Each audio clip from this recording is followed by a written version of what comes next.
Alright, I think we're up and running. Good morning, and welcome to Feedback Friday Art Edition. I'm your host, Jacob Johnson. How is everyone doing? Hello, hello, hello. Alright, looks. Oh, hi, Wash. Hi, hi, hello. Wash says hi. Big, beautiful, stinky boy. He does look big on camera, it's weird. Good morning. Alright. Sorry, I had some weird challenge where OBS didn't want to connect, but managed to get that going the last moment. My hair is getting big. It's been so humid too, so it's all very floofy and curly. Alright. So, we are doing art today, as you should know, because I'm the one on camera. And what we're doing is we're going to be bringing back an old favorite that never made it into the game. We're working on a Paragon for the Law group in the Floating Islands, and we are going to be adapting the gang boss that we created back in 2013. So some old content, never actually found a place for it in the game. And we've decided that, yeah, we're definitely going to adapt it into the boss slot for the Law characters, and I think it's going to be a lot of fun. That said, most of the character itself is rendered, but because it's an older piece, I'm definitely tweaking it quite a bit, trying to kind of bring it into the same level of rendering and quality, but I also need to create a backdrop for the character itself. And let's just take a quick look at where it's at. I have a bunch of stuff just slapped into the file right now because I wanted to create a thumbnail for it. Boy, Photoshop, you are not responding at all. All right, good. I need to do something about this. Normally I can kind of scroll around, but it is not letting me do that. It's not frozen, it's just not responding to usual commands, so that's weird. Let me just close that version of the window, open a new one. Sometimes this fixes it. Weird. Alright. No? Alright. Cool. Cool, cool. Can never have just a stream that just works out right. At least you can hear me, right? I'm not just streaming to the sound of nothing. There we go. See, third time's the charm, I guess. All right. So now I can actually move the camera around, which is very important for how I work.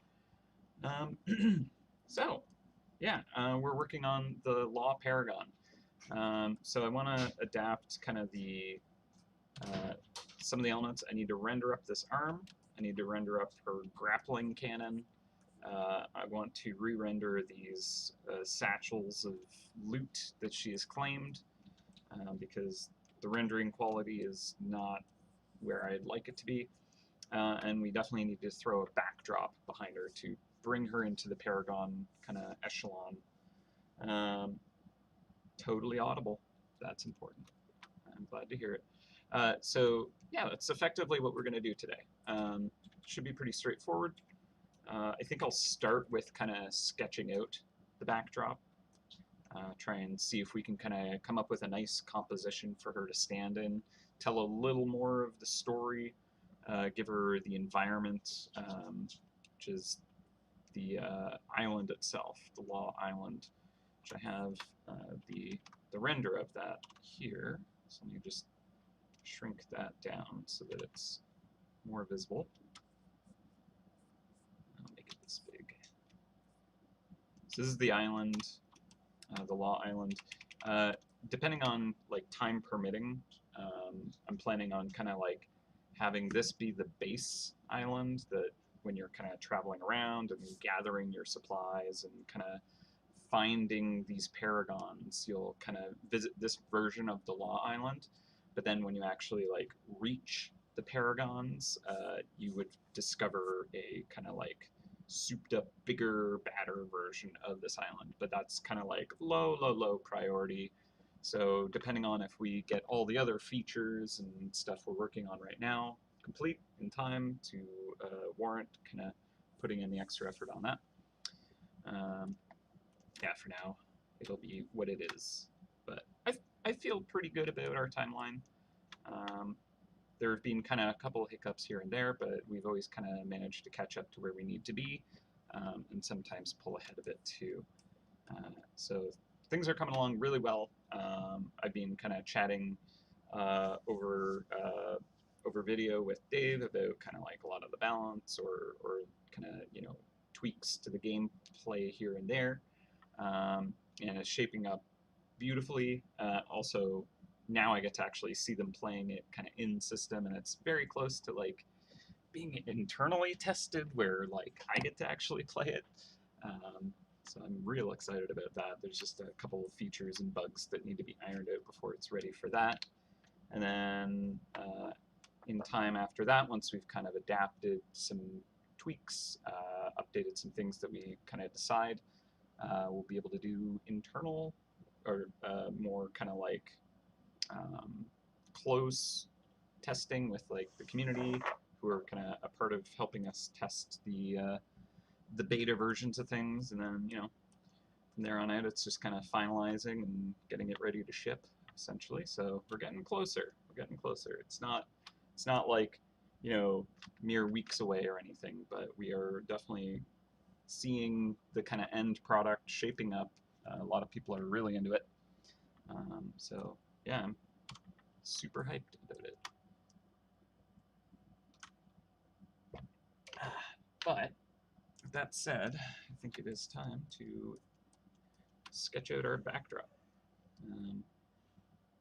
So I think I should probably create a folder for this, because the backgrounds for these characters can get a little more kind of complex, and it helps to organize things.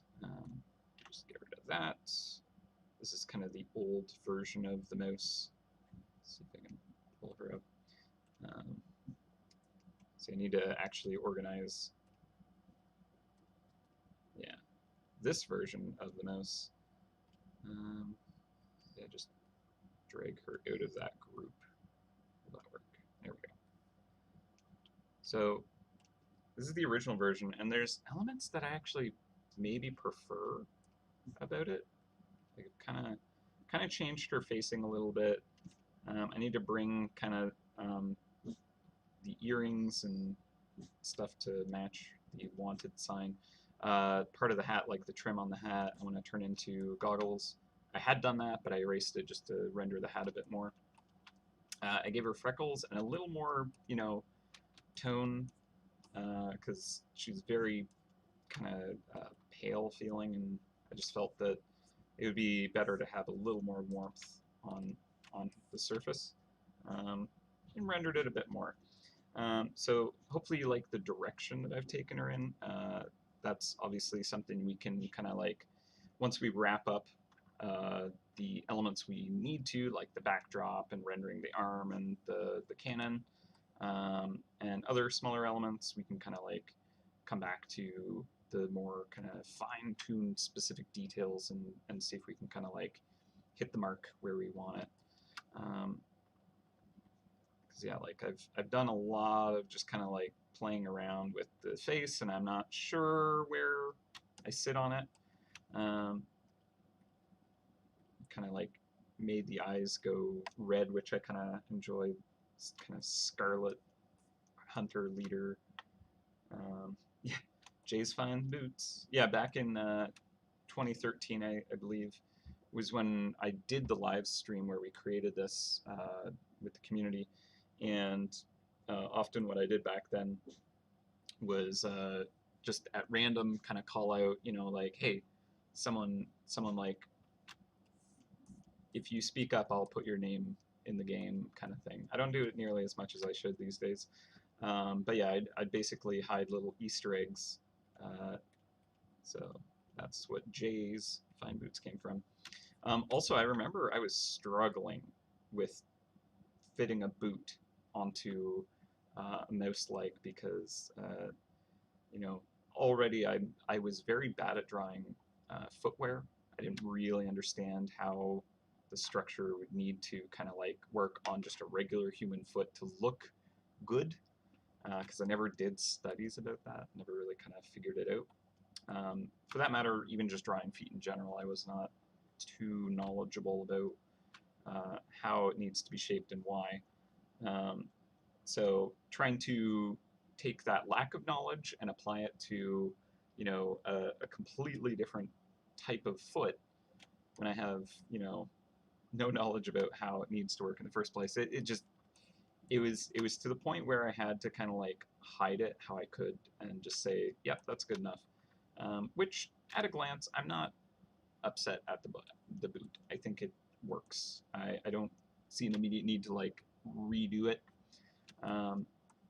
So unless I have tons of extra time, I think I'll just kind of like not poke that hornet's nest, because since then I haven't necessarily adapted my kind of knowledge all the more to being able to generate clever footwear.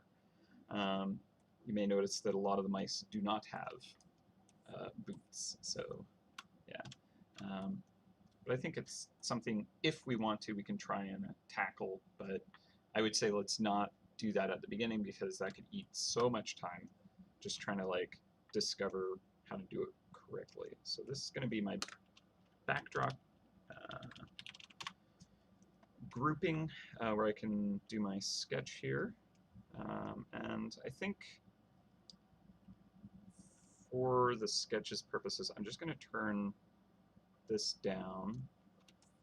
And same with this. It's there for reference, but I kind of want to just come at this with like let's see, where I'm not too worried about how clean and good the sketch is. So by kind of like dulling down all the other visual assets, I can kind of just focus on the sketch and not think too specifically about anything. So she's going to be either inside of a layer, or kind of, you know, standing on the surface of the dunes maybe. What kind of environment would make sense to put her in? I kind of like her being like antagonistic, where she would kind of like come out to meet you, or she set a trap for you and you came to her island and she was ready for you, kind of thing. I like that kind of concept for her. She's a planner. She's not afraid to kind of like go into the dangers, because she's just already kind of equipped for it. So yeah, Scarlet I think is a name that works for her for sure. I feel like that was a suggestion that came out, and it just kind of like has been plinking around in my head, and it just kind of came out today. Yeah, boots are my Achilles heel, thank you. You are absolutely correct about that. All right, so one thing I can do to start this is just kind of look at the shape that I have going, and just kind of like figure out, is there a composition that works with that? So there's this kind of like flow of the tail, the signage going across this kind of cannon and then looping down the arm and kind of like encircling around here. And then she's kind of like standing out defiant against that.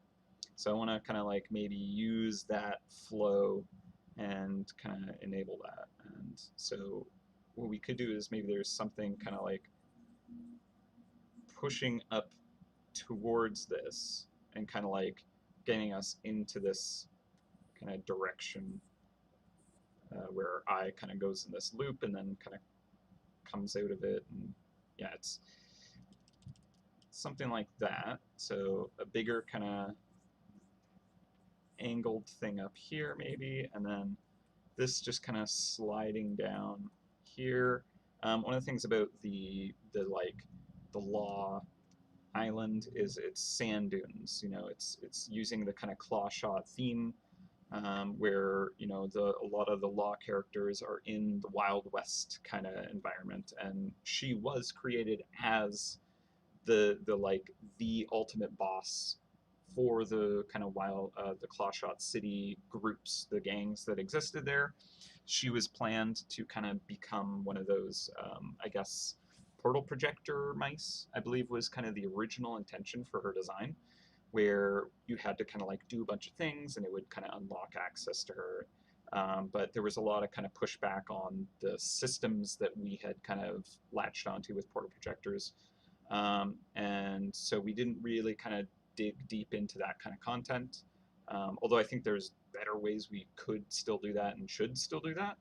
It's just kind of like the systems that we use were not very fun. But the element of kind of like having to kind of like do these special things to discover a special mouse in an area that you've already kind of like done and completed is kind of a cool one. I think there's some merit to that, but oops, I did that on the gray layer. But yeah, I think ultimately we were just like kind of, maybe we don't want to double down on that right now. And then we were like, okay, well, we'll focus on this other thing. We'll come back to that character when we have a better system to kind of create that content. And then we never kind of like went back to it. So she just kind of sat in limbo, sadly. And I've always kind of wanted to try and find the appropriate area to bring her back, but it never came up. But now that we're working on an area that has 8 unique power types to it, and the Law are there, they need their boss. So here she is. All right. I don't know why I was not in the correct layer. Okay, so based on that quick kind of scribble, I had kind of my action lines, you know, doing their thing. So what we want is kind of maybe something that kind of has this shape to it, or something like that. When we were designing the Law Island, the theme of the Law faction is they're kind of this band of, you know, brigands that they don't kind of have their own kind of like strengths necessarily, in that, you know, they're really powerful magic users, or they're super inventive and can create their own, you know, crazy tactical inventions. What they are very capable at is stealing from the other groups of mice. So all the characters in that faction, they have taken stuff from the other groups. So you know, like the first one I created has like a kind of a steampunk looking kind of like bomb that it's kind of jerry-rigged out of technology stolen from the other factions. So one of the ways we were thinking of showing that, and it never actually made it onto this island, was having some steampunk stuff kind of littered around and just kind of stashed away and buried in the sand. And I might bring that into it later, but again, that's more of a, if I have the excess kind of time to go back and update some of this art to kind of like take it to the next level. But we could show that in this backdrop probably, where there's kind of like stolen loot, stolen tech that they've repurposed. Yeah. I'm glad we don't have to wait for the Varmint Valley rift to be able to hang out and find this character.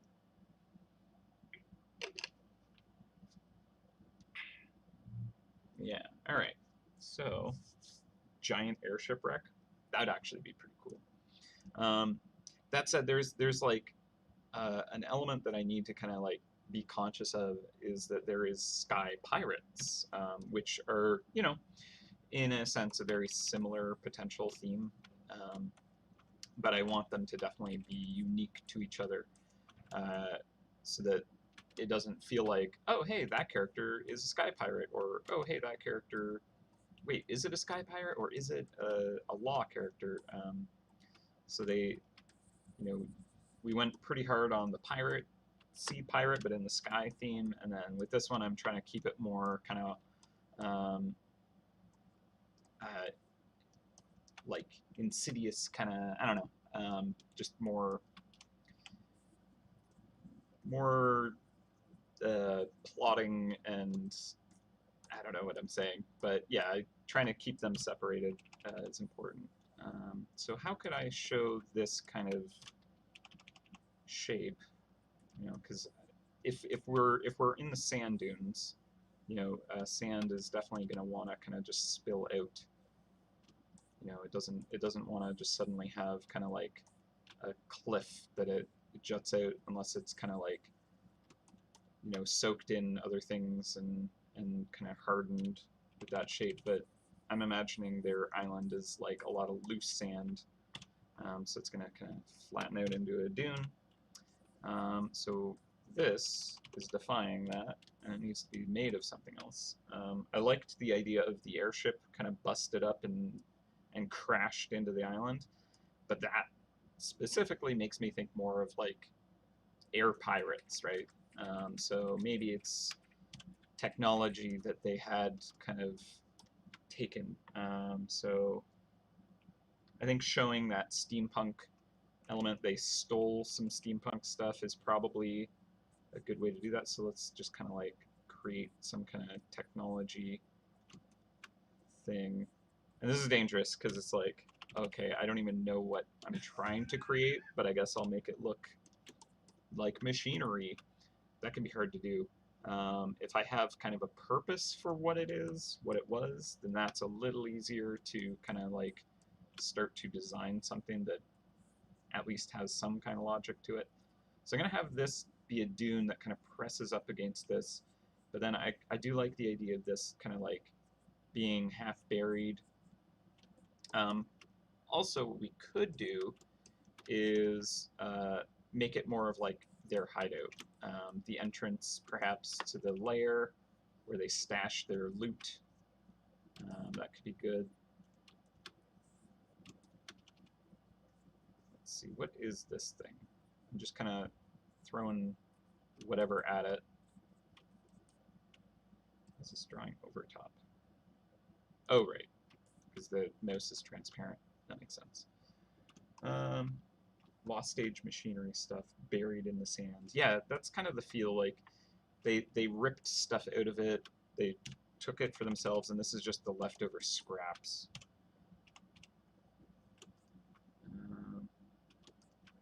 Yeah. Let's see.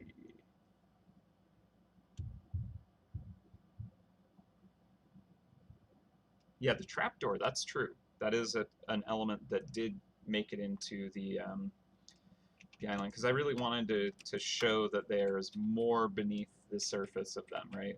And this kind of hidden, you know, secret kind of layer definitely can kind of do that. So yeah, I think that's actually probably the appropriate thing to show in this is like this kind of hidden door, maybe.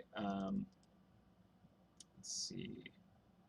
So I still want the kind of flow of it to go in this direction, but it could be that the door is angled like this, but then depending on how the sand kind of like covers over it, it can kind of create that directional feel to it, maybe. Perhaps. Let's actually bring the mouse up. Because also, it's a background element, so I don't want it to steal the show.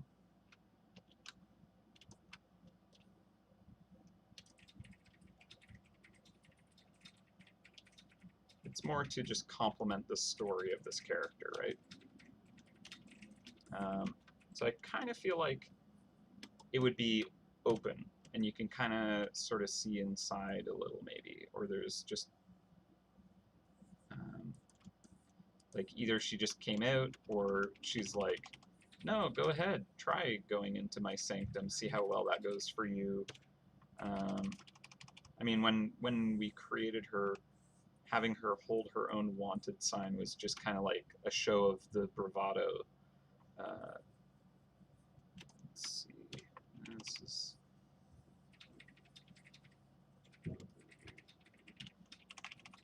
kind of trying to figure out how to display this in a useful way. I kind of like the idea of it's actually descending into the island, and this angle is hard to show that. Kind of like the potential of like stairs leading down inside. And I don't know, like the stuff at her feet doesn't really work for me right here with that. Don't think the door would be kind of set up like that. So not feeling that. Plus it wasn't kind of using that shape. Although if it's more like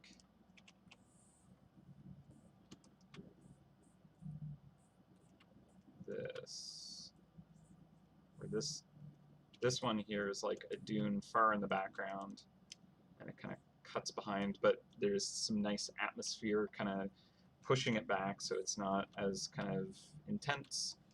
And then this dune here is kind of just filling in the shape. And then we can have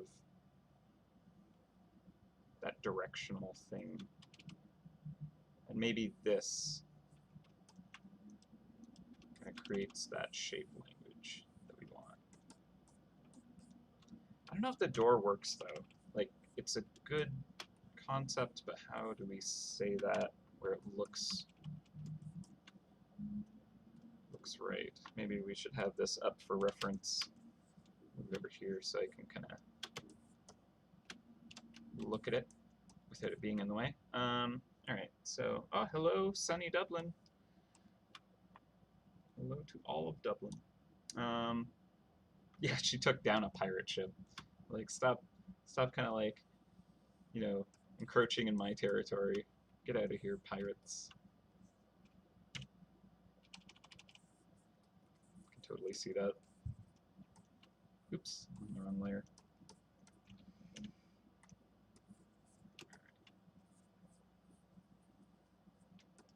Gotta go to the correct layer. Right.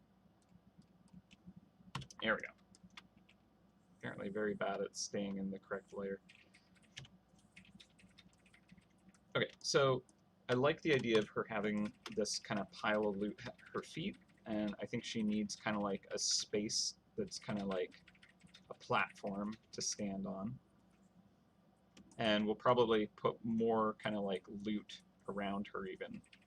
And that's another thing, is we could like have stuff kind of leaned in a pile, and that could kind of like push the shapes. In fact, I think I don't even need to like go as hard as I was with this kind of like this big kind of like angle thing. I think just having kind of like something kind of, you know, pushing this way is enough to kind of do that, especially if there's this dune kind of curving it down. So if we have something that kind of has this shape, maybe that's all we need.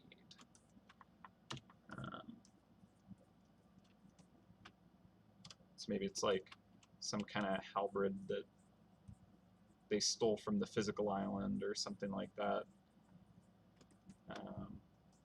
And then, you know, like having a pile of loot can also show that story element of them taking stuff from each of the other groups. So that is also kind of useful for the piece.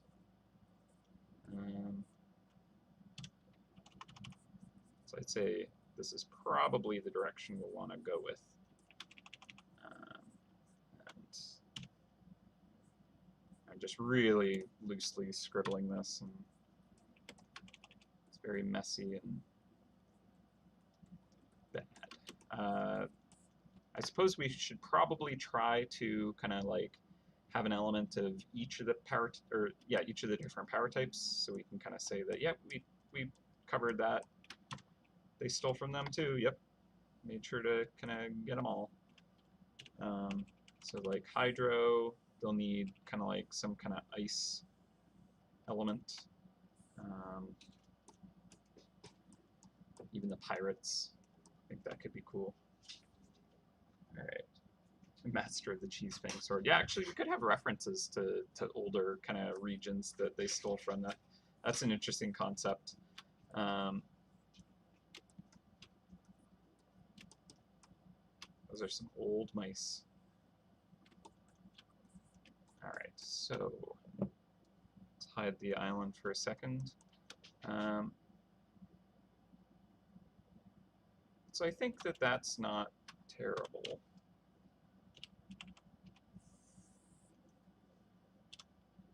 I'll just kind of dip this down a little bit more. And then I think I can include the thing that I didn't get in the original island design, which is just kind of this buried technology. I think that's kind of a potentially interesting thing to include. And maybe it's actually the Paragon Island that has all this stashed stuff. So if we have this island here as the kind of the basic one that you visit, but then I do end up getting to create the Paragon variants of each of the islands. If the Paragon version of this has just all of the loot, so like she basically has all of her minions kind of like stealing everything, and then whatever they're not storing inside the center of their base and hiding it away, they bring to hers, and she just displays it as kind of like a show of kind of like, we got your stuff, what are you going to do about it? So that could be a way to handle that, instead of having to kind of like redo bits of the base one, just include that concept in the Paragon if I get to spend time and finish up those ideas. So that could work. Which is why you would see this kind of like technology stuff kind of on the surface here. I don't want to go crazy with it, but I also do enjoy kind of like putting in these extra details. But much like the last time I streamed a Paragon, I did the tactical boss, which is in this super kind of mecha suit thing that they invented and created. I did go pretty wild with the backdrop, but I kind of, I had a time limit I set myself, which was just that stream. And I'm doing the same for this one, because we're getting close to kind of needing everything to be put in so we can kind of get it shipped and out to you guys. I need to make sure we hit our deadlines for it all, but I also want to make sure I have enough time to kind of do those elements that I was just talking about, of like having the cool Paragon variant of an island. And if I spend as much time on every piece that I want to, I would not actually get to work on those kind of extra low priority features that I think add more than just kind of like, oh, there's a lot more kind of detail in this image that it's still cool with or without it. So just prioritizing where it would benefit the most. So I don't know what that is. Some kind of weird machine bit sticking out of an island. We could have just kind of like crystals kind of just sticking out of the sand as well. Let's see why that wouldn't work. So our lighting is coming from this angle. So I'll need to kind of take that into account as well. Yeah, actually, maybe they stole that orb from the Arcane Island. That'd be pretty cool. Be a problem for whatever island doesn't have that anymore, because it almost looks like that's what's holding that island together anyways, the magic of that orb. Yeah, maybe it's just like half buried in the sand as well. I kind of like the idea of them like having stolen all this stuff, but it's like not really being put to any use, just stashed.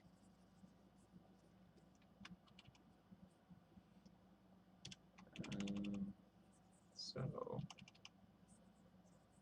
that said, I also like the theme of them repurposing stuff to their own means. So maybe actually, what I do instead is I have that like cool orb thing from the Arcane Island, but it's like being harnessed by the like adapted technology or something. So this,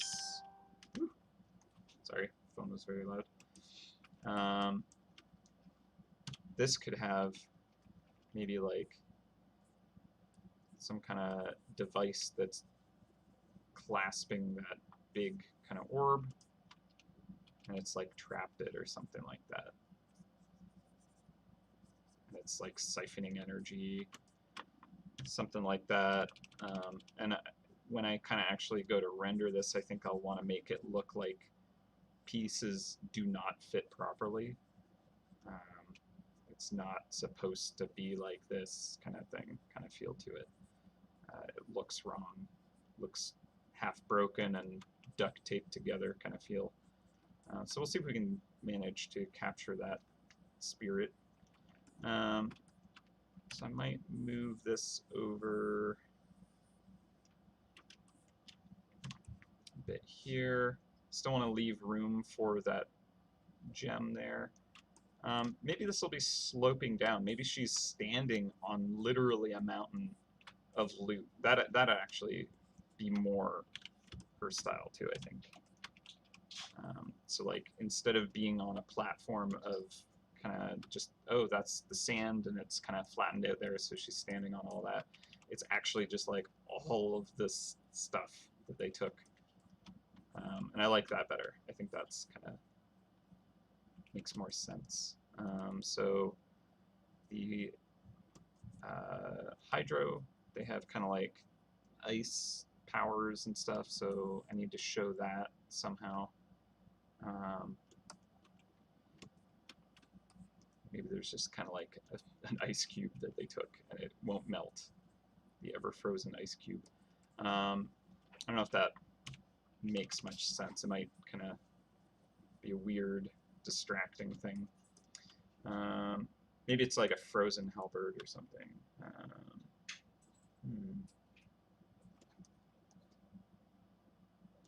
Halberd could be like a makeshift lever. That's interesting. So like they didn't take the weapon just to be a weapon, but it's like repurposed like everything else. I'll try that. Why not? So they kind of turn it into this lever that you need to kind of know the secrets about it. Otherwise, you can't access the entrance, and that's how they open the door. To know to kind of pull on that halberd or something. Who knows? Only the mice here do. All right, so I like that. That's a fun idea.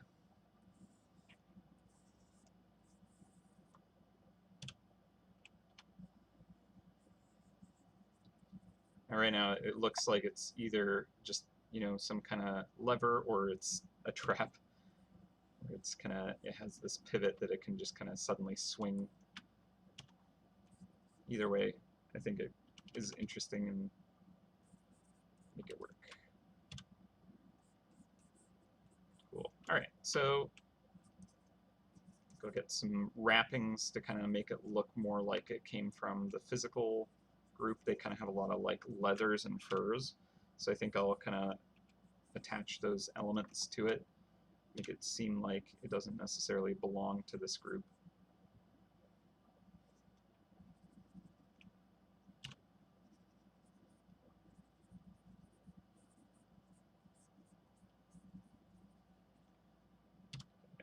Just figuring out last little bits of that shape language.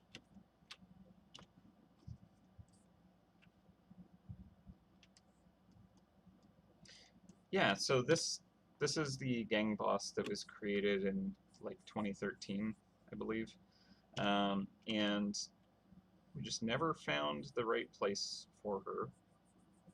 but she deserves to be in the game. She's pretty cool. And we needed the leader for the lawless mice, the floating island, so what better place for her to kind of rule her empire. So yeah, here we go. We're updating her to kind of fit the more modern aesthetic. Yeah, this background's going to be noisy, and we don't want it to take charge like that. I don't think it's going to be too difficult to rein in, but reel in, whatever. But we just need to be conscious of that. So I think we're going to utilize a lot of atmospheric element to it. I'm going to, let's see, we use a lot of kind of the same tone, same color kind of way to kind of push it all into the same group, so that I'm not going to have a lot of heavy contrast around the base of her, right? I want it to all kind of like be one pile of stuff that doesn't distract, and I'll need to kind of like cut her out from the backdrop pretty effectively. I think that's not going to be too bad. I think we can manage that. So I like that suggestion of kind of like having it be a fang that she stole from like the Draconic group. The one element about it is every single kind of like power type mouse has these kind of green gems. That's one of the unifying elements across all of those same groups. And she already had a gem in her original rendering, so I wanted to keep that. I didn't want to change that element about her. So I'm gonna leave it with the kind of cyan coloring that it has. But I like that suggestion. If I didn't have that kind of like idea for using the element that each of the mice already has, that I would totally do that. I like that idea. But we can definitely give her the Draconic have like a lot of kind of ornate, regal kind of opulent jewelry and stuff, and that's kind of one of their style guide elements, so I want to bring that somewhere.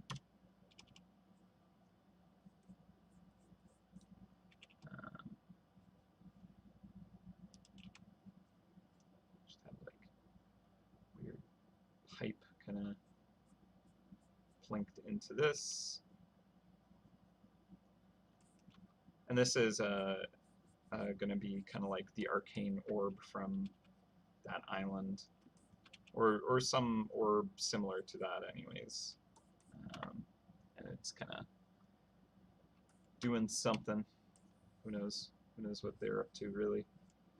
I just don't want it to be too distracting. It's staged in a place that could easily take a lot of attention for itself. Hey, Photoshop, can you use hotkeys, please? And thank you. That's another thing, is sometimes Photoshop just is like, no, not allowed to use hotkeys anymore for no reason.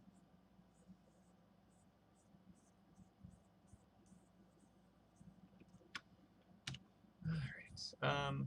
So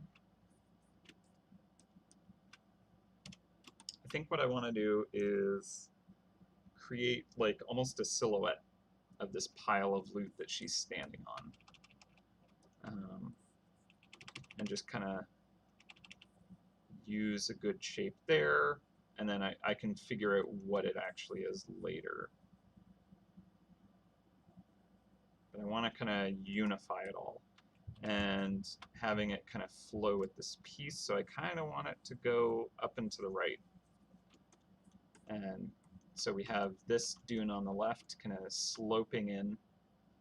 I actually like the idea of this being in silhouette here, because it's like there's some kind of shelter that they're standing under that's kind of causing it to be in shade, which allows me to create this, you know, unification of all these objects. The contrast can go down between them, but then they're kind of cut out against this sand dune that can be lit from the sky. And I think that'll look nice. And then the one thing about that is she's currently in light, where when she's standing on this pile and the whole pile is in that kind of shadow, maybe she needs to be kind of have a little bit of cast shadow across her. So let's just really, oh, not that layer, this layer. Let's just try something really loosely, see what this does, where she's kind of a little bit in this cast shadow. And now there's like this interesting kind of dynamic light that, you know, adds to the mood of it, I think. And that could be kind of cool.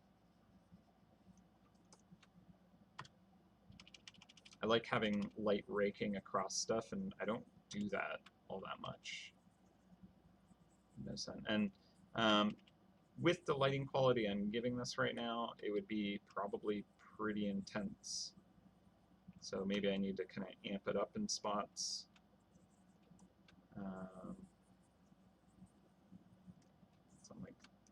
Something like that. This is just really kind of just to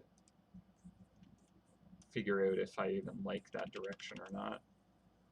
We might lose the detail of the wanted poster a little bit. I think we would be able to make it still legible, which I feel is kind of a good part of the character design.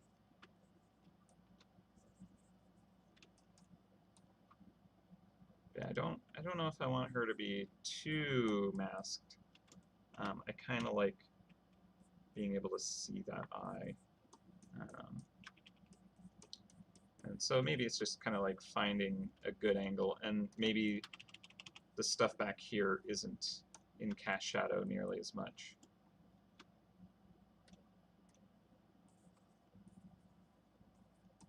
So maybe it's more like that.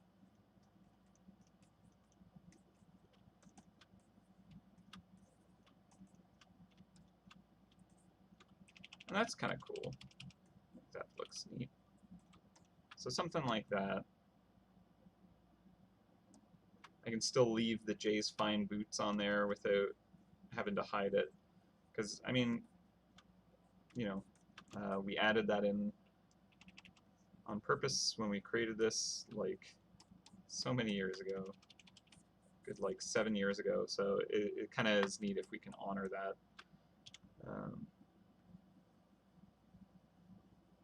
Let's see. Yeah, alright. So I think that looks pretty neat. More kind of epic lighting that way too.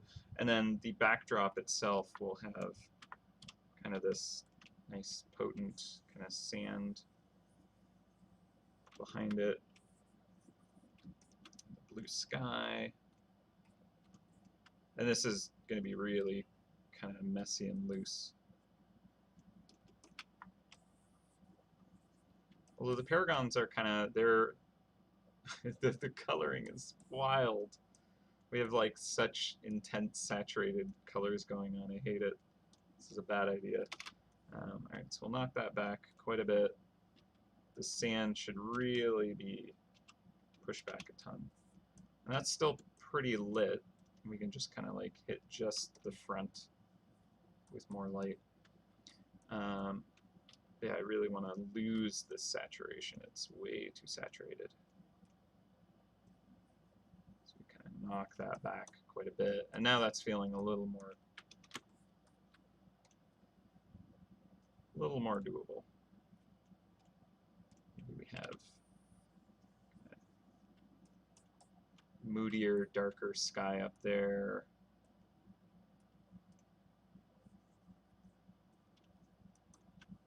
Let's hide that island to see what this looks like overall. And yeah, I think that that's kind of, you know, where it could be. Something like this. It's not that terrible. actually fill in this silhouette, see what that looks like.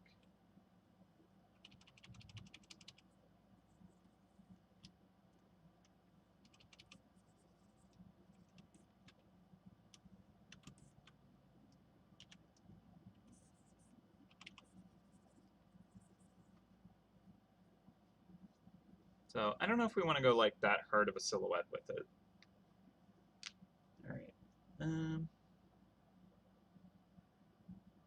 Yeah, yeah.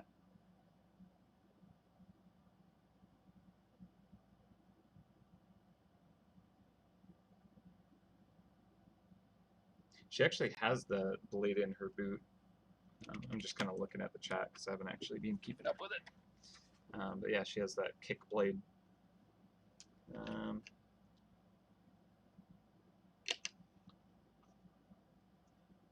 Floating islands are currently being kind of placed to the south. So it's actually pretty close to Clawshot.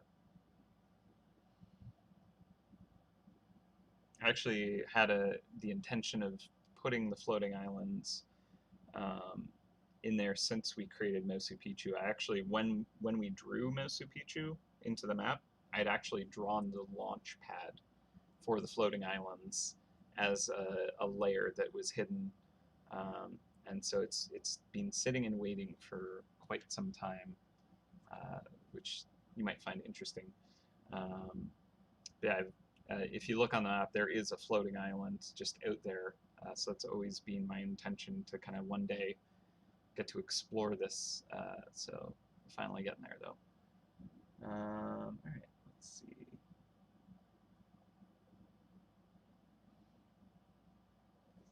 So she has a prosthetic hand, or I mean, maybe it is just like a gloved kind of like, you know, bionic hand that she wears as a fist. But I kind of, being that it has these three fingers that when we were designing it, kind of slot into this to kind of like reel in the grappling kind of shot. Kind of figured, hey, you know, be kind of cool if it was just her hand. Yeah, I mean, it can be whatever we want it to be, right? Ooh, maybe the bottom half of the inner part of her skirt is the same kind of fabric the shadow mice have. Interesting. I didn't even think of that. And I was kind of like, what could we do for each of the power types? Not sure what I want to do for shadow. That would be actually pretty cool. Especially if we have this kind of cast shadow across it and you just see the smallest hint of it. That would be a nice way to do it. And absolutely right, got to put a cactus in the background. 100% correct. Yeah, it could be the airship shadow. That's a neat way to kind of imagine this. I like that. And I mean, we don't need to say what it is, right? You get to interpret that however you want. But I could totally imagine that, yeah, that is actually the airship, and she's just like, come get me. Let's go. So I like that a lot, actually. All right. So let's get a cactus in here.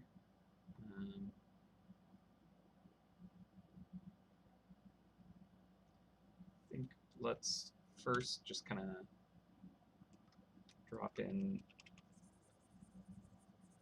just a loose fill of these so that I have those kind of shapes figured out. This will kind of have a lot more colors inside of it. It's going to be the sky glass look, right? So we'll have more kind of pinks and purples and greens and stuff kind of hitting it. And we can kind of like get into the specific rendering of that pretty soon. So I'm not going to lose too much time to it right now. I'm going to turn this sketch down really quick though. Boom. So crystals in the desert. Lovely. And then this was going to be the arcane orb, which is this same kind of cyan green kind of gem thing. And we don't need to use this in the end. It's just kind of a cool idea that someone shared, so I want to explore it.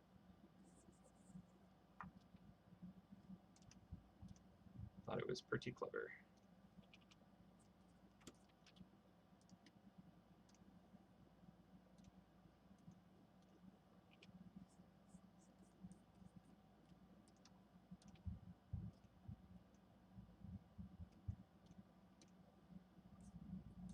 Okay, so good enough to show what it is for now, maybe.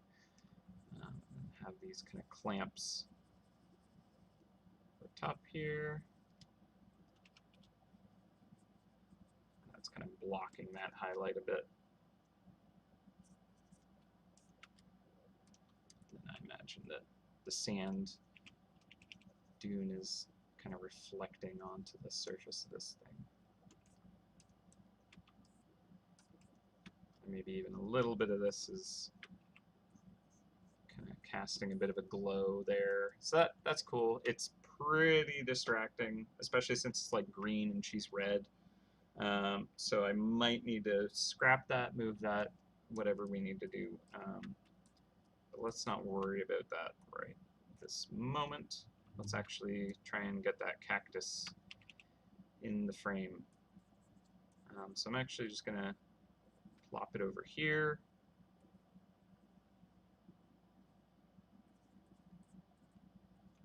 And it's a nice huge cactus because those are cool. Sometimes, well, back when we were able to, Alex and I used to go to kind of like plant nurseries near us because they're just pretty cool to just look around and like grab a little cute plant and put it in the collection. But there is these like cactuses that they have, and they're absolutely crazy.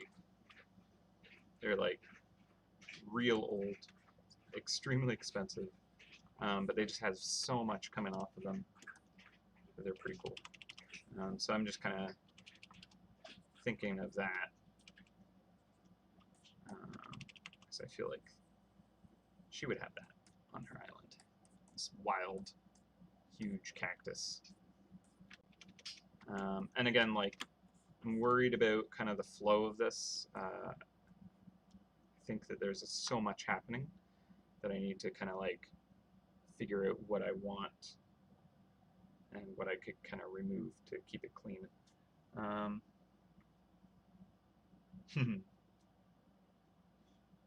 Yeah, steals one of the runes. I like that. Yeah, and so that's kind of one of the challenges. If I want to show so many different elements, I need to do it in a way where they're not competing with each other. They all just kind of like blend into the background effectively. So maybe instead of a cog there, because I have some machinery and I'm gonna have more machinery here, and she's got steampunk bits. Like, I think I could pull back on this kind of like steampunk part, and I liked the idea that was just shared of making it more a rune or a ruin from the Forgotten group, as opposed to a another cog that is just kind of like out of place there. So let's see.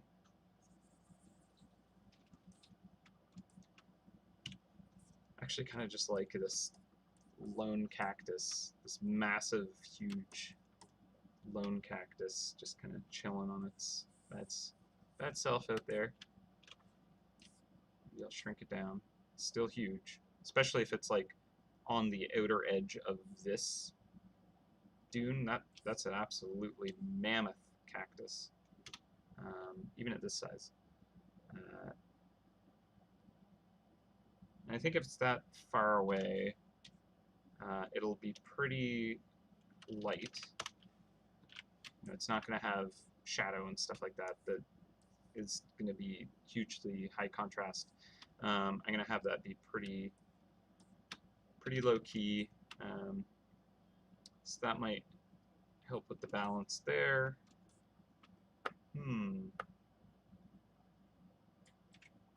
Yeah, the lore and naming is quite often up to Franco, but you know, I'll throw in suggestions sometimes For this one, I'll definitely, when I upload it, I can throw the name Scarlet in it, just to give kind of like some inspiration. He can use it, or he can totally bypass it. It's all good. But just, might as well throw it in there.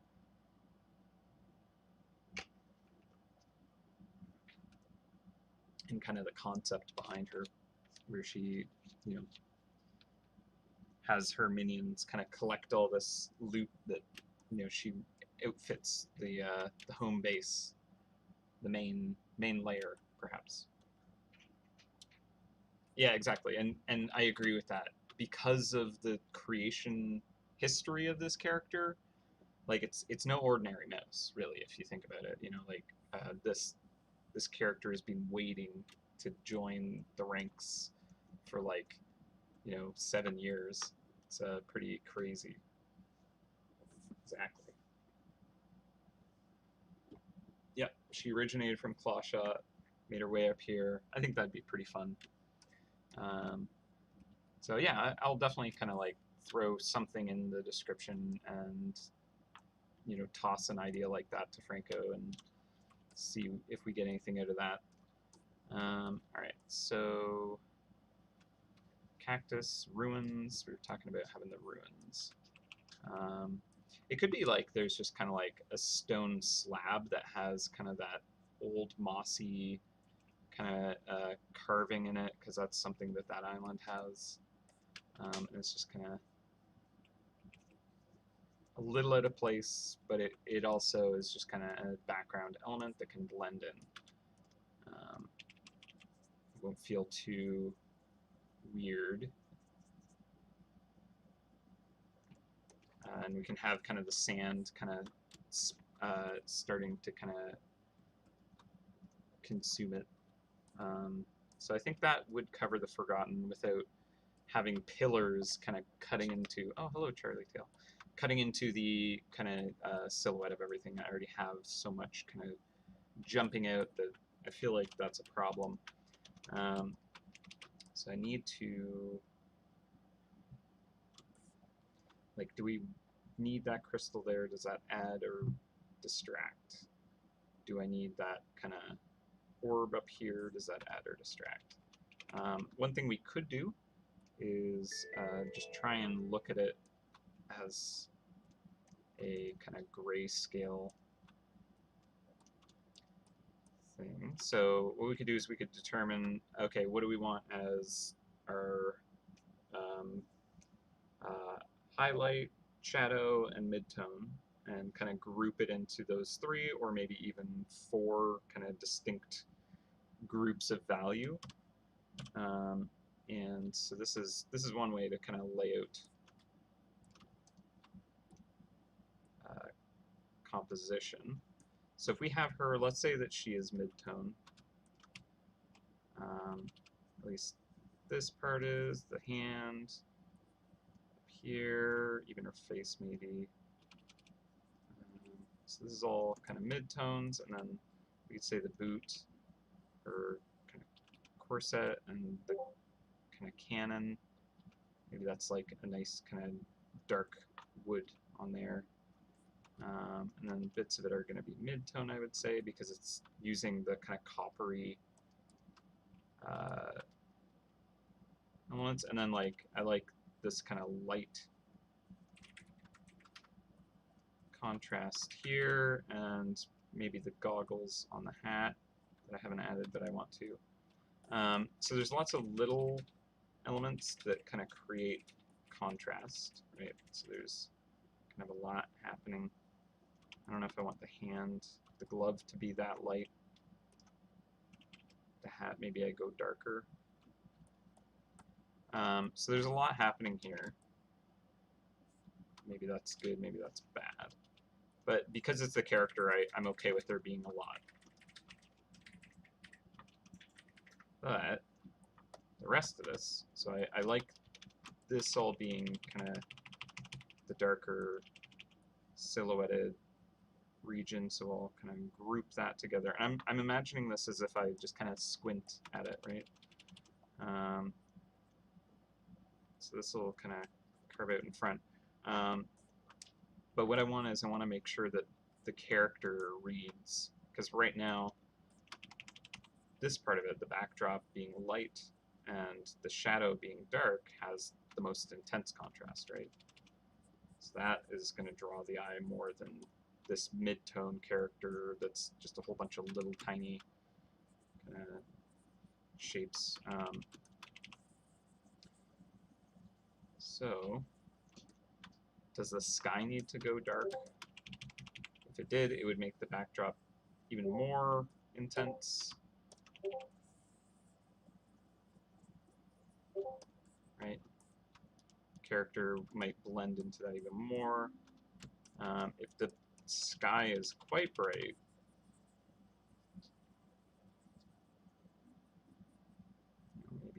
maybe she pops out better because of that. And we could have perhaps the cast shadow of the dirigible on that sand beside her. Or maybe this goes mid-tone down here. So it's less intense contrast. Right. So the back, the sand dunes stay mid-tone, but then she almost needs to be the kind of like high contrast, darker element to pop out in front of that, right?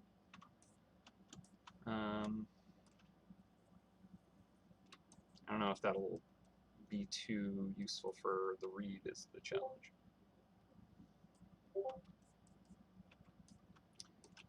So, what else can we try? Cactus can be the same there. There. Oop. Oop.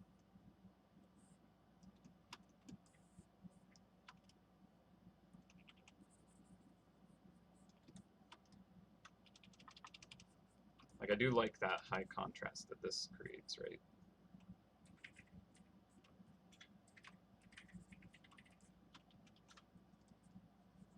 So it might be good.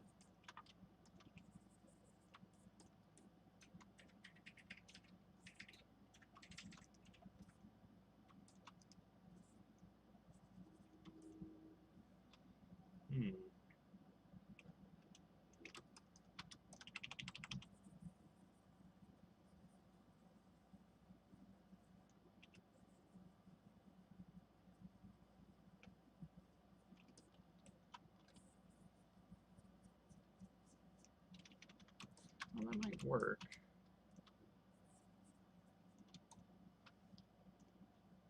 Because right now this feels very flat where she is. You can see that, right? Where it's like, this is more punchy. You can kind of like feel out the character on that backdrop better. And here, it kind of like really blends together. If you just kind of squint at it, it's kind of hard to like see what ends and what begins. But I think the sky, if that went quite a bit lighter, that could really kind of pop right against it, right?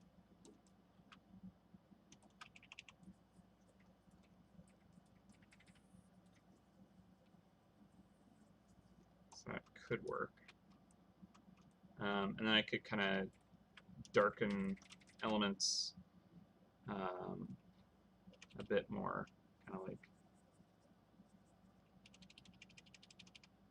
that part of the cannon, the wood grain kind of stuff, maybe even all of the metal bits could just go a bit more. And then like the brim of the hat could go darker just to have that high contrast. So that could work.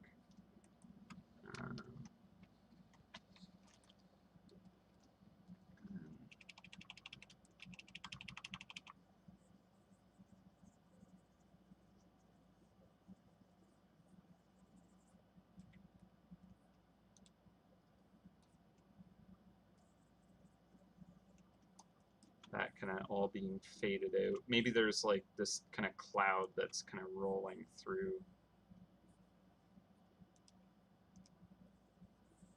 of fogginess could be kind of interesting. So instead of it being just kind of like a bright blue sky, it's more just kind of like mysterious fog, but there's still a lot of light kind of hitting it, maybe. In which case, maybe lightening up this whole dune could be good.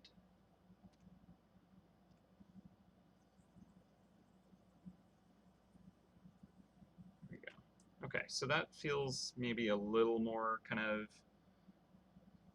balanced to show off the character in this value structure.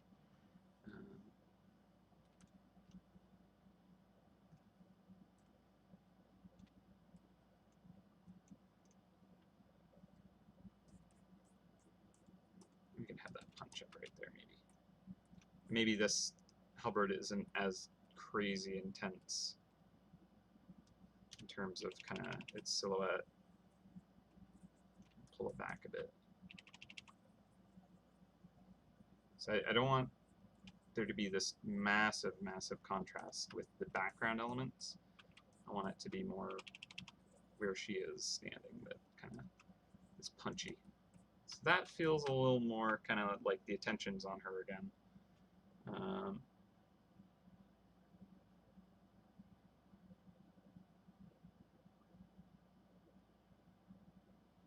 Yeah, that's another good point. Brian brought up about trying not to mix the warden elements too heavily with the characters because they are separated gameplay-wise. You kind of encounter them together, but like it's not specifically, oh, when you go after the law character, you're gonna, be doing stuff with the Warden of Fog or anything like that. It's not quite that. So there is separation between those elements of the gameplay. The power type does not beget the Warden, or vice versa. So having it be like, this is all about the fog, I don't want that necessarily feeling. It could also be that there's just like sand blowing, and that kind of creates this foggy kind of feeling. Yeah, or it's just cloud.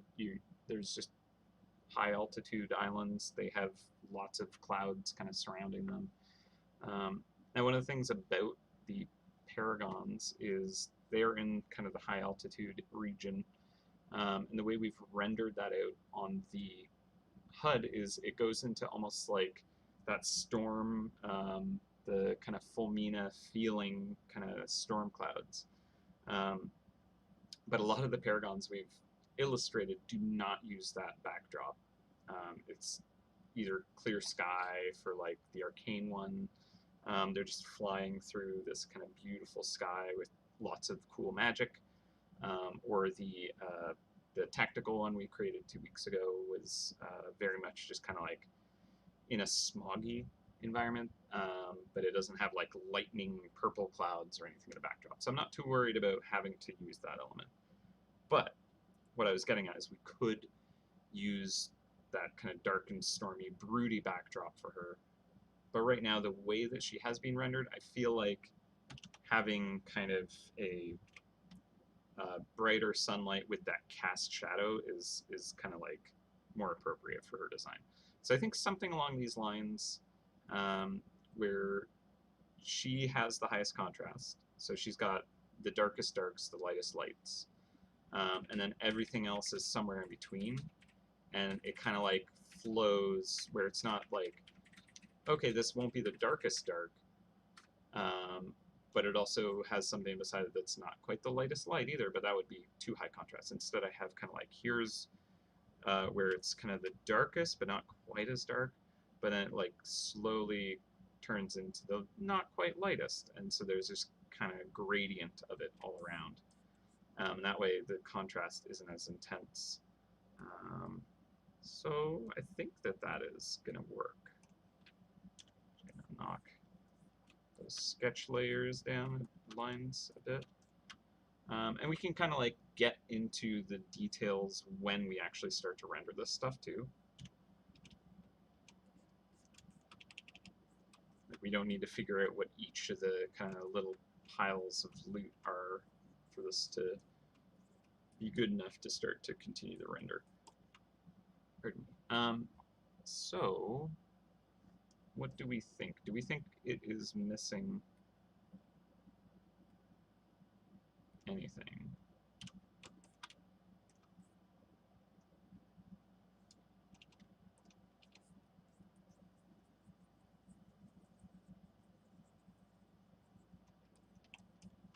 I liked the idea of kind of having just a hint of the shadow fabric. I think we can do that with the tearing in her dress, where just kind of there's just like a tiny hint of it behind the knee or like through a hole there, or it could just be a thing on the ground down here that has that kind of purple star glow. That's fine too. If adding it to her design would make it too kind of distracting, then I don't think it's worth kind of putting it on her. So we could just put it at her feet. But it's a great idea, so I want to try it at least.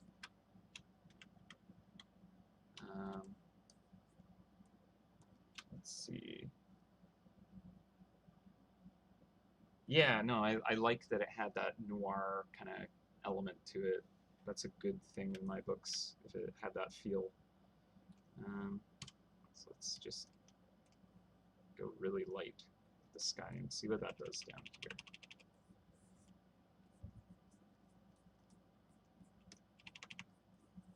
So I don't know if we want to go that bright, but I actually like that it could work. Let's try it on this layer. Let's see. Yeah, that way it can be behind the cactus there. And we can also kind of like show the cloud formations, you know, billowing here, so it's kind of clearer that the reason why it's foggy like this is because it's literally inside the cloud, and that's maybe it hides the base. I can imagine them wanting to have some cover so that the other mice can't just come after them too easily.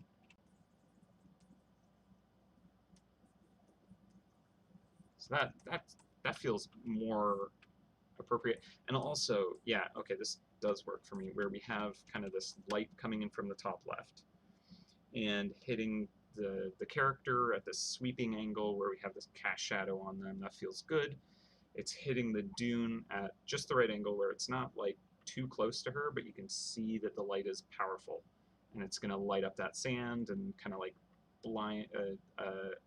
overexpose details on the front of the sand. So it's like, sure, there could be a lot of interesting detail, but because there's just too much light, it kind of loses information and kind of just blends it all together. So we could throw more at that if we want.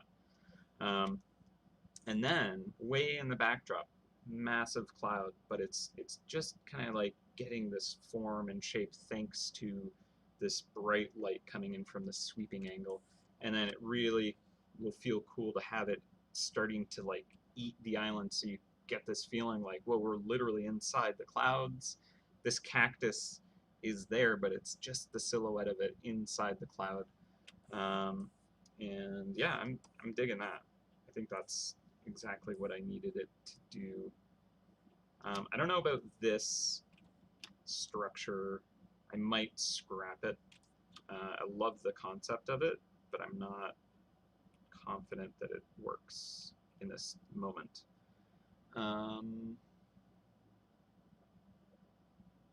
Cool. That's feeling pretty good though. Let's take a. What did I just do? Okay, I think it's fine. I think I just changed a hotkey. Take a look at it in grayscale. Feels fine. Let's give it a flip. So we haven't looked at it this way yet. So does this feel unbalanced to you guys? I feel like maybe it kind of really pulls me back here, and that might be a bad thing. If it's kind of like everything is like, hey, you know, like make your eyes go this way, and sure the mouse is there, and that's where I want to go, but then I almost feel compelled to kind of come and look at this cactus just out there. So I feel like I need to bring it back. So I feel like I could just kind of like get swept away. So I think bringing that contrast up a little bit actually might help with that, because I'm getting this slope, this kind of like hill that slides back down to come back. That's actually maybe a good thing. And I'll leave the cactus very subtle. But then I can kind of keep this slope here, but like just at the end it kind of sweeps up a bit.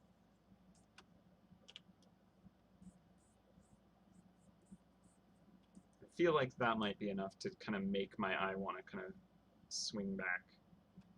And I could also do something probably up here, like maybe the rope actually kind of is, you know, blowing out here or something like that, to kind of catch my eye. Or I could change up the tail and make the tail kind of,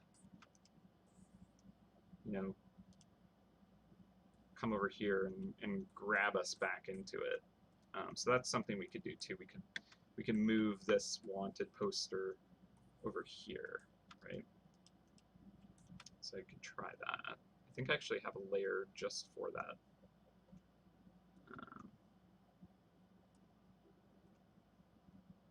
Let's see, this is it.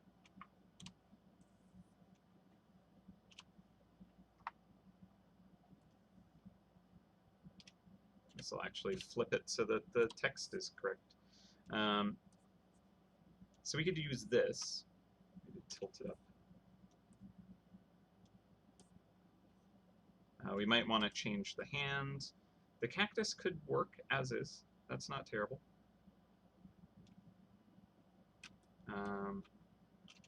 Could leave a little more breathing room for the dune there. Being an open shape actually feels pretty good to me. Yeah, I think I would, if I did it this way, I would change the hand. So that's something to consider. What do you guys think of that? Does that work? Let's take a look at it with some color right now. And also, because of the way the light is kind of sweeping across, you would be able to see this wanted poster in the light because it's no longer kind of in the shaded area over here, right? Although I kind of like it just cutting off the bottom edge. Area of rest.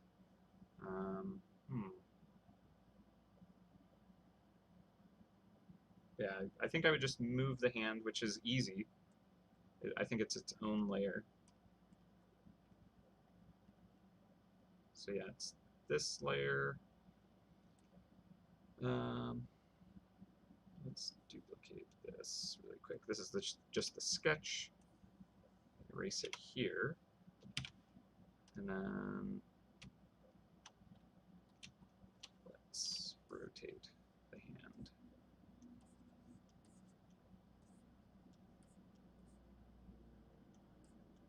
So I mean, it could just be something simple like that. Or maybe she's like pointing to it, or something. Not quite sure what I want it to do. Just kind of clenching a fist, right?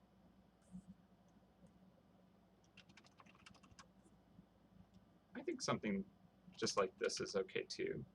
Where it's just kind of at the ready. I mean, it wasn't really doing anything specifically before. So the tail is over here. We can rotate that up even more. If we want.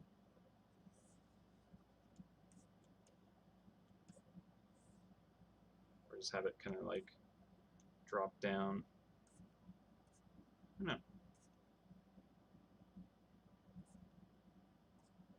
I don't want to block that cactus. I actually quite like that cactus. I do like it being kind of like slightly cropped. That's not bad.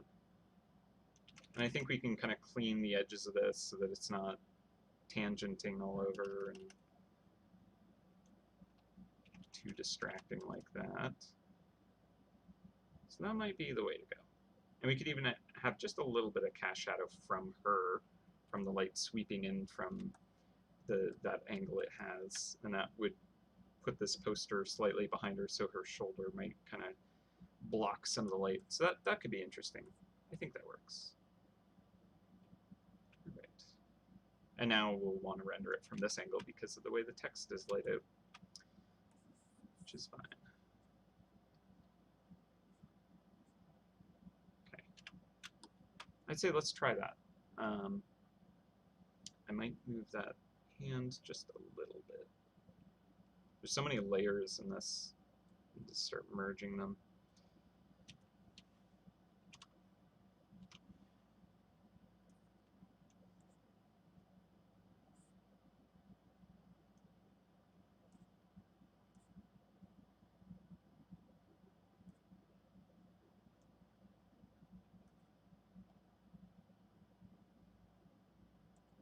Okay.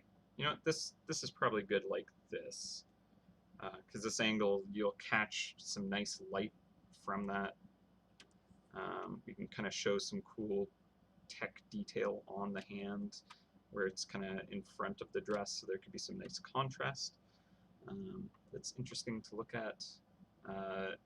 Maybe like it kind of looks like she's kind of reaching for something on the bottom of her bandolier, so we can add an item right there that she's kind of like got her hand ready to grab. So I think that is pretty good. Yeah, actually that's another great suggestion, just having the hand kind of like propped up on the hip.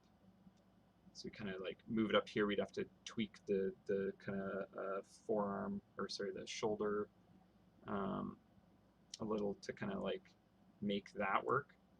That could work too. And it certainly would kind of go with the pose where she has the foot up on that crate. And it kind of gives a little bit more fun attitude. Just kind of like casually waiting for you to show up, try and collect the bounty. Many have tried, but I'm still here. So that is certainly a good idea too. We'd have to tweak the fingers and the shoulder. So let's see, this layer. I might merge all this right now. Make it a little easier to tweak. Let's try this.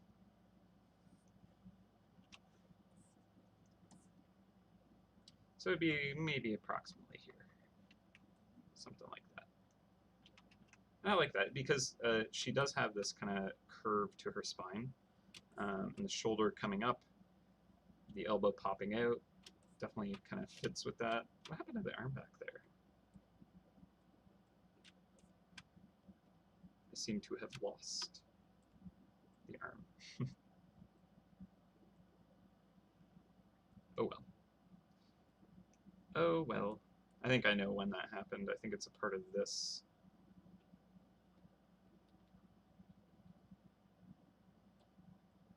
This layer here. So if I ungroup this, nope, that's just a sketch.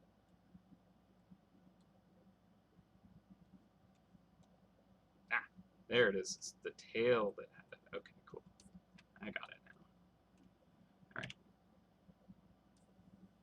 Now I like what I did with the poster here. You can see I kind of put a little more bend into it. So I'm actually just going to steal this one, I think. So just flip this widthwise. Thank you. Although I guess this has, oh no, it doesn't have the shadow baked in. But see how I kind of warped that side of it. I like that, so I'm just going to use it. I can find the old one. It'd be mighty helpful. Oh, right beside it. That makes sense. Okay. Let's bring this up. Kind of like it interacting with the cactus just a little bit. Now it's kind of sitting nicely in front of the dunes. Yeah, okay. Not bad. Now I just need to adjust the hand so it actually looks like it's resting on the hip. Cool. Okay. The tale of two tails. Right. A post for hitching horses. Sky horses.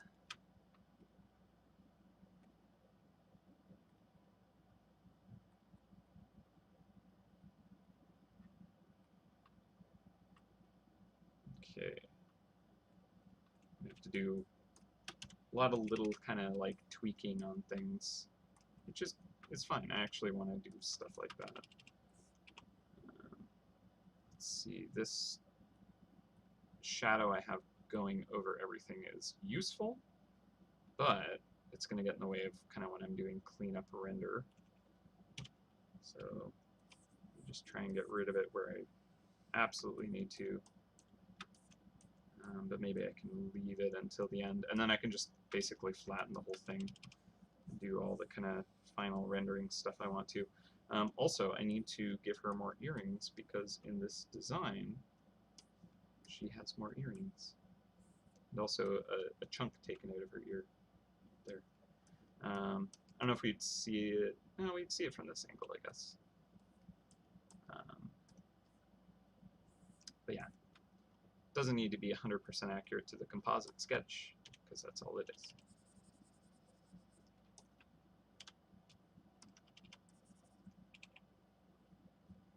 Let me do a layer behind that I can kind of overpaint quicker. So because she's kind of like tilting forward, this side is going to be compressing in, right?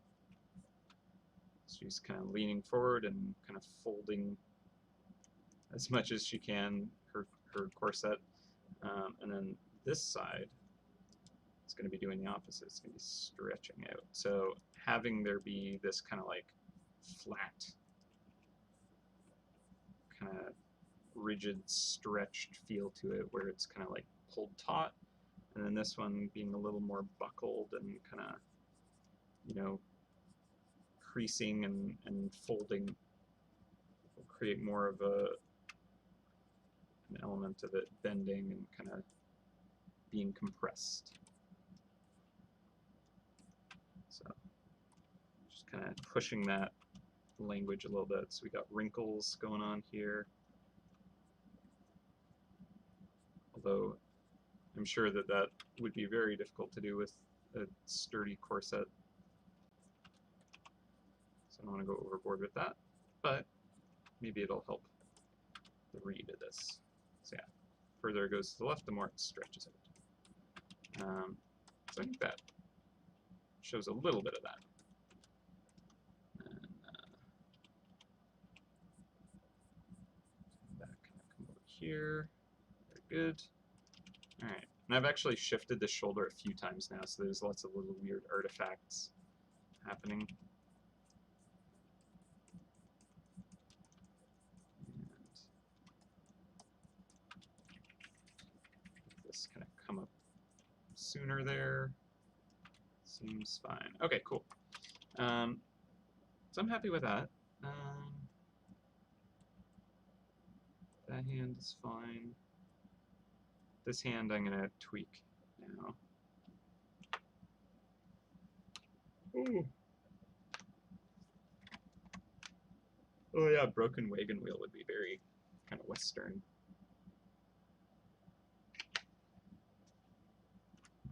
Although I feel like she already captures that essence, and then the sand dunes and the cactus and all that. Like, I don't think we need to dive into that theme any more than we already have. So I think that's pretty covered. I want to make sure to like show other aspects of the tech and magic that they've stolen. So that's kind of where I can, you know, put some of the remaining focus before it gets too noisy. Okay, so let's tweak this hand first. So I can get rid of the old sketch here. Goodbye. Alright, now, hiding the hand here, let's bring this sketch up, wrong sketch, bring this sketch up. And then see if we can kind of shift the hand and fingers to look more appropriate. So one of the things about the way I've changed the angle of this is if you look at some of the ellipses, so this ellipse back here, this ellipse here, it's almost like a cannon thing in the middle of the hand, like Iron Man style, but more exposed. If you look at that cylinder shape, I have it kind of like this, right? And what that's implying is it's going back into the distance, and this is facing us slightly. We're looking at like a 3/4 angle of it. But the reason why that might be important to consider is if this hand is resting on the hip, this elbow is kind of cocked out forward, what would the actual kind of angle be? Like right now this is coming towards us, but I feel like that might need to change. So if we have kind of the torso here and the shoulder kind of coming out and then the hand on the hip, right? I feel like this part might actually be kind of turning in, so the ellipse would be kind of more like this. Right? Because it's kind of angled back in on itself as opposed to angled coming at us, which is what this is doing. So I need to change that, otherwise it might look weird. So let's kind of lighten up that sketch.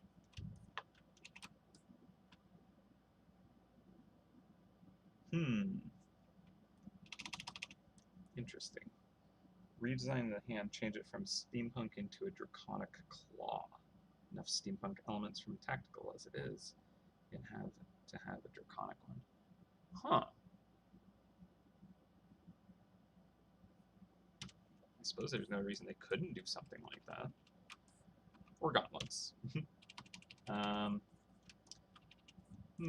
Like, when we designed this, we kind of had this idea that it, like, clicks into this, and it, like, because it's this mechanical hand, it can just, like super quickly reel in the grappling shot, because it's like a grapple cannon. So that was the concept there. But could try that, like maybe having an underlaying kind of tech base to kind of have it be this prosthetic, but then there's kind of other elements connected on top if it's clean enough. Steampunk is easier to work with, and we can have draconic elements through it, the hat, the bandolier, whatnot. Hey Charlie, just need to move your tail. But that's an interesting idea. Okay, so what I need to do is change the ellipses to kind of turn inward. Right? So it's kind of going into the hip instead of coming out towards us. So this elbow is actually kind of pointing out towards us. So this ellipse coming out is fine. And that's kind of going in. So this elbow here.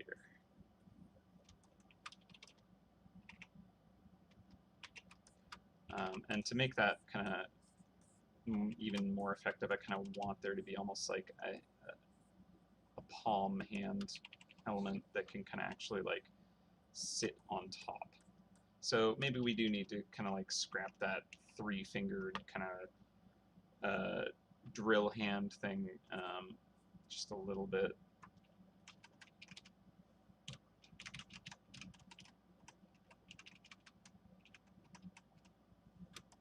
That's okay. But yeah, I think we could make it like have maybe maybe it is like a draconic inspired element where it has a lot of the kind of regal qualities and like the dragon kind of claw hand, but it's still kind of maybe like mostly steampunk based. Like she didn't actually just go and rip the hand off of the mouse and it's like, this is mine now. I will use this as my hand. Although maybe she did. Maybe she did.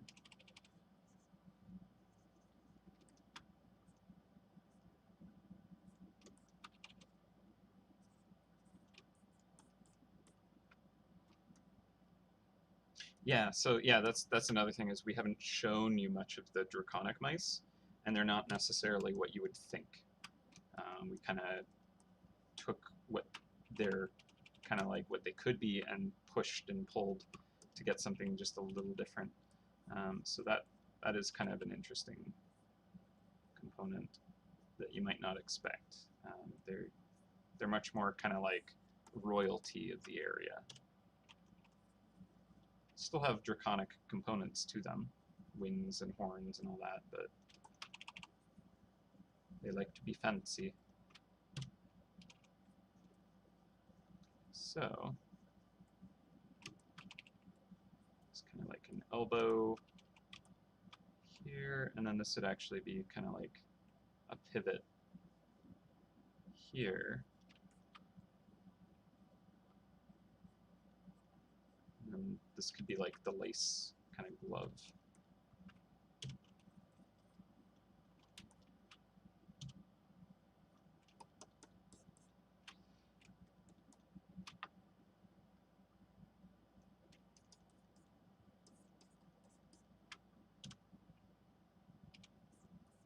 So I think that's more interesting to me.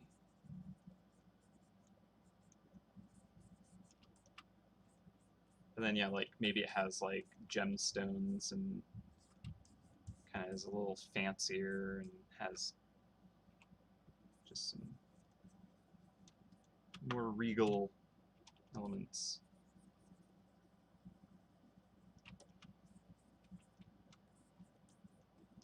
Or even winglets kind of coming off of it maybe. That might be too far. That might be just distracting.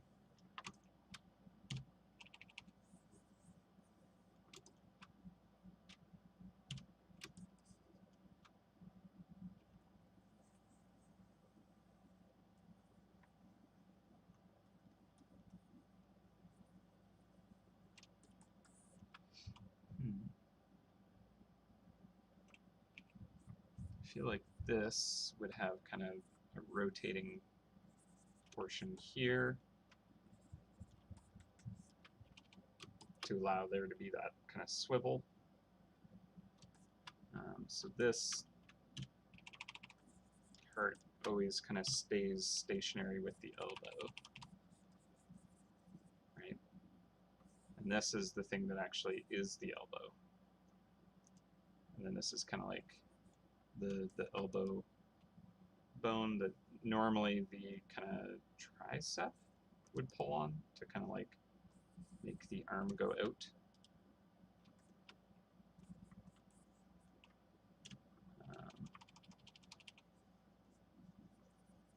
So that's like the elbow kind of bone part here. Then this is the joint, the elbow joint. But then because the hand is rotated out,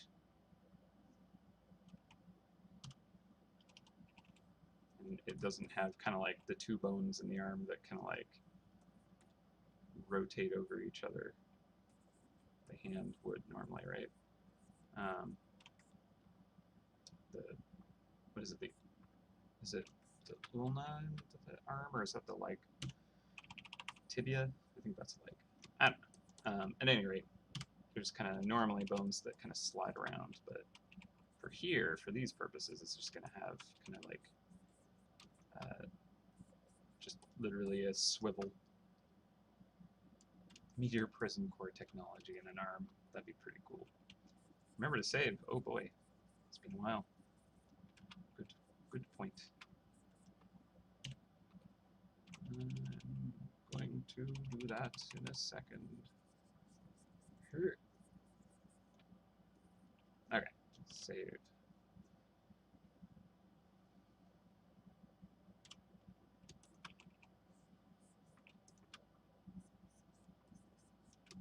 Okay. Actually, it's kind of an interesting shape we might get out of this.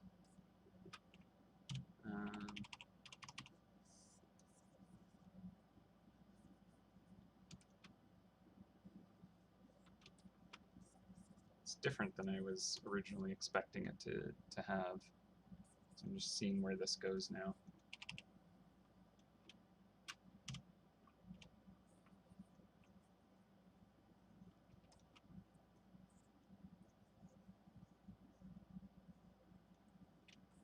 Actually, I almost imagine that this thing has like a deck of cards hidden in it or something. I think I did something similar with another character actually, where they have kind of like a hidden card on them. Like, am I remembering just a character from Clawshot at this point, or was it one of the Law characters that I created? It's all blending together now. I think there is the card shark that probably has that. Maybe I'm just thinking of that. Yeah, the card shark? Okay. That makes sense.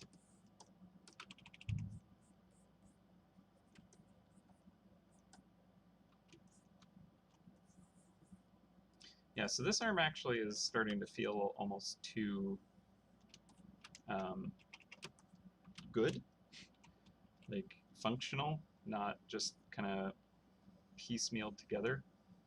So maybe she actually had to get this kind of commissioned from the tactical group.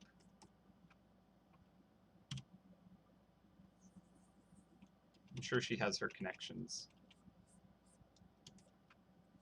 All right. So because of these ellipses, I can see that this arm is at least kind of pointing down towards the hip again. I think this ellipse needs to widen out a bit here.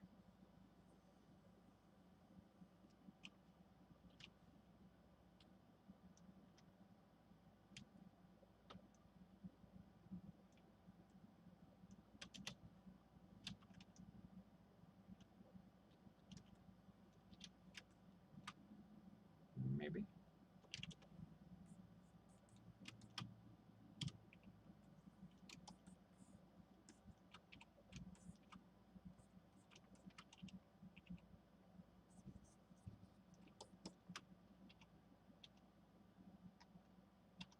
Now I kind of want it to go like right into the like the shoulder of the dress to actually make it a proper kind of functioning prosthetic. That could be kind of cool.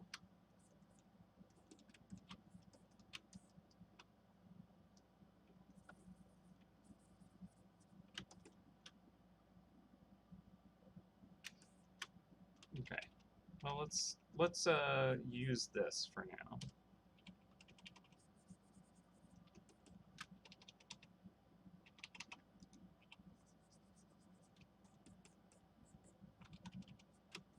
Kind of lost the gloved, like lacy glove there, but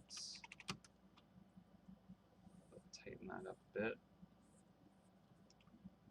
Feels a bit kind of bulky.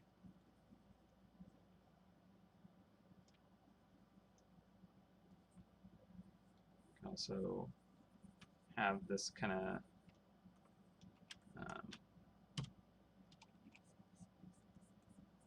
shape here, where there's kind of these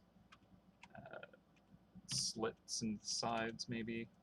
Just kind of change the silhouette of that, show a little more kind of interesting shape language. I think I need to center it just a little bit more too. It's like it's not quite balanced. So if I move the pivot point here and just rotate it.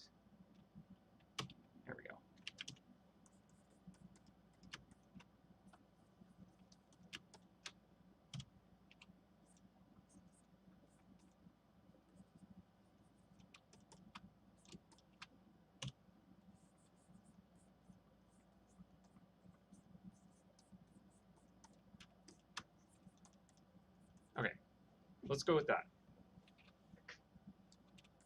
So we're going to throw the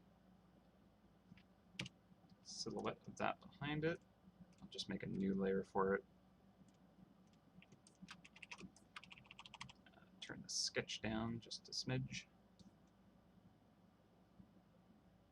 By a smidge, I mean a lot. Okay, I just need to be able to block it in so I can kind of compare it with everything else that's already starting to get rendered.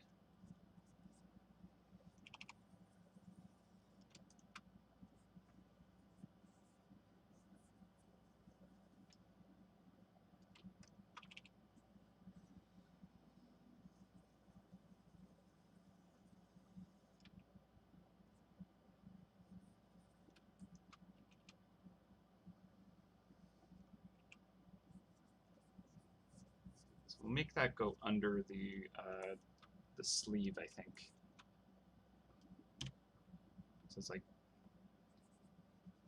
under the, built into the dress underneath or something. That's pretty doable.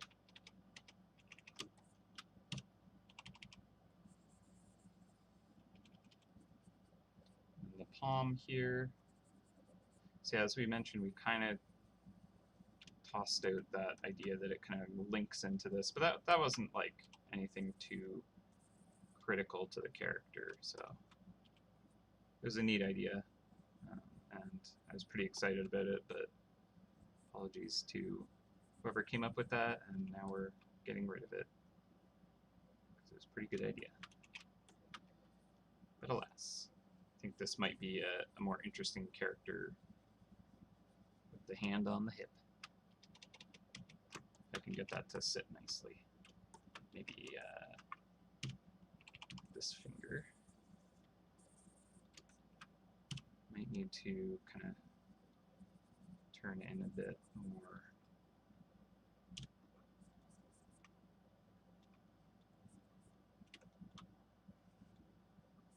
We're going for like more of a kind of dragon talon too.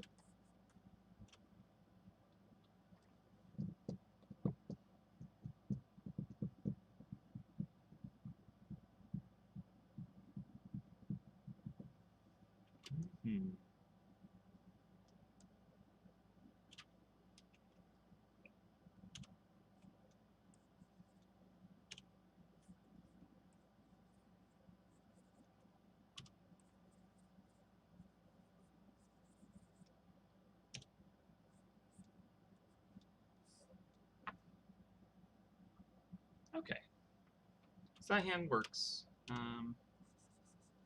Let's take another look at this, kind of zoom out, take in everything. That bandolier I'll move around a little bit, because right now the fingers are kind of lining up a little too much. I don't know if I care for the bandolier on her anyways. Where's that sketch? Okay. So we can just kind of get rid of that part of the sketch at least. Or rather just do that. Okay, so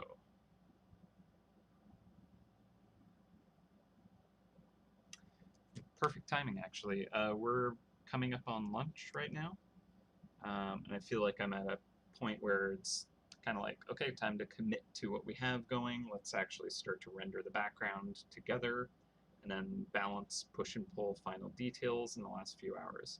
So I think at this point we have to move on anyways, just for time's sake. So yeah, we're gonna go on lunch. I'm gonna put up a timer. I'll be on lunch for an hour, but you'll be able to kind of see when I'm about to come back.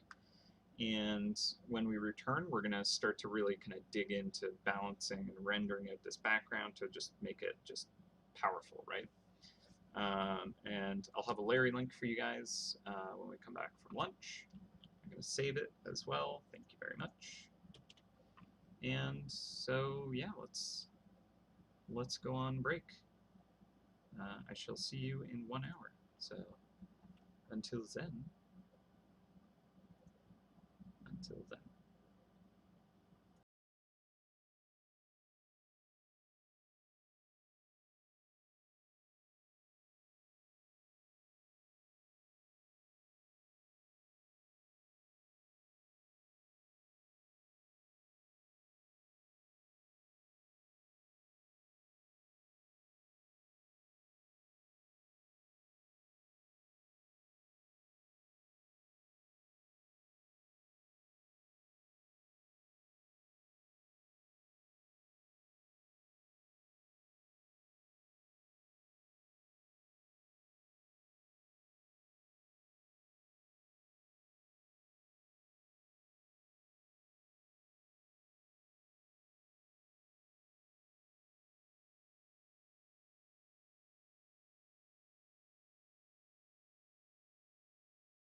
Him.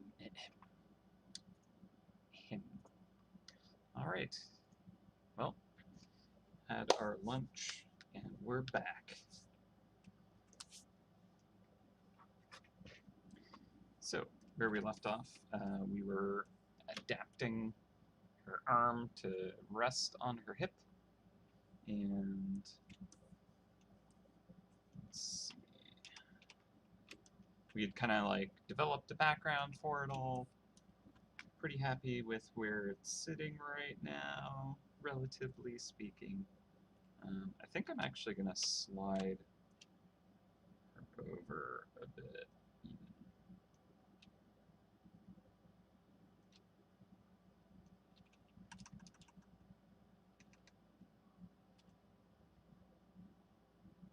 Like that. Maybe not.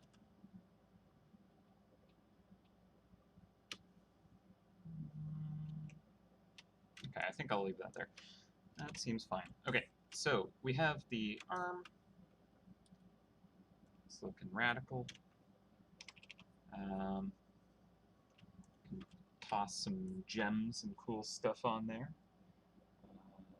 Let's see. All right. So I'll use just a layer on top here.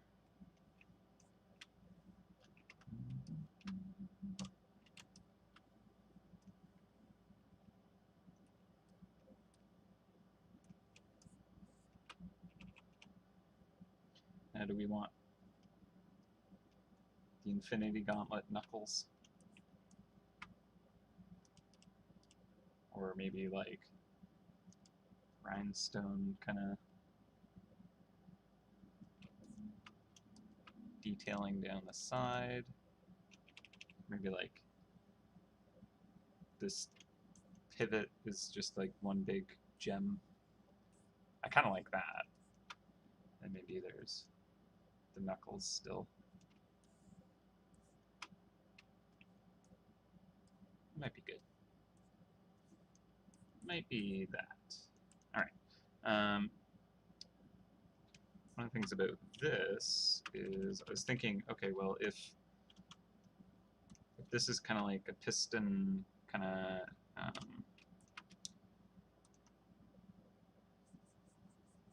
like thing that pulls on that elbow to kind of extend it, it should obviously just like go all the way over to the elbow. So just modify that to make more sense.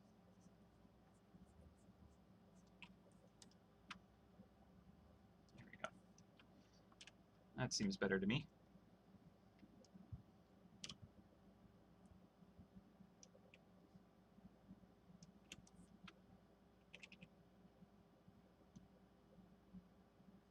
And then I'm just going to have that ellipse kind of wrap around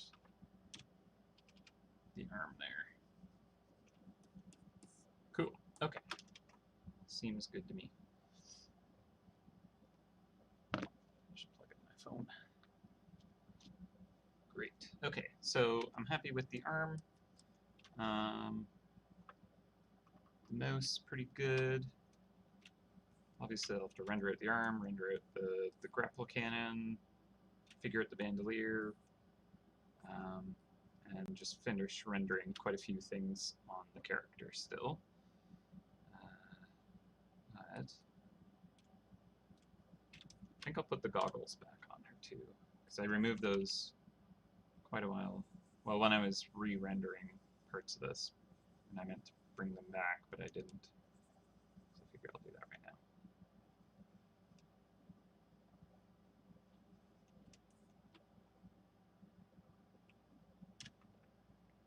So I feel like that needs to be a bit wider. Her eyes are quite wide.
good enough for now. I'll render more on that later.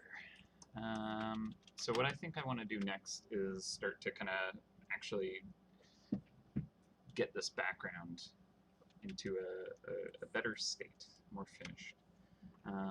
So what I will do is probably knock the sketch down even more. And then I think I'll just use a layer above everything. And this will be kind of like the actual render. So maybe isn't the most efficient, effective manner, but it's kind of feels like how I want to work on it today. I actually want to dip the tail down a little bit. Where is that layer? Yep, right. Literally the one layer I did not click. Kind of feel like I want to, the reason I'm moving this right now is I want those clouds to really kind of like read better, because I thought that was pretty cool how those were reading before. So maybe I actually like do this.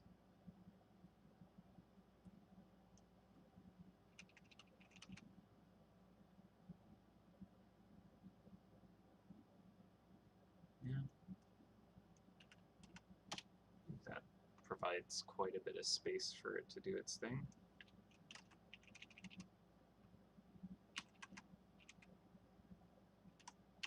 Seems okay. I mean, I could move it back to where it was and then just adjust the clouds. As long as the tail feels appropriate, then it's fine.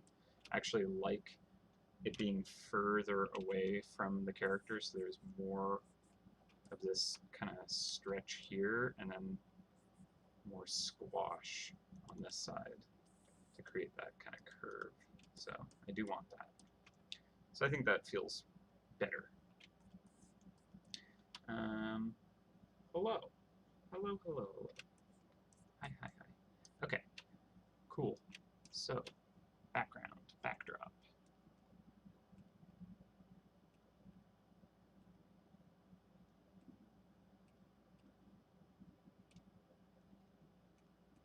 Yeah, I'll just work on this.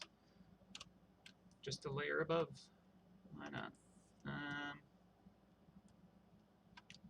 do this, and then I'm like, this is a terrible idea, Jacob. You shouldn't work like this.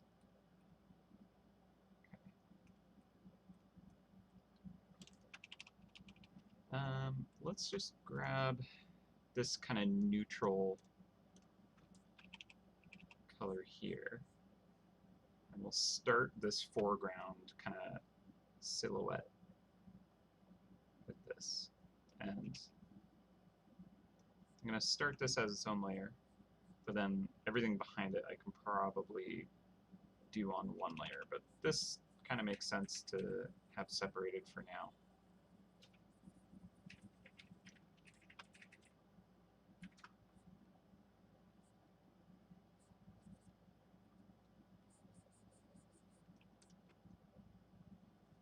I like the idea of it all being flat.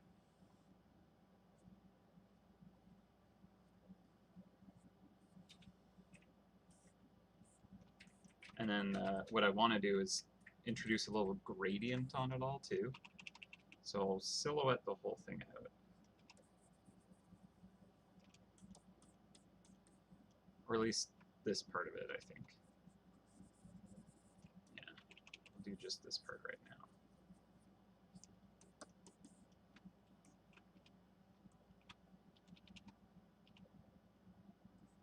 There's something off the side there. Probably getting too noisy already.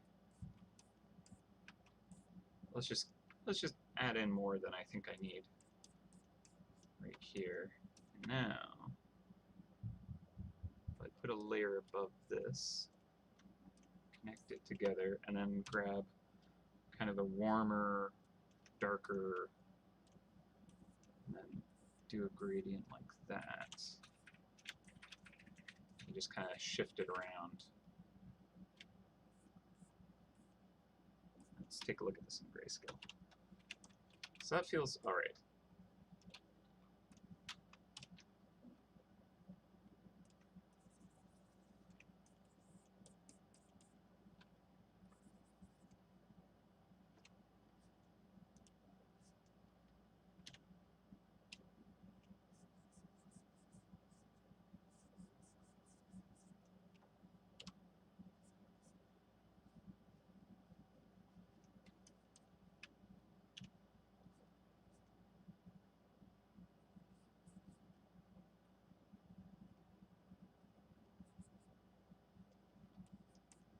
Cool.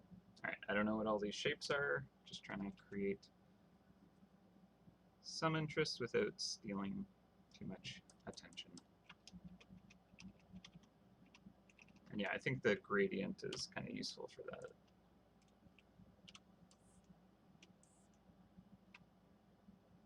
And I can even fade that back. Cool. All right. I like it having kind of the blue sky atmosphere in it. I'll probably give it like a very subtle light pass where I'll be able to kind of define what some of these shapes are a little bit. So let's try that out here. So we use like the sky blue, and we can just kind of block it in on kind of like some of the planes that are facing up to the sky.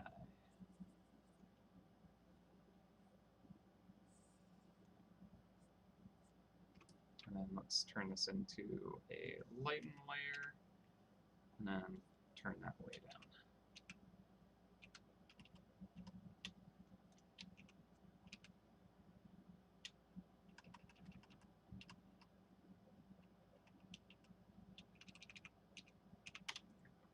%, sure.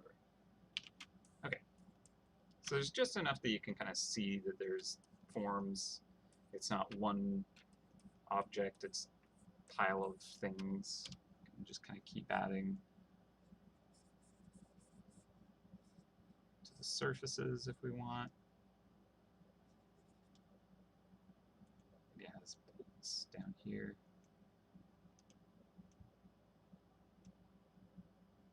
Kind of looks more mechanical if I do that. And then I can even have a gradient with kind of how powerfully the atmospheric light is affecting things. Cancel that. There we go. Okay. That's a good first pass on that. You can push and pull, add texture to give it a little bit of noise and interest. That'll be nice. Oh yeah, that's a good idea. Representing hydro in the pile by kind of having like a vial of water, ornate, kind of maybe like a vase or something would be cool. That would actually be nice, because it's like, oh, that would be like a valuable piece of art that she would take from them. So that works. I like that. All right. So that feels fine. I think I'll do the dune next. And I think I like the colors going on here. We have this kind of like very neutral. Just the layer in the right spot. I think I can leave most of this even as is, but I'll just kind of paint over where it's not quite there. And I just kind of merge it and tweak beyond. So I think for this dune, so I kind of feel like, yeah, maybe let's get rid of that. I don't think it kind of like explains what it is very effectively. It was just too kind of like important feeling. So what I'm thinking I'll do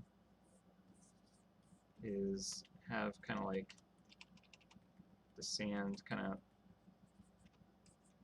blowing off the top.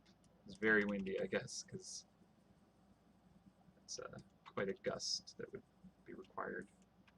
But I also like sand dunes that have that kind of like that defined ridge, right?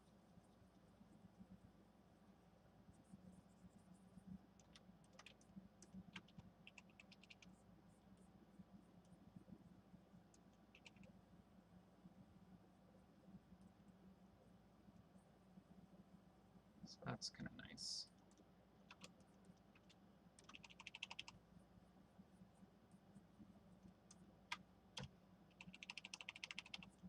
Let's just kind of soften that quite a bit.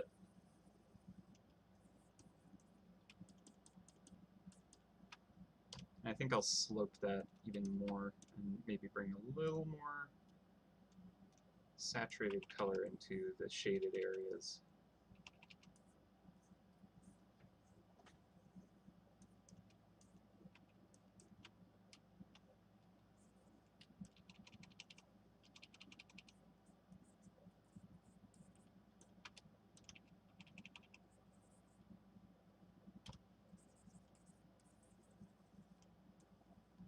Cool.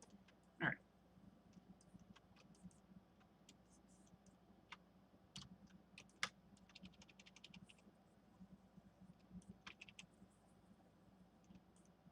And right now I'm creating quite a lot of contrasts down here, which I think is too much. So I'm actually going to start to knock that down.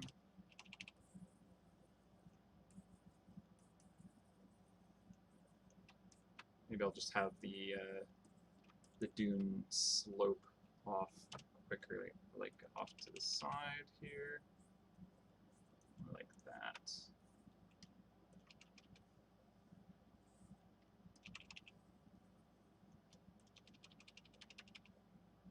Also have a nice kind of saturated edge. Ooh. Jump layers.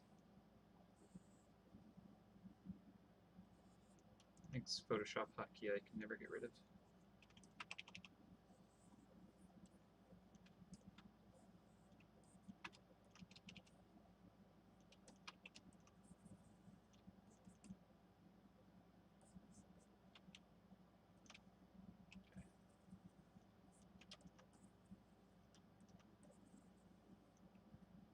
So something like this is okay, I think.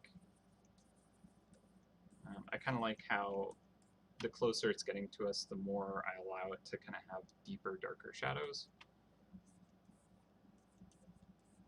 Just going to soften all of this down, because all those individual grains of sand, you're going to get some nice soft transitions.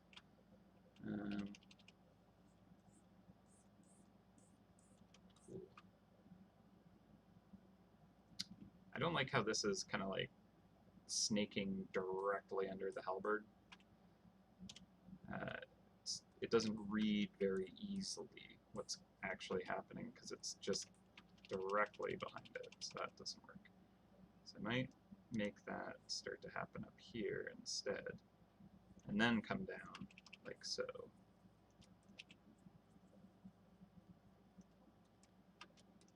And now it's kind of easier to see, oh, okay, that goes past.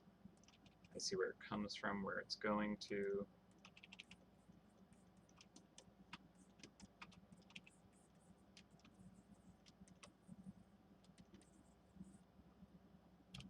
Cool. And just smudge it all together. Get a nice gradient. Cement this here.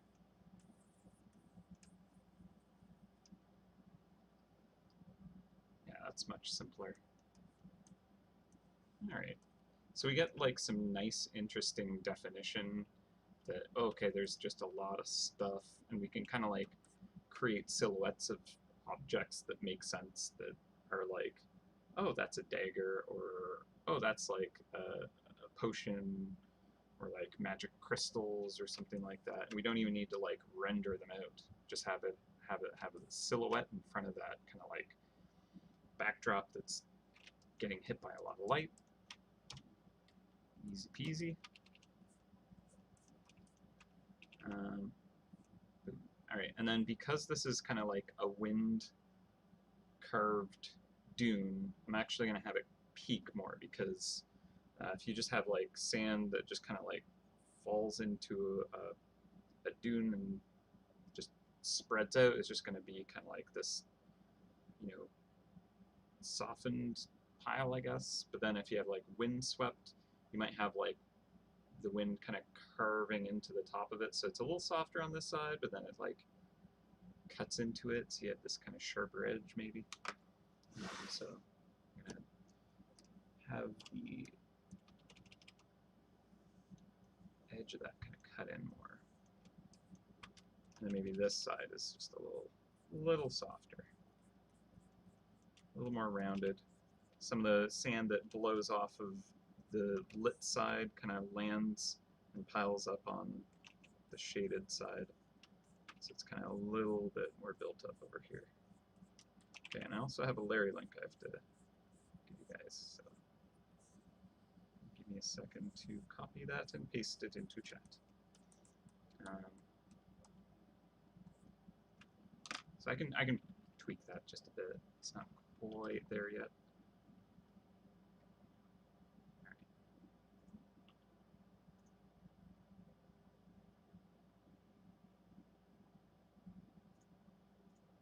Oh, looks like a recruit caught a leprechaun. A rarity indeed. Okay, where is that link?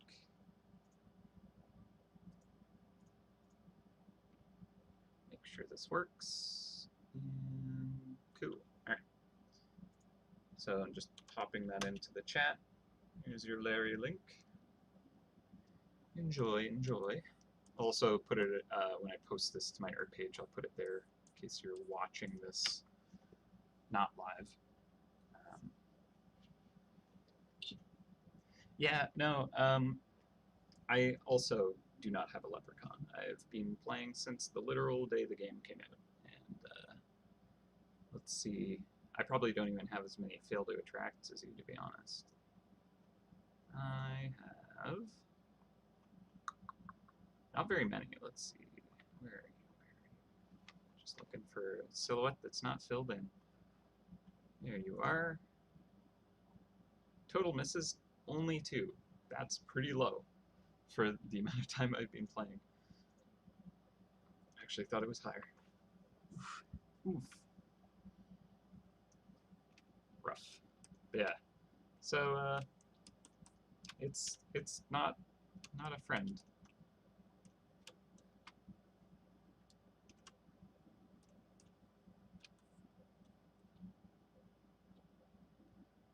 Yeah. I mean, technically, when there, I don't know if it would be statistically easier to have caught it during certain years. Yeah. I know that I think Lauren and Andrew maybe have caught the leprechaun, but like Dave has not. I don't think Giorgio has either. I don't think Michelle has. Yeah, so it's there are no favors for the devs, i.e.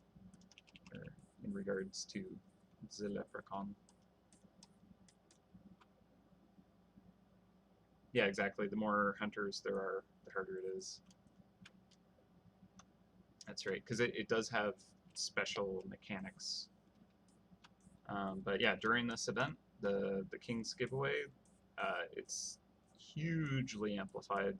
We have the prize mouse scoreboard, so you can actually see the frequency of the community catching the leprechaun. So yeah, I'm excited to even spot one, to be honest. It's been so long. All right. Make it a little bit more of the sky kind of reflecting on the surface of this as it's kind of turned away.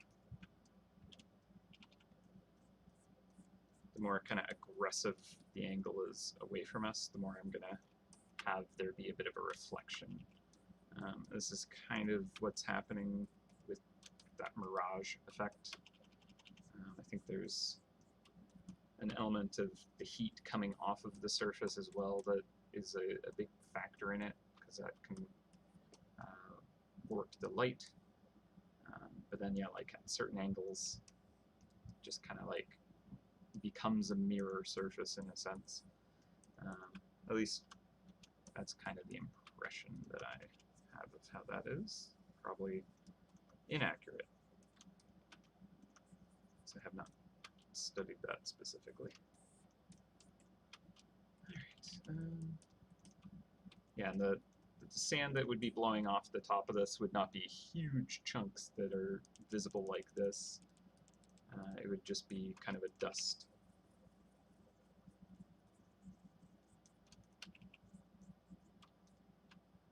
So maybe I need to use a dust brush.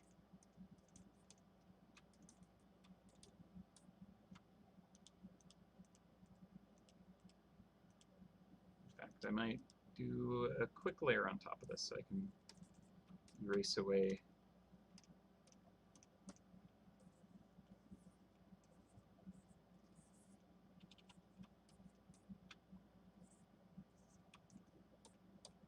just I guess a little hint of it is fine.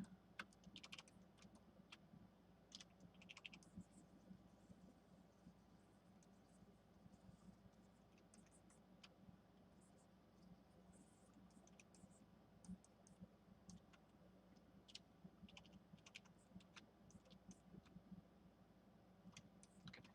So that kind of feels like maybe there's a little bit of it getting picked up and blown over.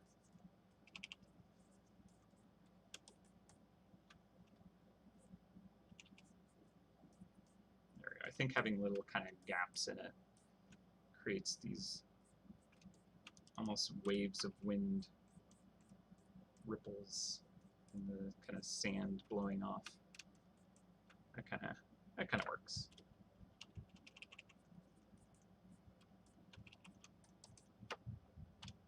Try just a little bit more of it over here. Really knock this down because there's, I mean, it's definitely closer, so it'll be easier to see.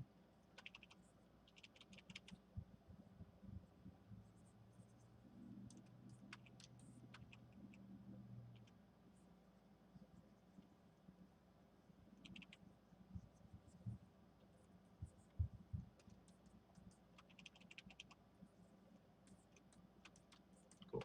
Okay. So with the wind-blown sand, with the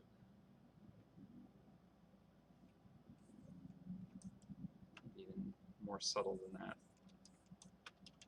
All right, that seems okay. I think I'm just going to soften this even more.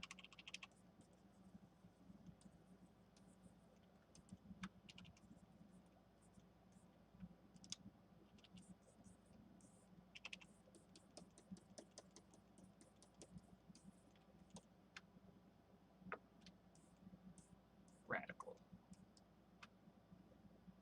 All right. Onward. So I like what the clouds are doing to the backdrop over here. And on the right, if I actually go to grayscale, you can see that the sand dune completely vanishes into the sky. I don't like that. So either I'm going to make the sky over here darken ever so slightly.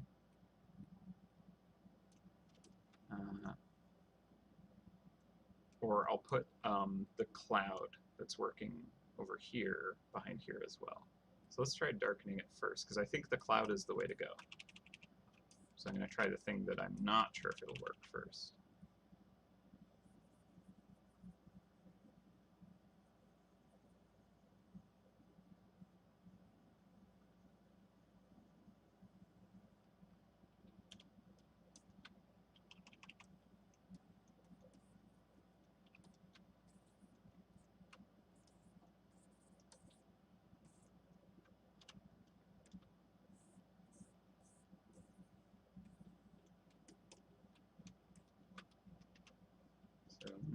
now there is a clear definition.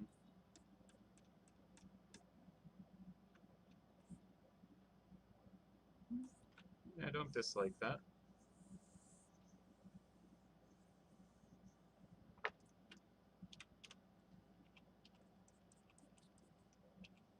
Plus, I do want a bit of a gradient in the sky anyways. So that does leave a little more room for it. Okay, maybe we do go with that. And maybe we just add just the edge of the cloud right here, but still have that gradient. Maybe that's more interesting. Although I would probably knock that cloud back.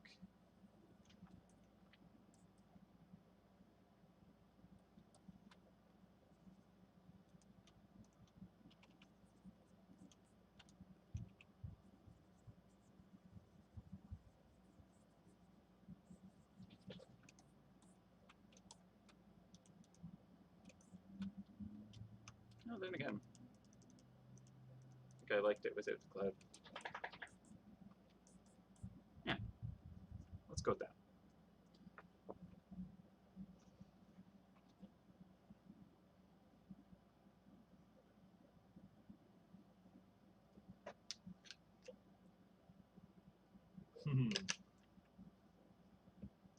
Well, if ever there was a method to catching it, that is the way to do it, Lonely Sailor.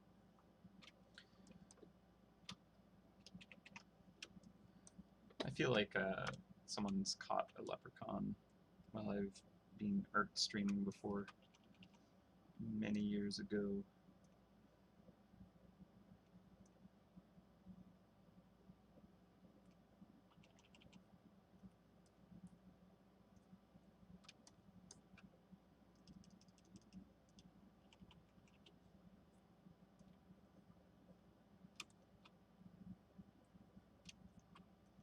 Just want to get a little more saturation to that edge where the highlight kind of falls into shadow. Just find that kind of brings some nice life.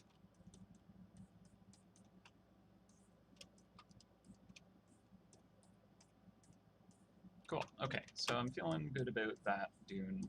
Good enough at least to move to the other side.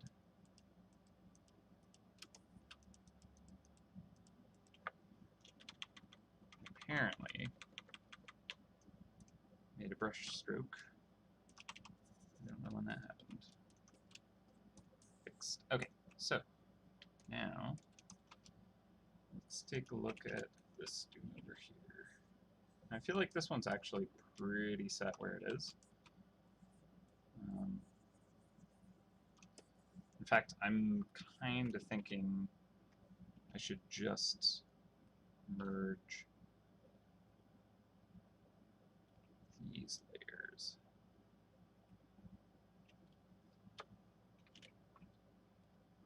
Okay, and then this, and that, and thusly. Let's do it.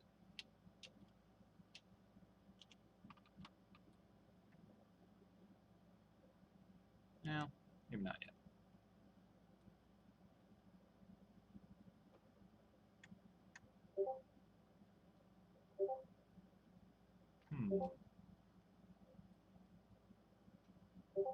Now I'm gonna do it.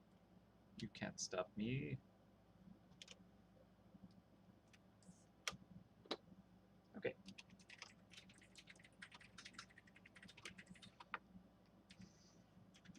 Oh, got a message from Dave.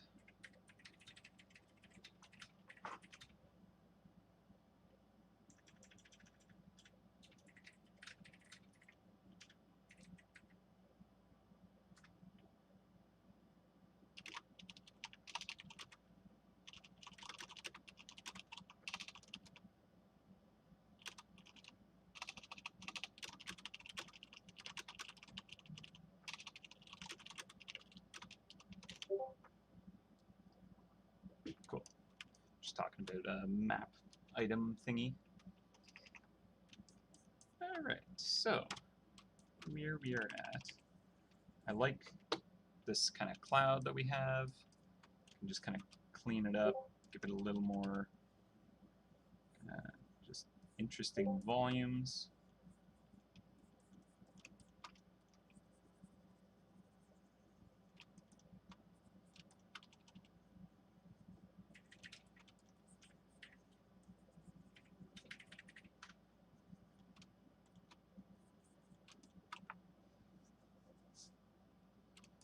I also want the cloud itself to feel like a whole other location, another zone just behind this.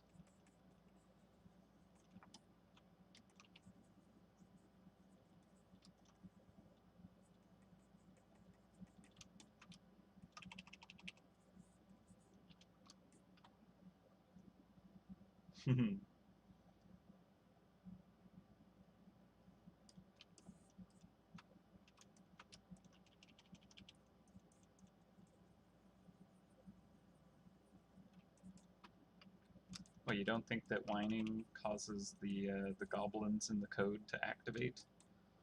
The number of times people have whined on stream and then, like, an hour later, not even, come back and are like, it worked. We did it.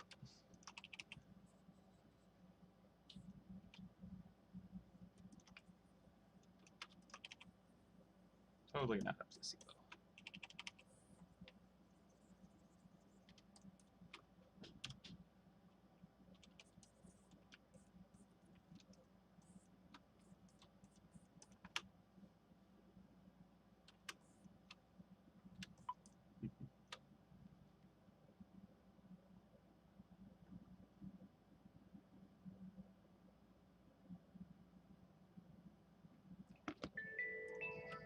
Alright, phone, alright. I gotcha.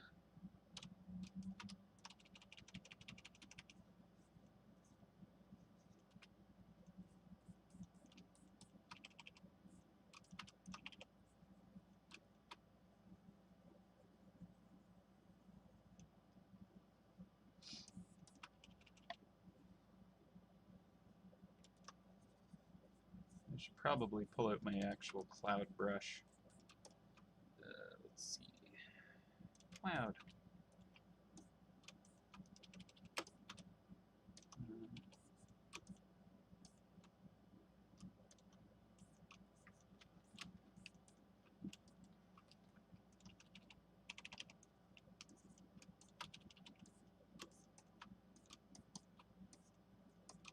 Just to kind of get things started with the texture of it at least. I don't want to lose my cactus too much in this.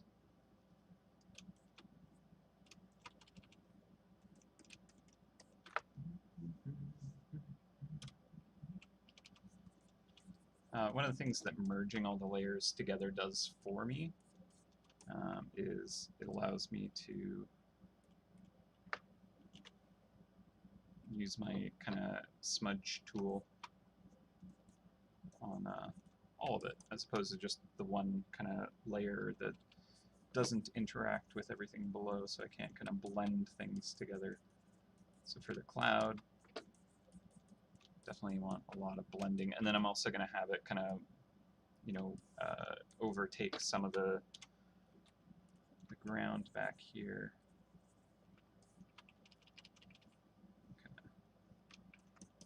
Rolling into the valley below. I really need to kind of soften that up. And then I want to kind of bring that cactus silhouette back into it. Yeah, just all those edges are just really kind of getting lost in it. But I also want there to be some clear layers to it, so like having these kinds of defined lines gives at least a little impression that there's kind of these just different kind of volumes of cloud kind of rolling into the surface.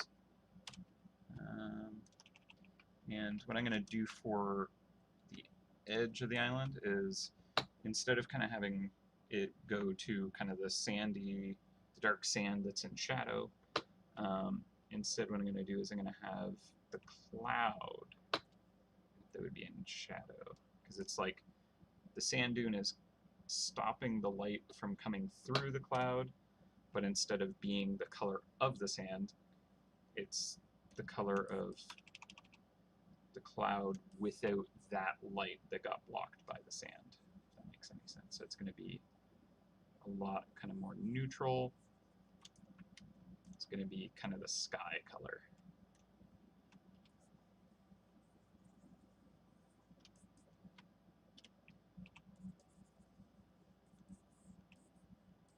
That's also why the cactus is going to be treated similarly. And then we'll have kind of like some of the cloud on top of this too. So parts of it will be having the light hit it. So let's use, I'll just use my regular brush for this. And then we'll just make the edges a bit fuzzier.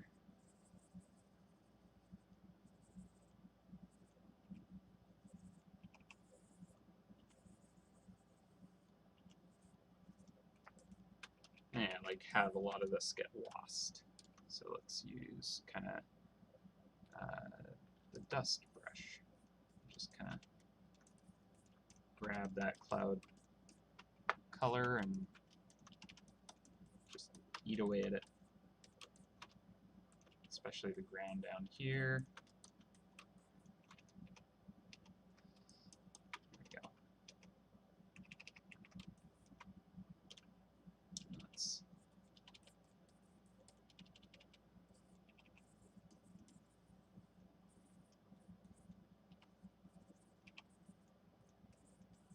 So hopefully that looks like a cactus in the middle of a cloud now.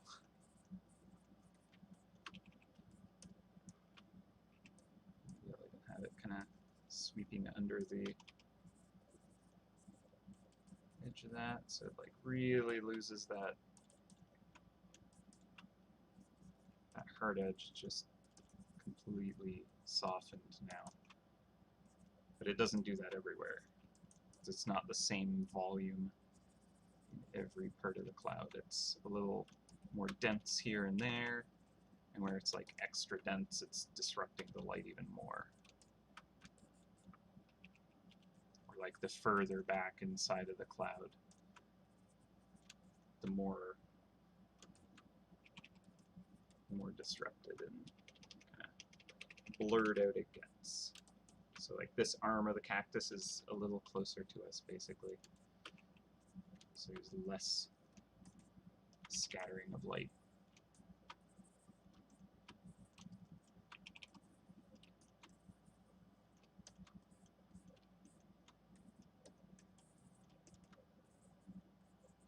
Cool. All right, so that's a big cactus. The big cactus in the sky, the clouds.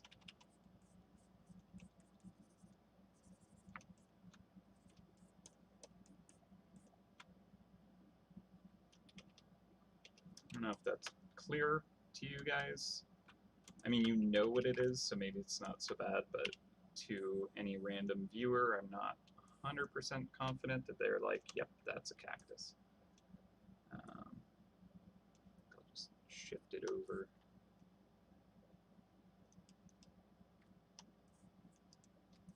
It's a speech bubble, apparently.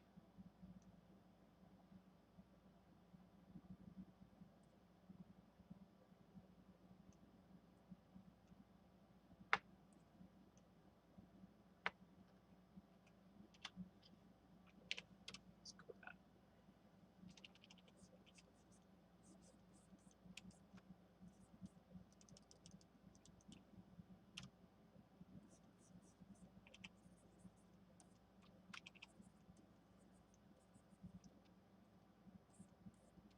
Cool. All right. No fun if everything's revealed. I agree.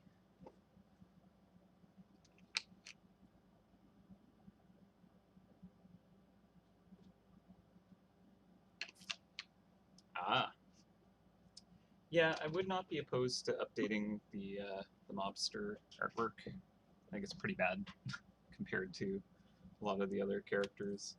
I think uh, when we were kind of talking about our assets available, when we got to, preparing for the King's giveaway, because it's in the middle of this big content patch that we're doing, and we have other things that we're also working on, we decided to kind of keep it as low scope as possible. So doing a redraw of a character that, is still exciting to catch even though the art is bad, was not a massive priority. So that's why that didn't get updated. But next year it's possible. I don't think it's going to be too high a priority, but I would prefer to, you know, update that. Like at one point we did update the leprechaun art, even though that's such a rare mouse for people to find.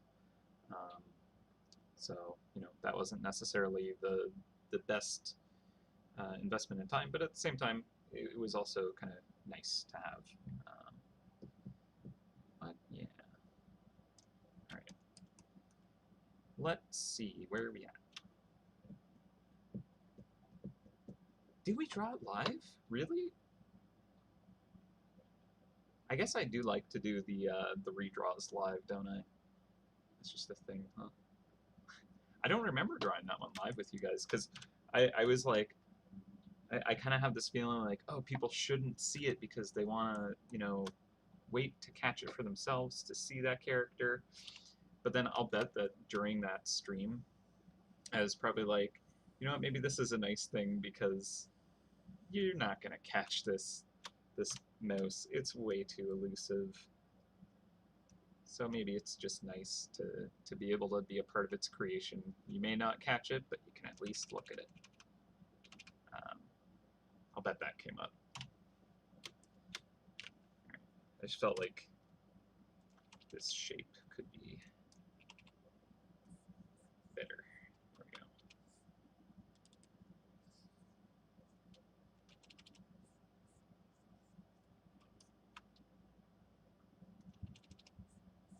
This is coming along pretty well, actually. I think I'll actually be able to get some nice detail work done on the mouse because I'm feeling good about the background. Obviously, the foreground stuff I'm going to give a little more attention to. These kind of money satchels and the crate I want to tweak quite a bit.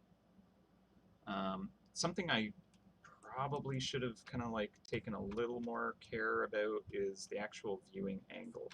If we look at this crate, you can see the perspective that's implied by it.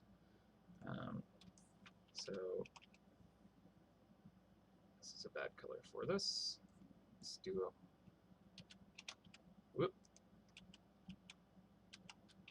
There we go.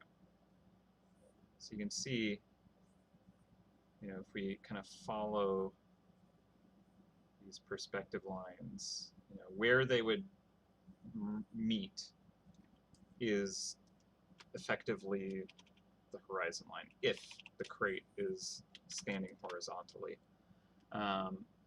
So that crate implies that this here is our horizon line, in which case the edge of the island should be kind of like up here, or below that anyways. But if it went on for forever, it would reach up here. So if we use this crate as like, yep, that's totally horizontal, then this down here is like way down, way below, and we're looking down at it. And the way that she's drawn, she's kind of like leaning forward because we're almost looking down at her. We see kind of more of the top of the face. We're seeing the top of the hat. At least the head's tilted forward. So we're kind of, our perspective is above her, but yeah, she is definitely kind of leaning forward. That's implied in the pose and intentional, so that's fine.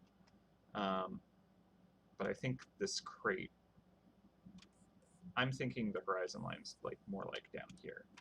So either this crate is like sliding forward or like tilted forward, which is fine, nothing wrong with that. Or we could kind of like adjust that perspective. It's not important. I don't think anyone's really gonna like be thrown off by it, especially if she's just kind of like standing atop a pile of loot. Can just easily expect that it's kind of tilted all over the place. But yeah, I might tweak that. But I am gonna tweak these money bags anyway, so no biggie. Something we'll do. This was our initial grayscale test, and it's all over the board.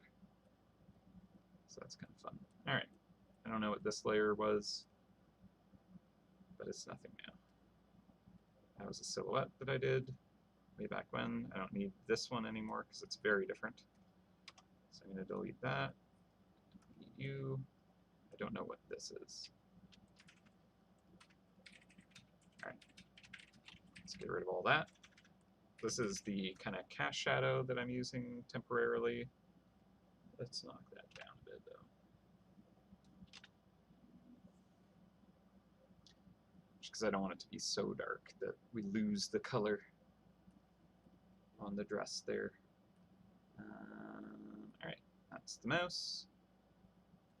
Let's finish up most of the backdrop. So I think the next thing I can do is I like the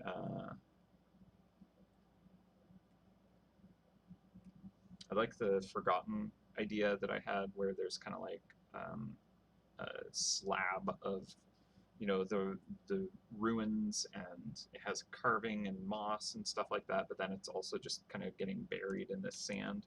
So I want to do that part. And then I think we can just kind of try and put in a piece from each of the power types and just kind of make them have their own kind of little nugget. But I'm also going to just tweak this here really quick.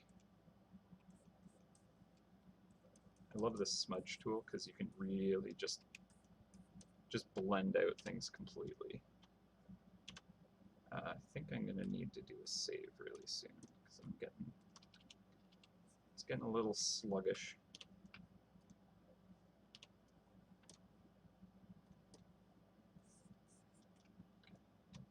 Save. All right, it is saved. I'm actually going to just change this slope.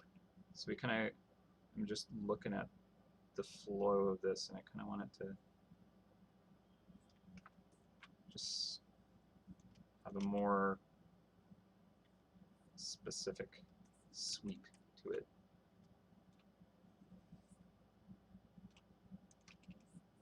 I think that's good. And then smudge. Blend, blend, blend. There we go. Soften that edge.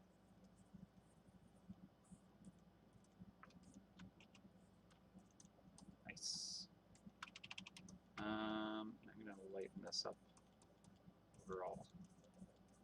So I feel like more of this is kind of facing directly to the light because of that big gradual slope.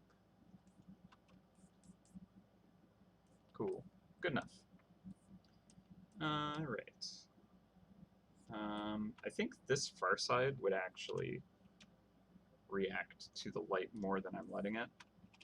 So like down here, I think I actually do need to give it a little more of that, but then still letting the cloud kind of like overtake here.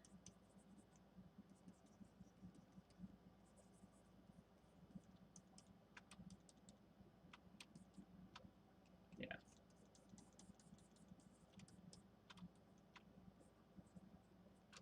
So get a little bit more sand warm. That's a lot more. Probably way too much. Pull it back.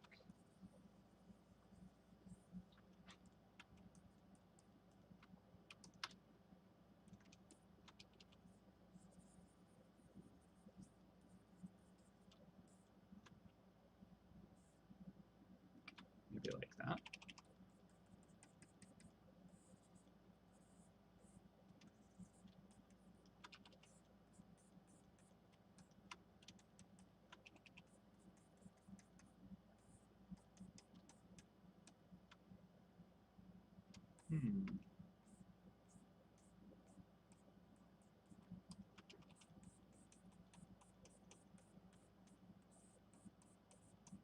I think having the cloud kind of like spilling in is helping it a bit.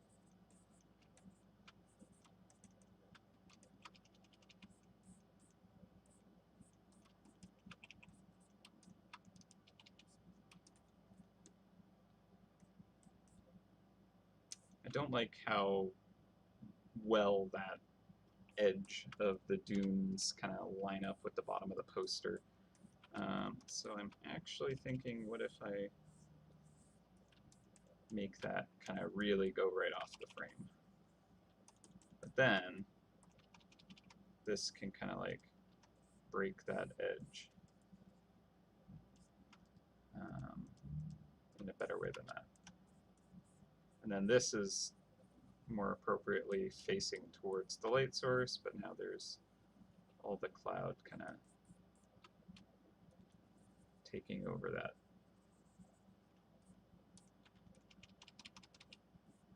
And then the very edge of this, I just switched layers. I gotta turn on my hotkey override. It's the worst. Okay.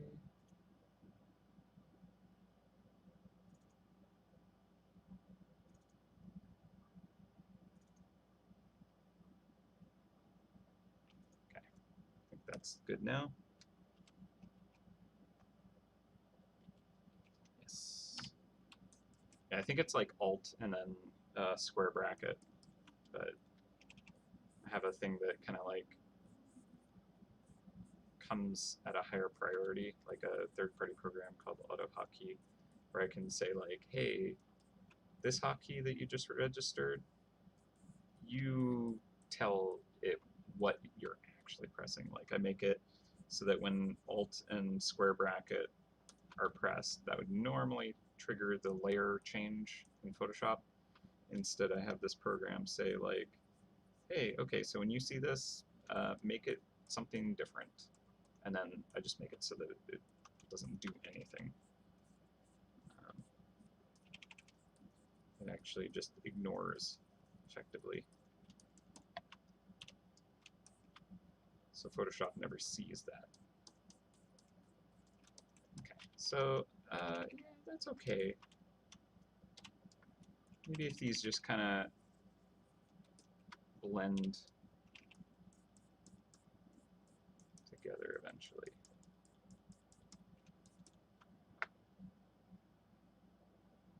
That's fine. And then honestly, I think that if I create some kind of silhouette thing here, that just makes it work. That's fine. Who knows? All right, so that feels fine.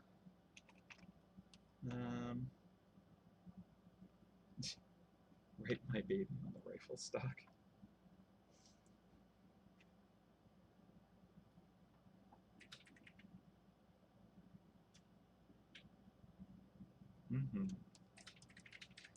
Okay. So I'm pretty happy with the backdrop background. The furthest away. I'll probably like push and pull time depending. Time pending. I don't know. Time permitting. That's probably what I was looking for. Always time permitting with me. Okay. Yeah, I think her just a little more centered is good. That's fine. And then with this, I kind of want to have like something with like this gem, but it's also in the shadow, so it's not like too intense. Cool. Okay. Just going to do another layer below that. This is going to be the forgotten slab. So I'm picturing it as, I'm just going to get rid of this for now. I don't need it right now. Okay, I'm picturing this as kind of like just a giant brick from an ancient kind of structure that has since crumbled, so it's very weathered and worn down.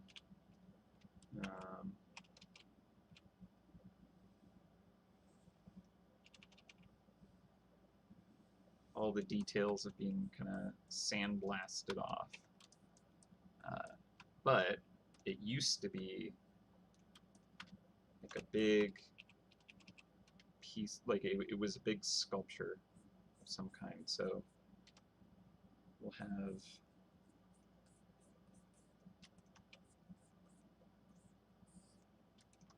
just a part of it.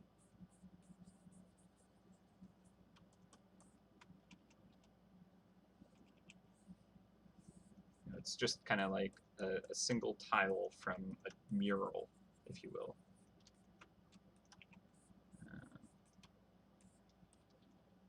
Also, thank you, Maceman987.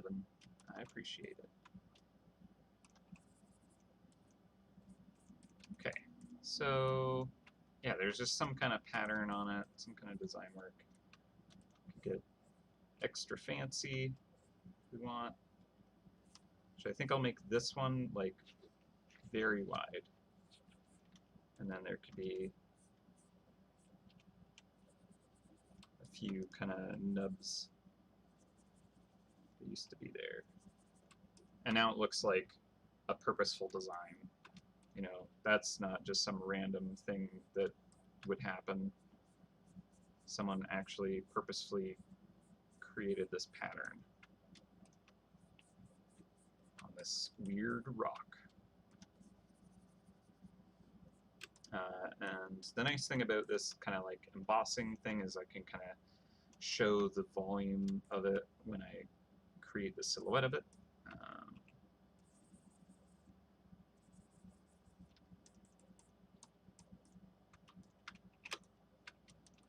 So let's do that right here.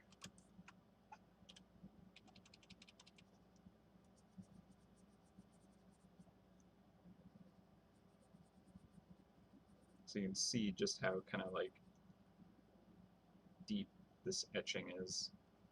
It's quite a lot of the stone has been removed to create these patterns. But it's also kind of like not an aggressive cut, at least not anymore. Maybe those edges were at one point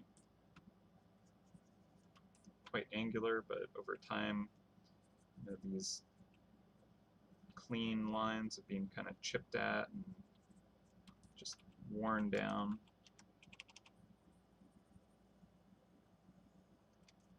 The rain, wind, and debris has just kind of eaten away at it.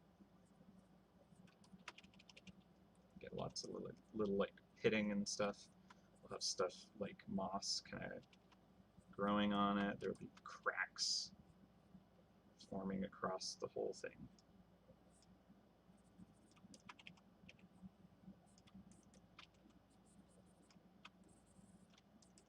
Boom. And then where it gets really kind of deeper, there's like the actual cracks where it's like super deep. There's a lot less light that can actually get into that, so go quite dark.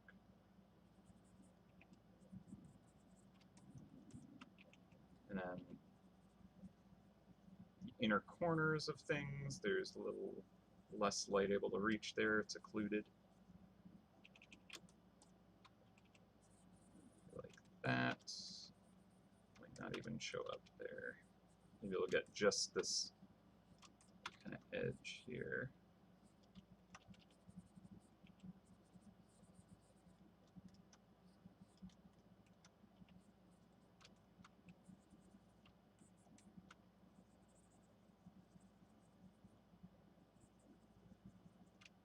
And then because the inside of this is the same plane as the top side here, it's just sunken in, but it's the same, like it's facing the same way, it's made of the same material, you'll kind of get similar lighting on it. So now maybe you see that it just looks like it's a carved kind of stone surface type looking thing. Hopefully it reads that way. And now I'm just gonna kind of mess up the edges of it a bit. I'm just gonna give it texture. It helps imply what it's made of based on just how messy it is, I guess. Yeah, so like right at the edge where the plane, like the surface is changed to this vertical and suddenly it's hitting horizontal.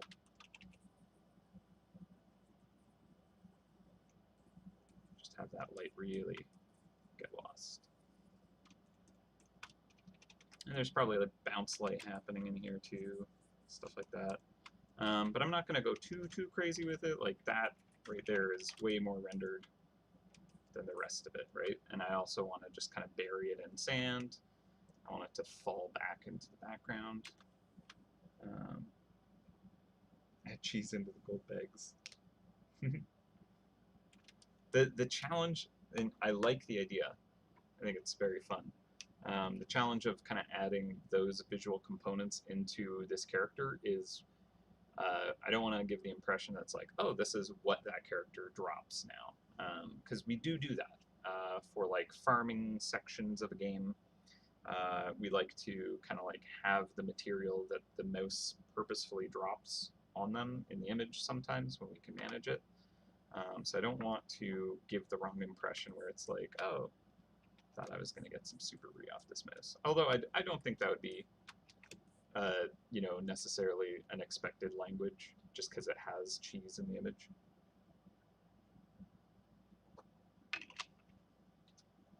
I mean, you'd probably catch this mouse, see what it drops, and then like maybe look at the art in more detail, but you're not going to see the art before you catch the mouse unless you're here on stream with me. Okay, so let's give a little more color to this. I want to get some greens and browns. I'm going to use like a heavy texture on a layer above it, but lock that layer to it. Just kind of do that really quick. A little more saturated. There we go. So this feels like the forgotten kind of region, the island now. Go quite a bit darker in some parts, and now it's just a case of erasing away until it's kind of where it should be.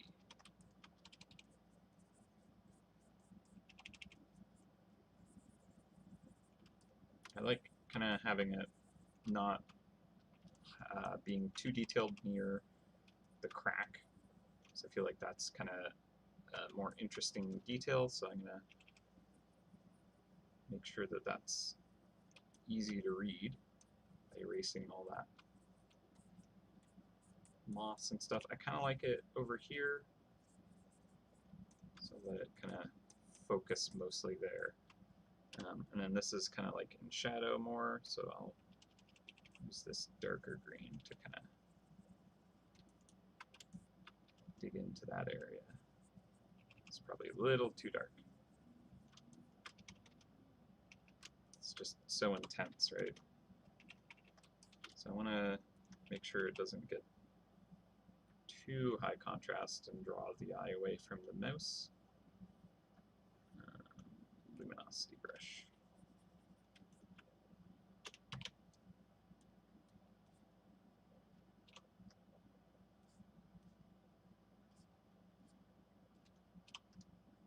So I definitely want it to be darker, just not too crazy dark. It's probably fine. Cool, okay, so I feel like that says enough. I feel like that says forgotten piece of stone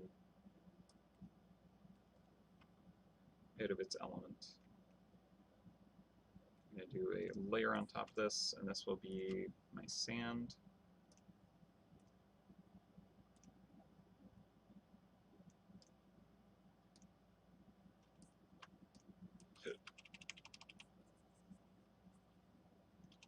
Since there's kind of these deeper sections, the sand is going to kind of go in and fill those first.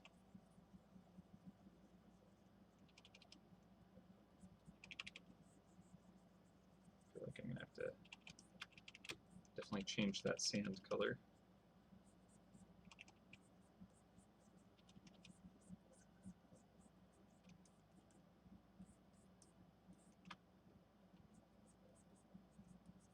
There's just a little bit kind of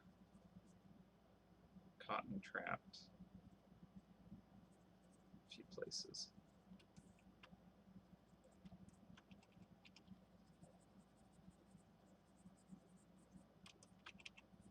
Now I kind of want to make the dune kind of come forward here. This works for me. I think this is okay. And actually on the tops of it, it'll have more sand, but the sides, because they're vertical and sheer, the sand isn't going to stick to it and stay on top, right? It's going to fall off.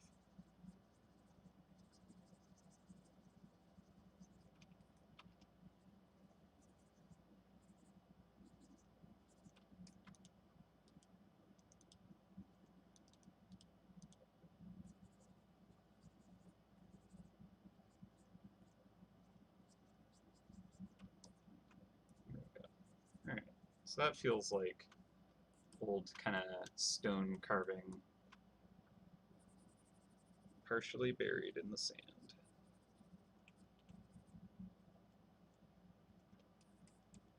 Sweet. It's gonna just kind of come up here. Yeah, maybe that's actually where that line, that directional line kind of cuts through. But because it's going behind the mouse, I also want it to kind of continue somewhere else. So maybe it kind of flattens out here.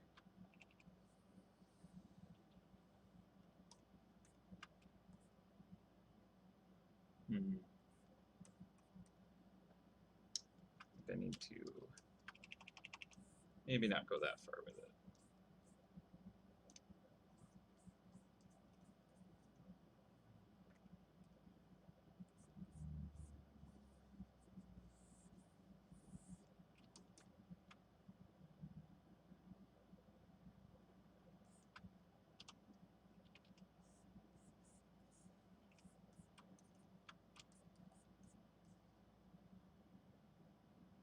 Well, this does feel like a pretty kind of like vast and epic island if I had this many different kind of dunes in front of each other. So, all right, let's do this. Let's go with this.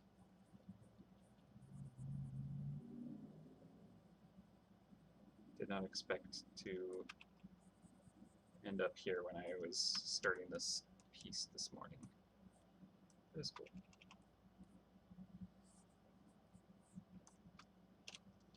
Okay, and maybe just soften that out. Sure.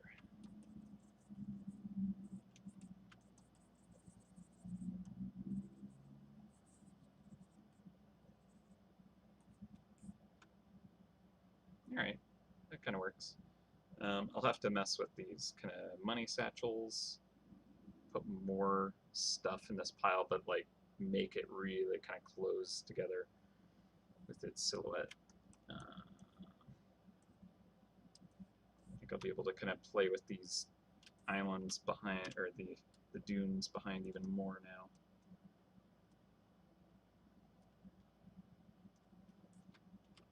So just kind of lose some of that saturation there.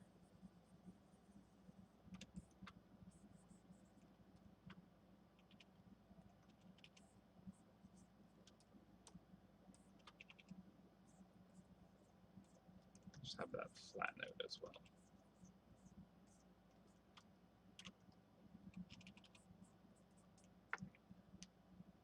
Yeah, the ornate vial / vase of water, shadow clothing pattern, both very good ideas that I want to include. So let's try and do that.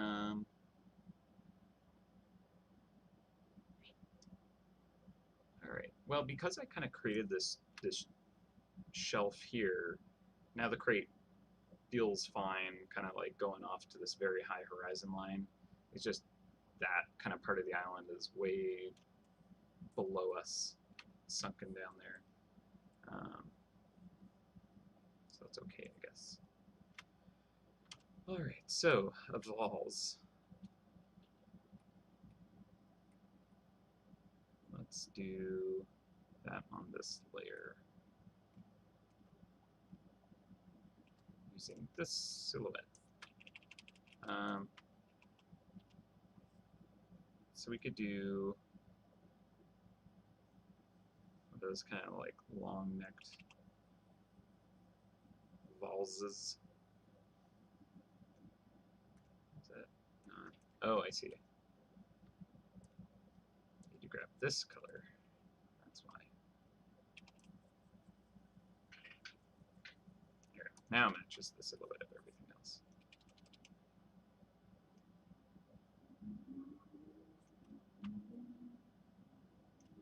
There are these pictures that have this very long neck.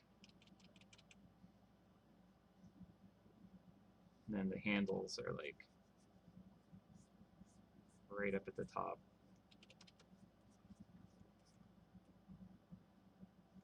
They look pretty cool. I just thought that that might make for an interesting silhouette.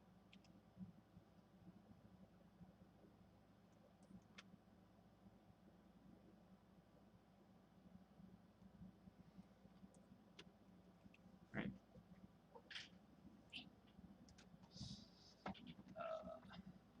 So, and for this, I feel like we can get into some darker shadow. I'll just use a gentle brush to kind of darken that down here. And then this one's our highlight.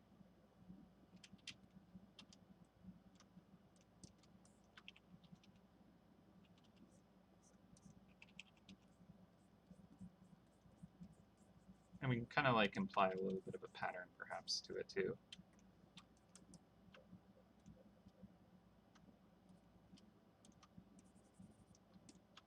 Actually, I want the handles to be at a different angle.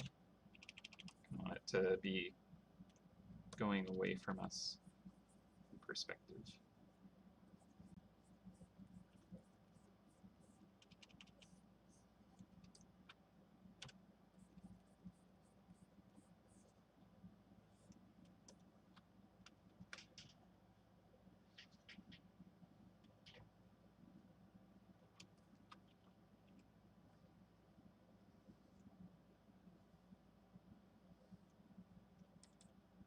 There we go. That feels a little bit more like it's kind of tilting perspective-wise.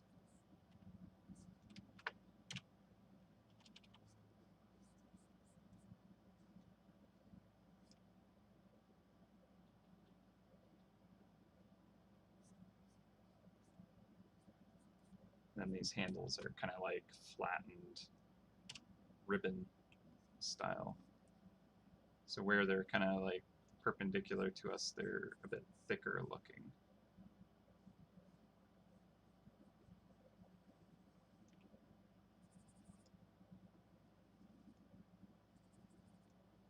Yeah. So that seems like it could be the hydro thing. Cool. And then I'm actually going to put like a little pattern on it. like just a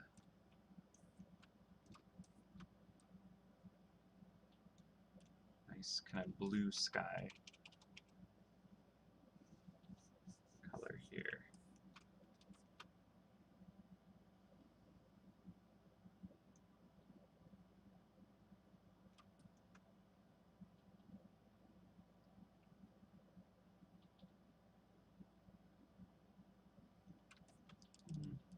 Don't like that.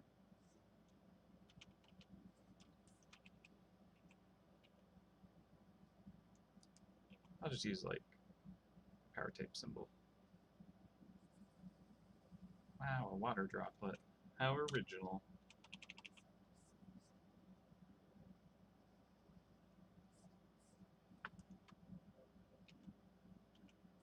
Okay. I'll just knock that back to be barely visible.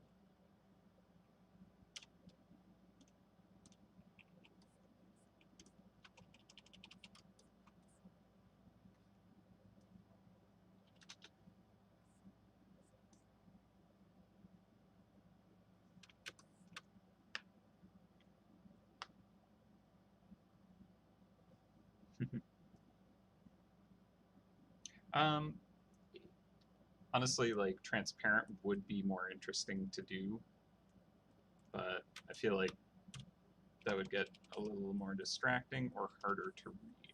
So being opaque is just a little easier. And then I think I'll probably hit it with highlights once I'm done kind of all these objects. But let's take a look. So this is our physical here. I am going to get an even cleaner point on this to make it more aggressive.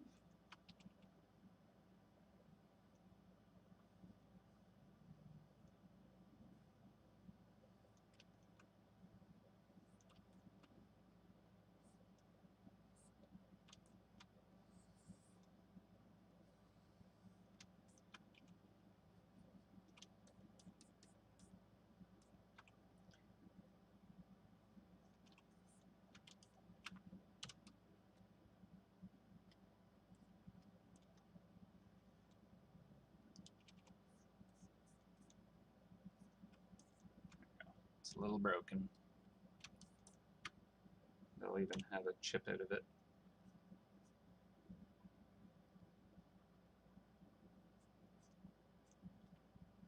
It was well used.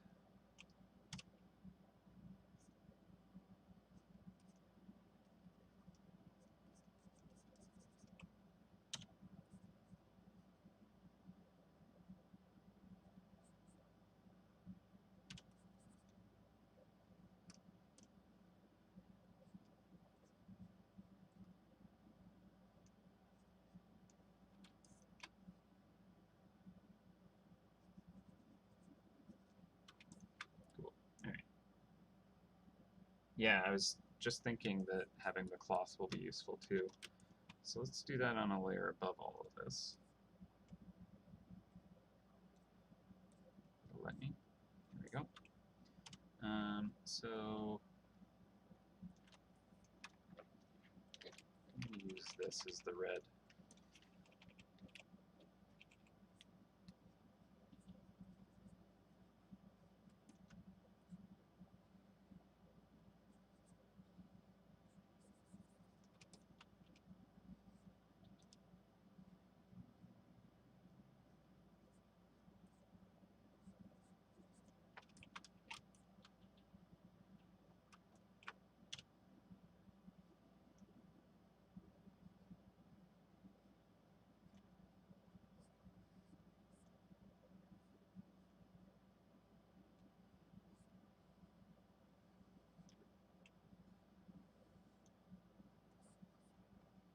Actually, this might come out in front of this.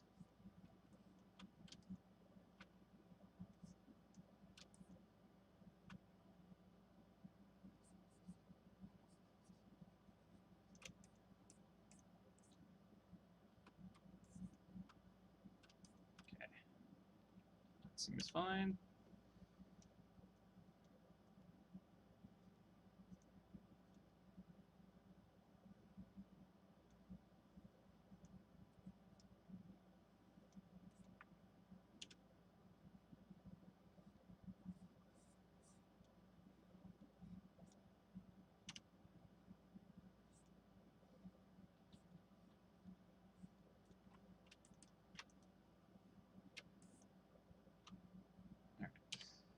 I'll have this come from behind the handle here.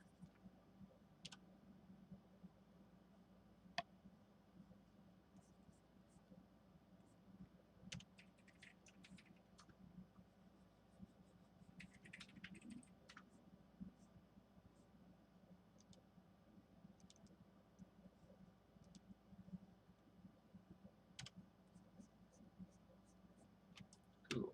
All right. And then I think that's definitely way too dark. Right? It's extremely punchy. So I'm going to actually just grab that, change to luminosity brush, and that feels a little more appropriate, somewhere in between.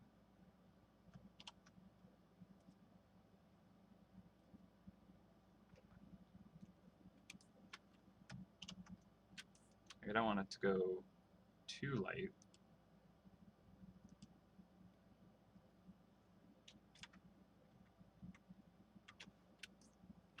Maybe I just need to darken.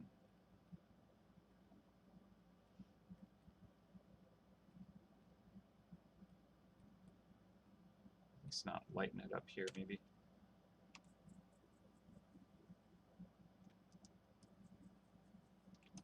Yeah. Okay. That's probably pretty decent for it. I don't need to go much further right now anyways. Still want my baby written on the rifle stuff.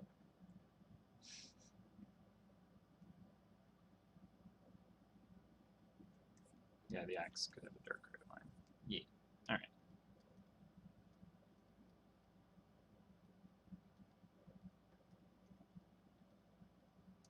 Let's see.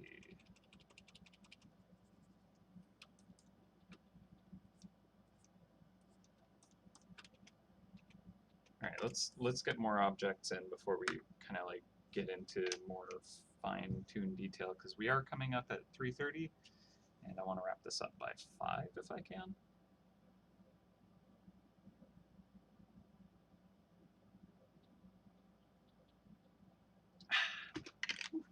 Alright, one thing that I do need to do, I forgot to do this on the previous mouse, Paragon, is having their power type symbol represented on them. So obviously I kind of like put the Hydro one in this pile to kind of represent, like, you know, she took it from them, but she needs to proudly display hers. So yeah, we could try the shadow clothing thing. Let's do that. I think that'd be pretty cool looking. Just a hint of the purple. Yeah, Laws, the scales. That is right. So let's think of where we can put that on her. It could be the crate. I don't know if I want to, like, I mean, it's already flipped here text-wise, so we would need to adapt it. Could be on the stock, although I know that there's been a request for that already. Could be on the hat. Could be this part here in the center. Maybe I kind of like move things around to just make that the power type symbol. That kind of is a nice spot for it. Could be like a brooch that she wears. Yeah, what do we think? For now, let's see if we can kind of get some fancy dress going. It will need to be above this. So let's see. Can I actually just get to the point with this where I merge it and it's not the worst thing ever? Soft light. Let's zoom out so we can all see this.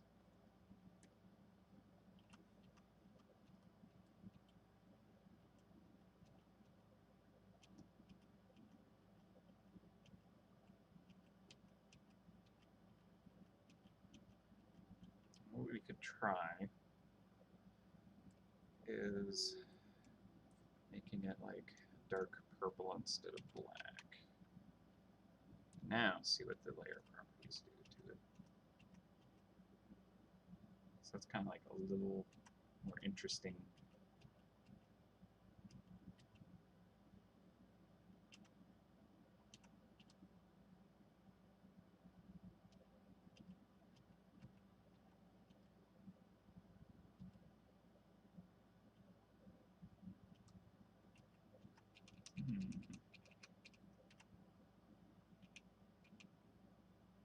like the pin light. The hard light.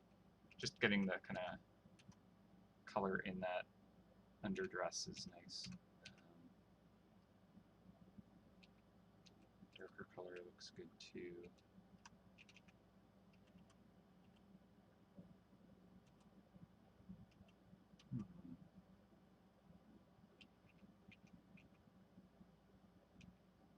Okay, well, I guess we need to ask ourselves, how do we want to actually apply this shadow? If we did it this way, I would just merge it all into one, and then it's going to be a little harder to kind of like fiddle with all the little bits, so that's probably not an ideal solution. What I could do alternately is duplicate this into the areas that need the shadow. So the arms don't need it. That's an old layer, sketch stuff, hat stuff. This is the layer that needs it. So let's duplicate it here and then merge it or clip it into that layer. And where else does it need it?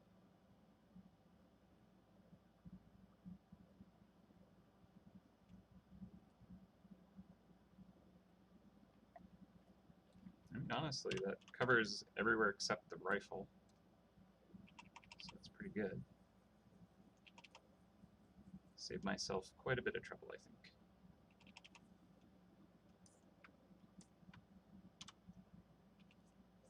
Let's get a little bit on the shoulder there.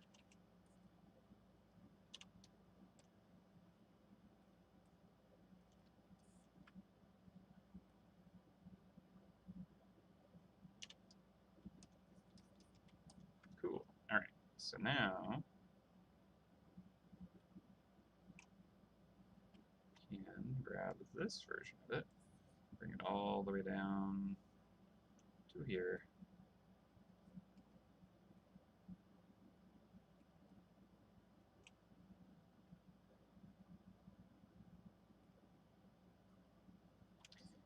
I'm not even sure if I care to have that. I'll just deal with that when I get to it.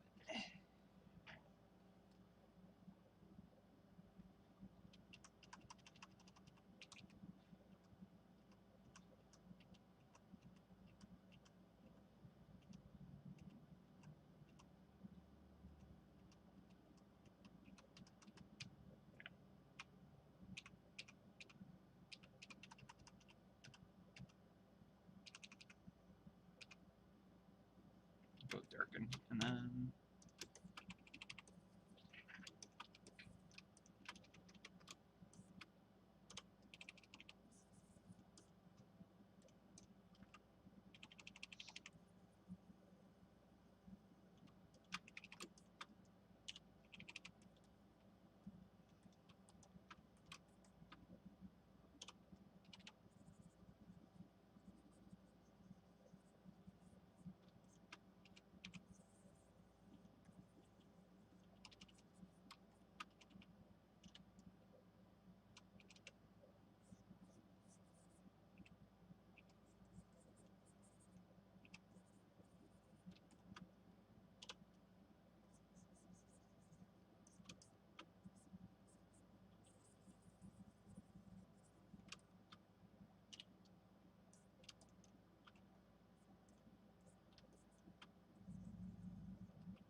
cool.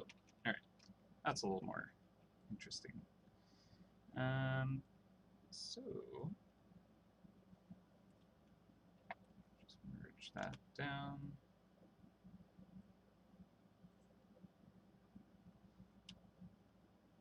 And good. Okay. So where were we?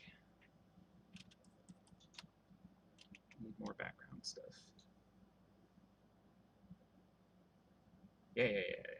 That's right. Shadow cloth. That's what it was about. Okay, so how are we going to do that?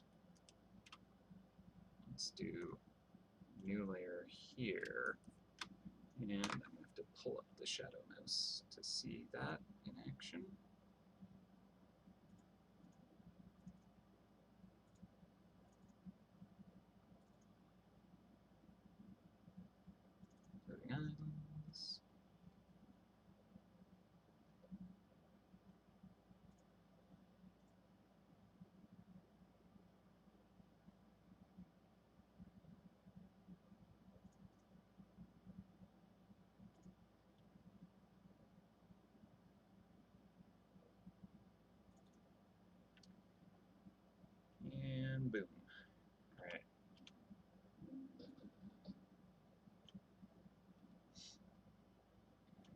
I don't want it to be too intense to kind of like steal the show, right? But I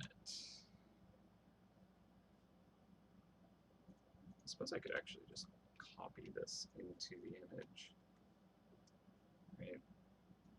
Place it somewhere and then just erase away what I want.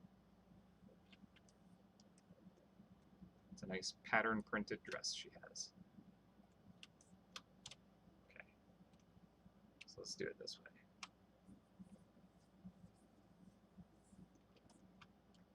Now, what I need to do is reveal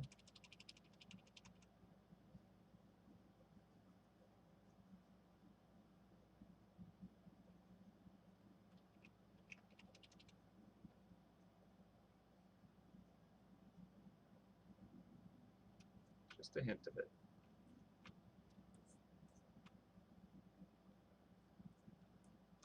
And I can even just move this around to find kind of a good section of it. And probably even hide it more.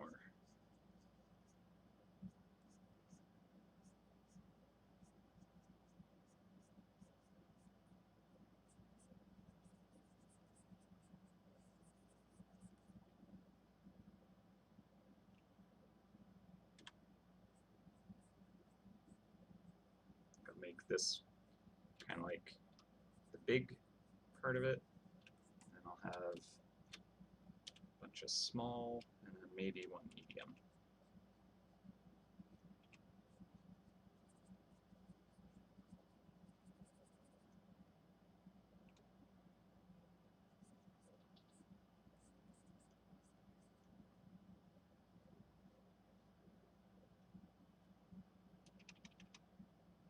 So I'm not sure if that's just confusing, right?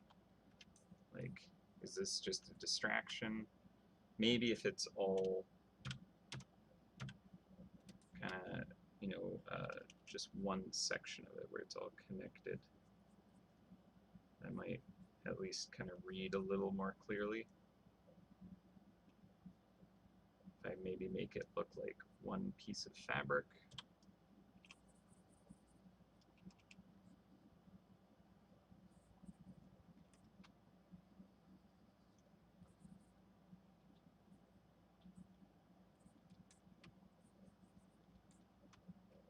So it's just like a panel of it kind of layered between.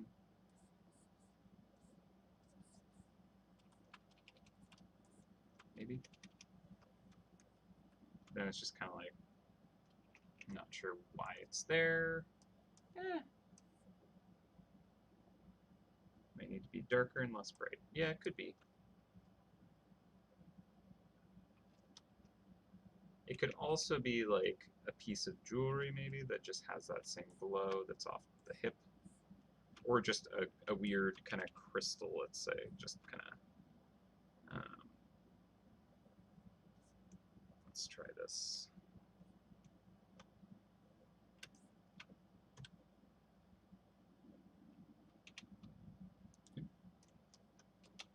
Okay, so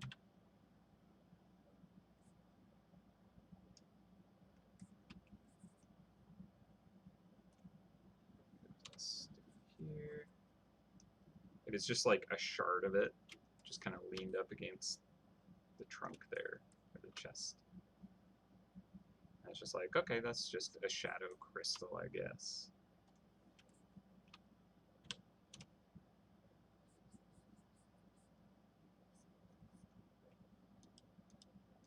And that's maybe interesting.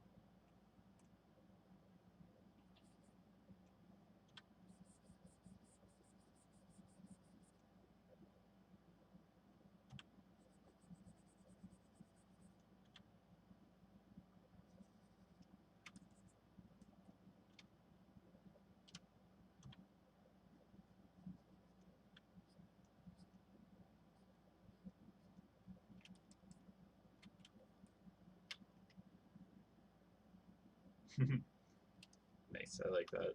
They broke the shadow sky chasm and stole a piece. Sure, why not?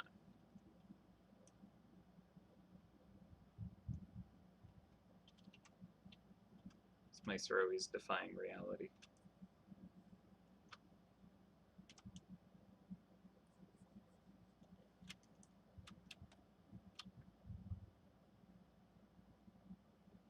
Yeah, like it is a neat idea to have the fabric. I mean, maybe I just need to have the whole of the fabric using this, and then it'll be more clear what's happening. And I just kind of tone it down more, so it's only maybe happening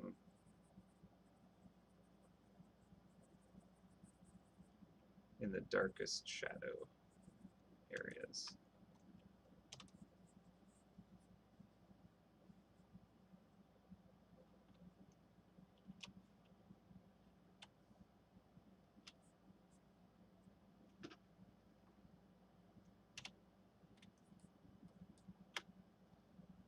And then, so we'll just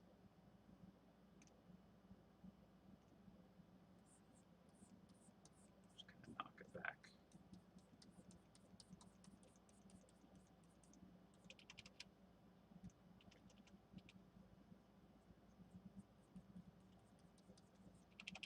Like that.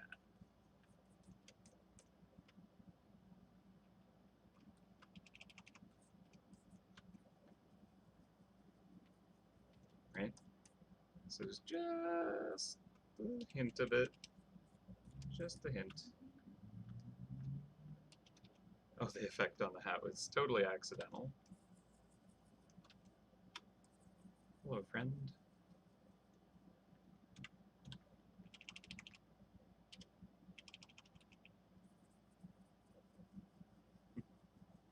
Okay. Yeah, I like this. This is more clear what it is, and it's neat that she would have that kind of technology, just a little bit of it. It's kind of cool. I think I might even knock it down a bit more. Let's use a gentle brush.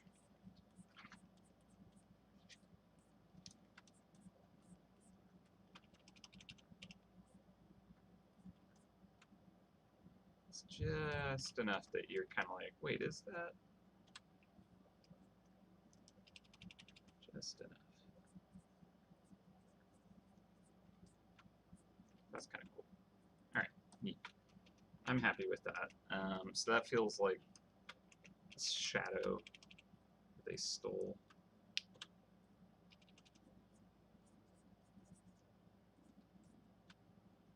Good, good. All right.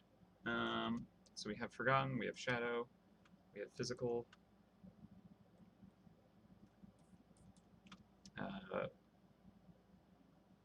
I think I'll give her more kind of like ornate jewelry and stuff like that, and that'll be the draconic component.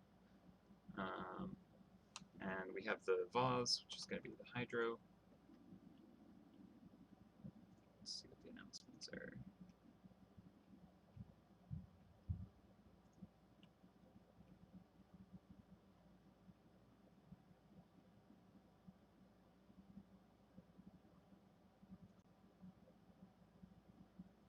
Some gameplay stuff for the Clan O'Connell. Neat.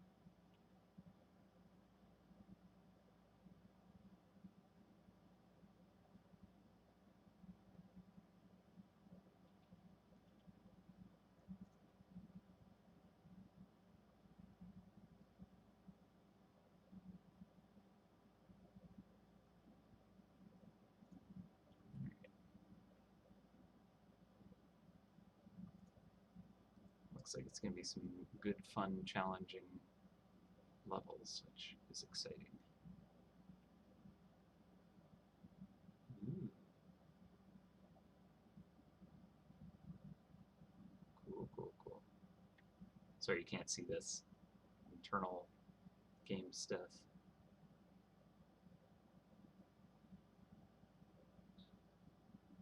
Neat. Very cool. All right.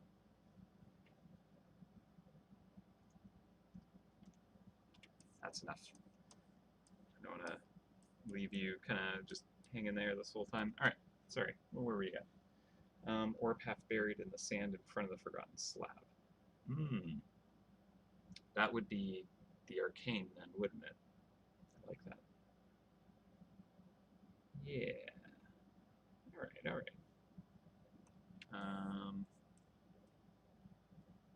I actually kind of almost want to have it like far in the distance because I love the idea of that orb just being massive. And she somehow stole that.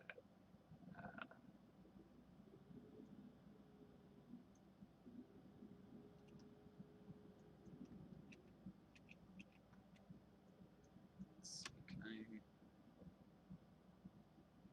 steal that from here? Okay. Yes.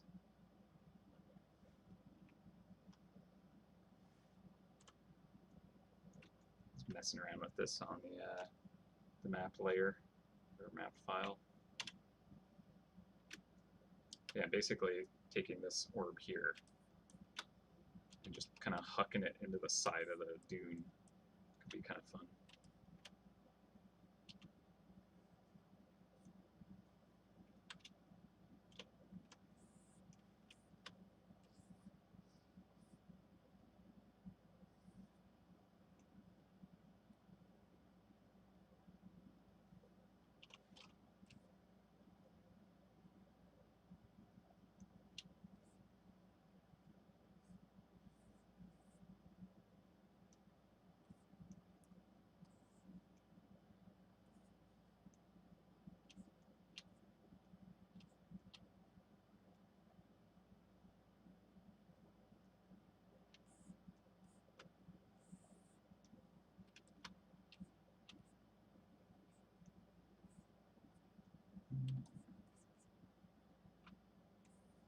Maybe down here.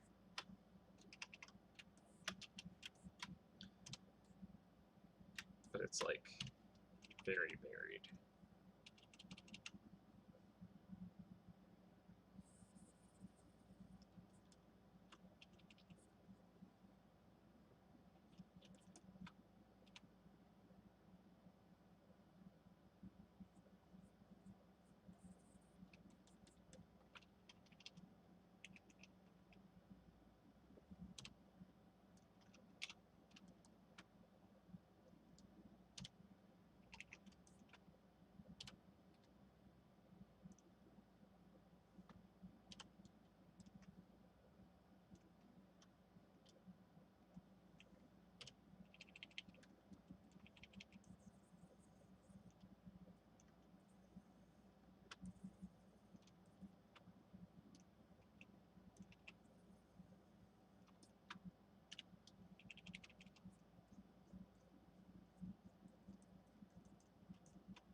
It feels like it's going to be pretty distracting.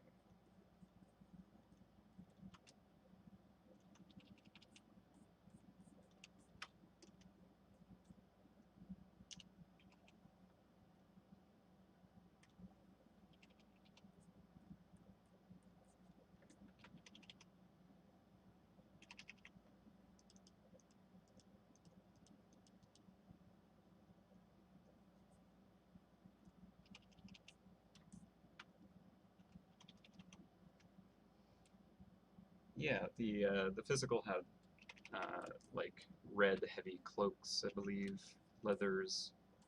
Um,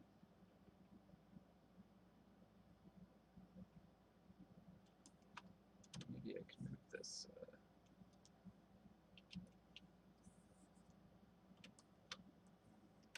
to a different part.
maybe? What do we think? Just random kind of shiny thing back there. I don't feel like it sits very well.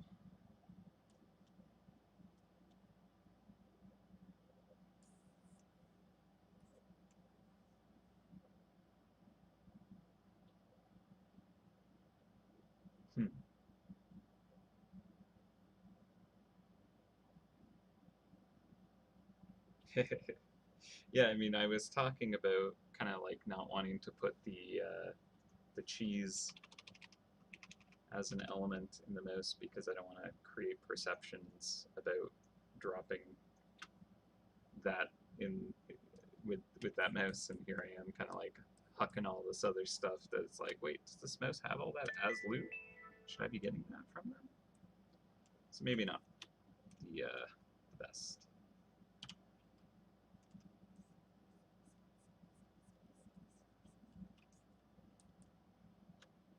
There we go.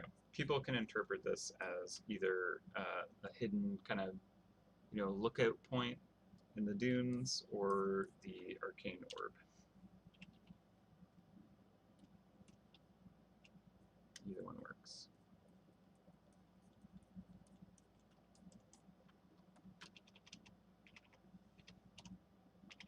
A little punchy.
Alright, I need to stop fiddling with this one. Just either toss out the concept because it's just not easy to work in, or leave it and accept it. What do we think? Weird droplet on the sand dune just kind of confuses me, I think.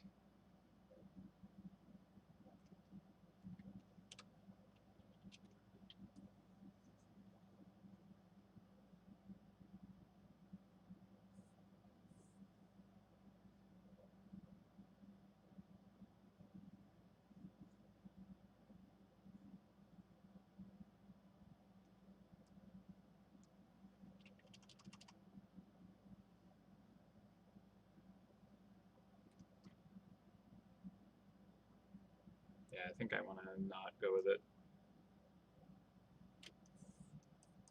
Yeah, I could try throwing it in front. This is true.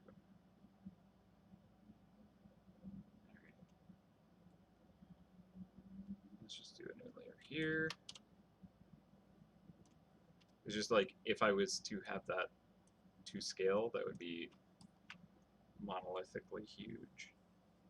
I'm not going to be able to show it, right?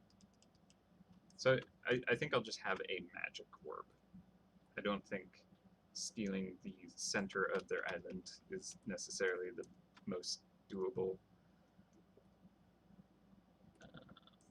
So you know how I had the crystal down there? Let's just do that here.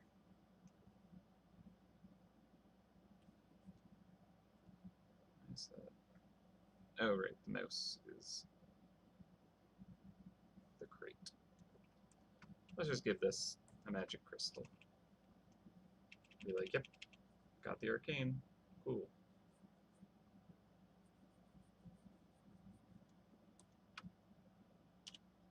Got that uranium.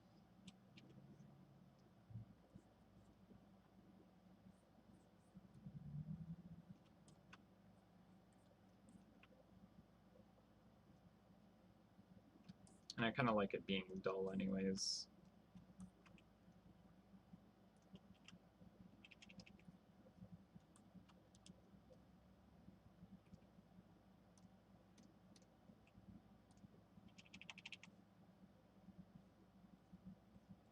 There's no reason why I would kind of retain as much magic in their hands. Maybe the arcane mice just channel through these gems and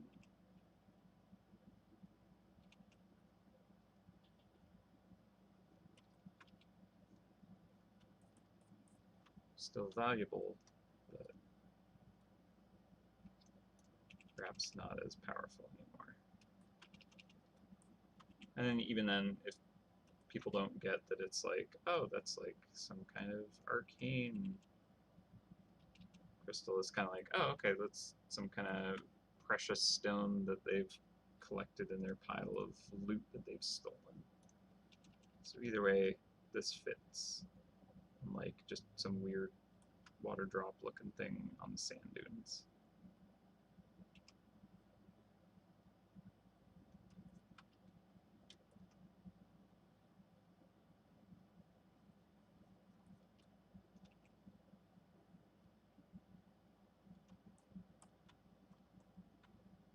Cool. All right. A citrine, or is that yellow? I don't know.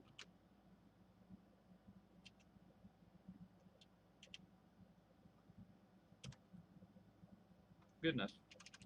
I don't want to like have to make every power type that they stole perfect. It's not actually too critical. Okay, so let's go through. We got forgotten. We got physical. We got tactical. We got hydro. We got shadow. Draconic. I think we can kind of like give a little more something. And arcane. And it is the law. So I think that's all of them then, which is good because I was kind of worried about having to add more. But I think that this is a decent range, and then just kind of enhancing what we want out of it. So again, I want to like tweak these kind of gold cash satchels. Maybe kind of like reveal this vase better, stuff like that. All right, close that.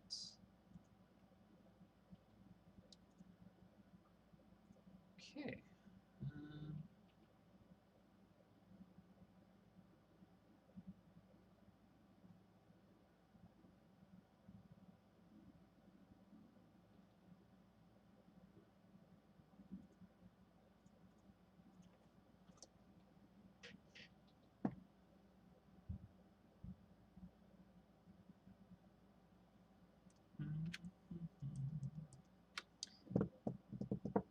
Okay, I think I need to get more kind of dark values into the foreground stuff. Tweak the signage on the crate, at least flip it so it's more legible. I don't know if we want to like use something different. I gotta still render out the grappling cannon, render out the arm, the goggles, push and pull anything else. No ribs. Yeah, no ribs.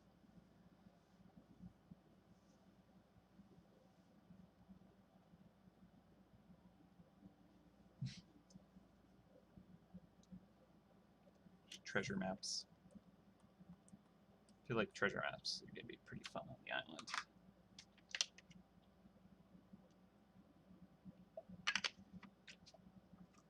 Alright. So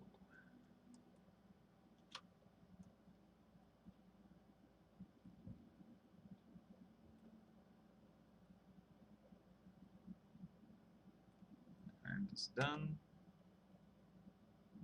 Hang on to that sketch. That's good. Need to use those. This I don't need, but I'll leave it.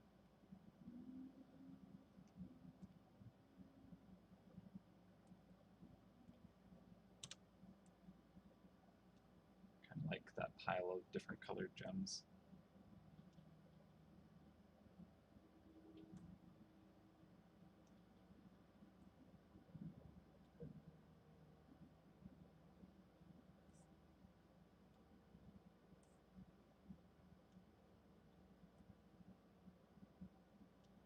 Maybe. I'll leave it.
I don't know why, but I just wanted to add those back in. Just thought it'd be kind of cool. Okay. Yeah, didn't steal from the pirates. I suppose that's fair. Well, maybe she stole the feather. I don't know.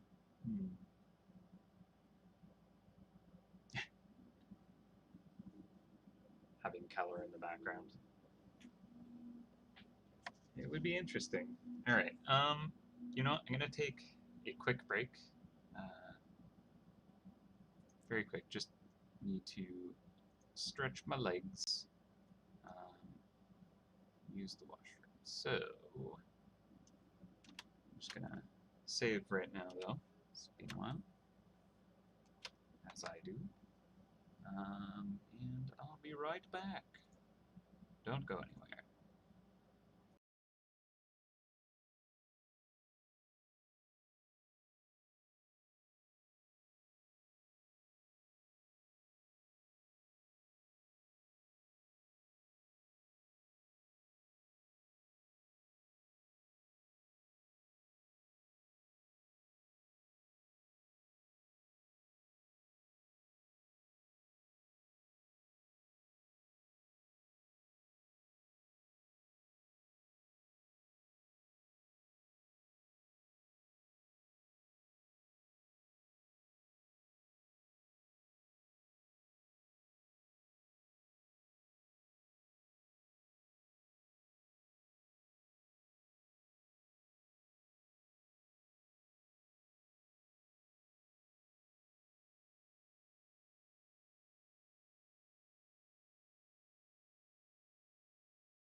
All right, and I'm back.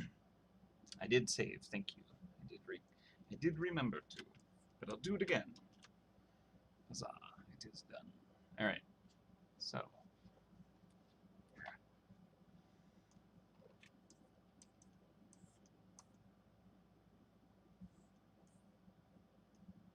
I think the next thing is to match the foreground a little better.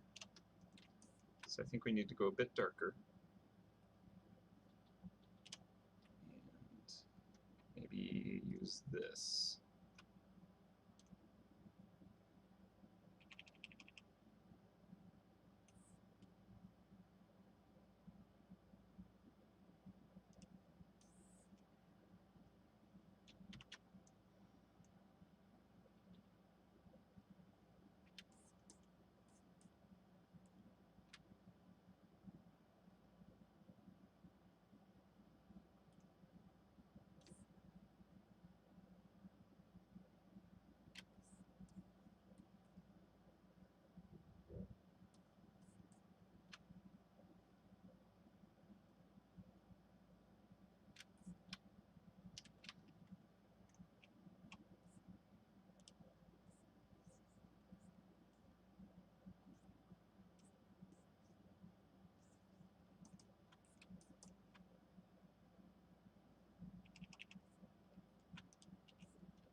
No, maybe.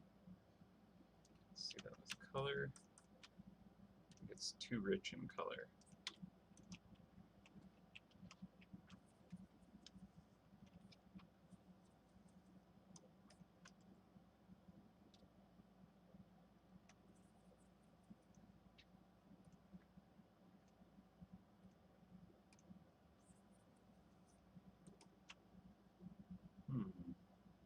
Is that Pika? Hi. Hello, girl. All right.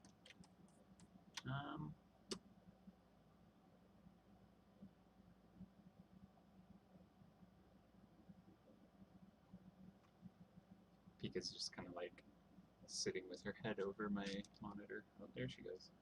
Bye. All right. So I think the coins here are definitely way too vibrant. They would not be catching the light quite like this. So I can use this layer here to knock them into shadow. But because they're metallic and shiny, they might actually pick up the sky color if they're angled just right.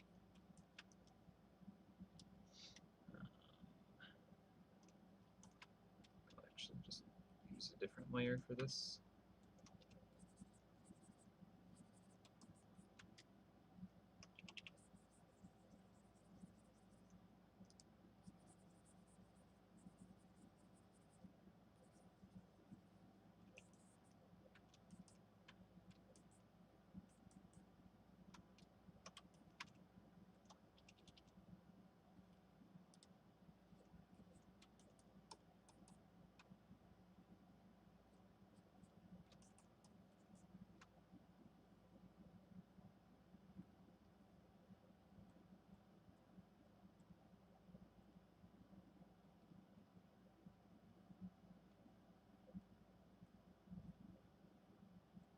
Just get rid of that shadow completely. Just use a new one. All right. So where we're at, I actually want to maybe kind of create a stronger, cleaner cast shadow. So I like what it does, but I kind of want it to be like nice and sharp. So let's go to normal. Let's go to 100%.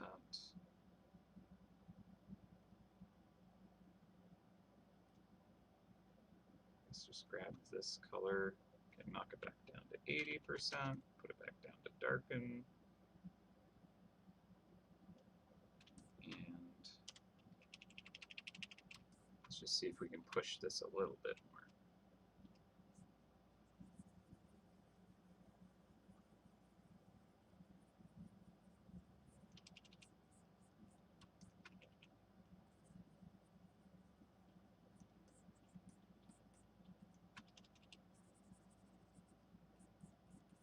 Okay, so the dress here is going to be turning away from whatever is casting the shadow.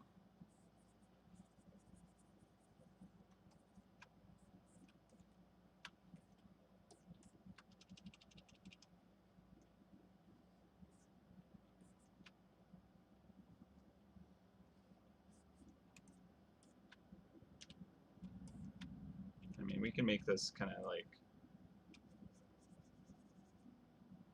take on whatever direction we want.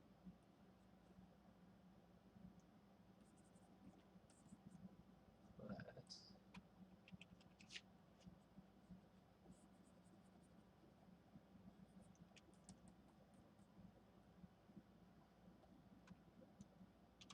this is probably way too intense.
If anything, it's probably the most self-casting the shadow on this, so we could use the elbow.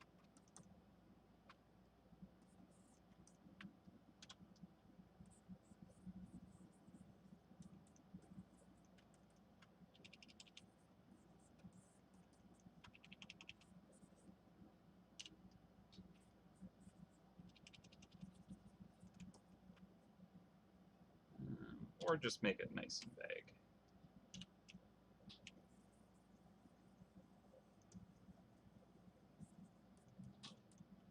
Just don't want it to line up too closely with that tail. Then it's also probably way darker than I should have it.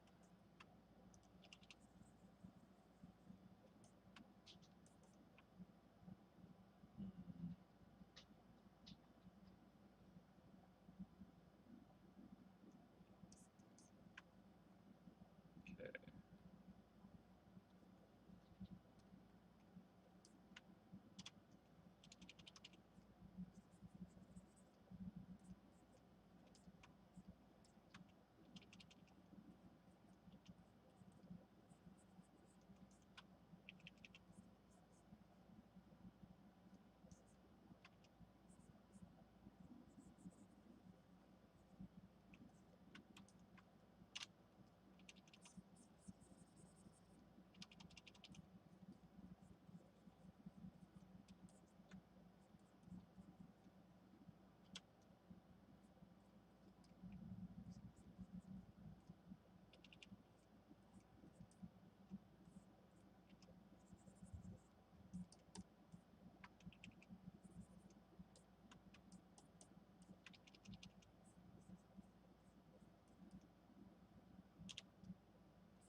Not feeling the like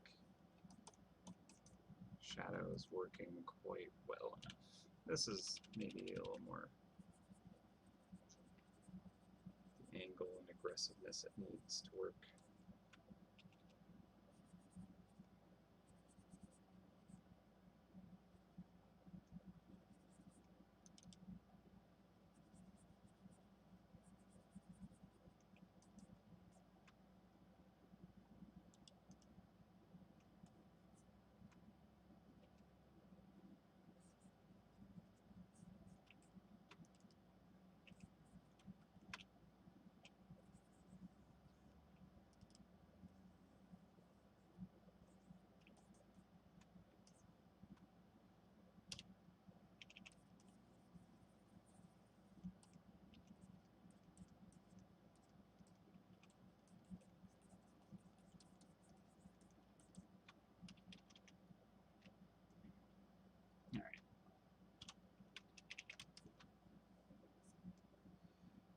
Where is that I'm going to be? So,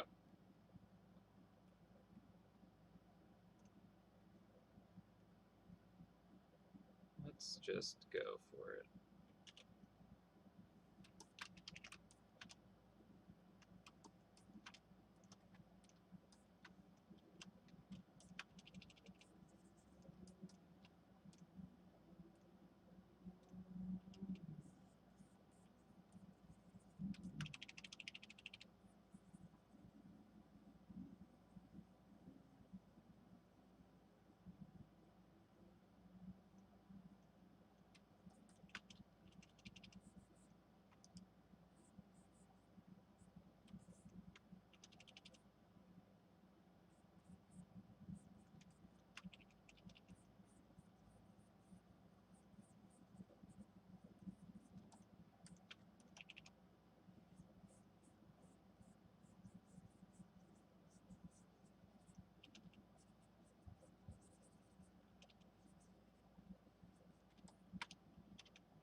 Yes, the regal jewelry and accessories. Right, right. Let's see, where can we do that?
I mean, maybe just like more earrings and kind of gold chains coming off of them.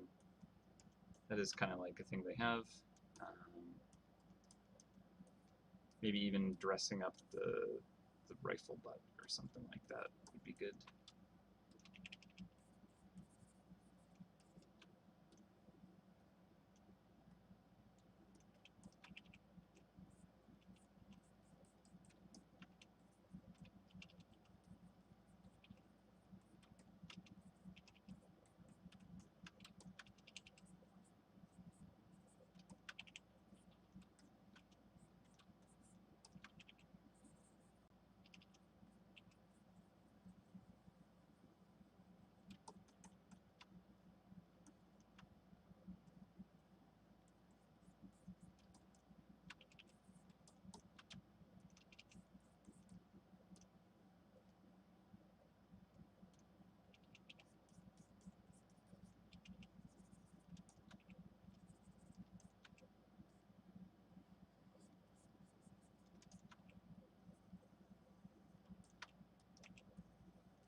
point of the day where just render silently.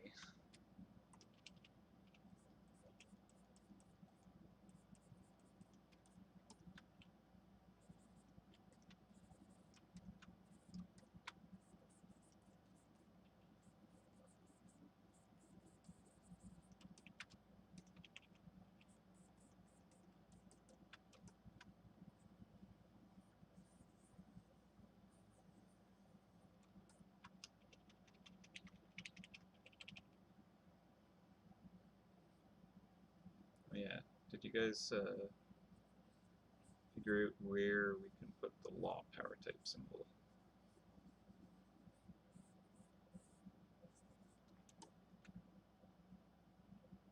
Does she have a golden tooth? Maybe. It's this close though, so kind of hard to tell. Oh. Alright, coming up on 5, so I want to try and wrap this up. I can go a bit later, but I don't want to go too much later if I can avoid it.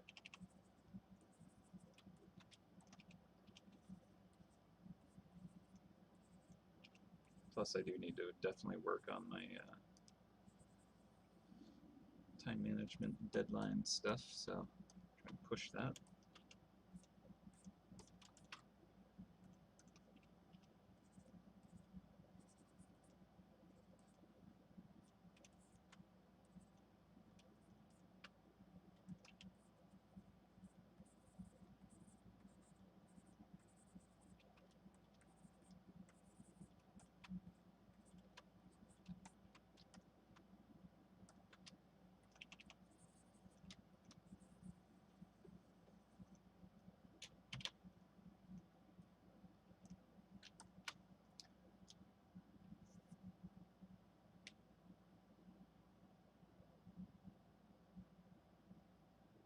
How many mice left not yet drawn?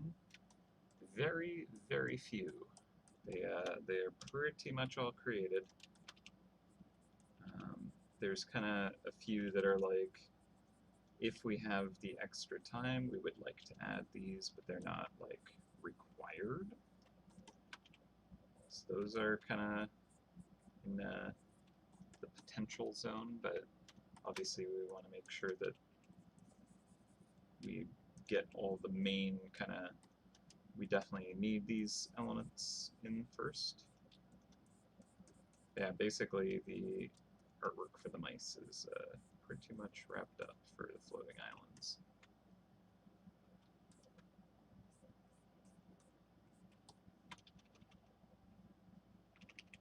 Which is pretty good, pretty good.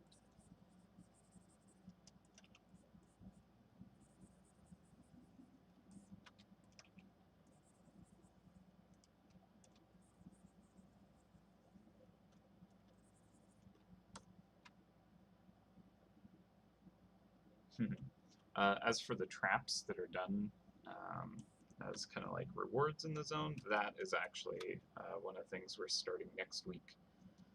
We have a number kind of slotted in, so that's another one where we're going to see how many we can fit in.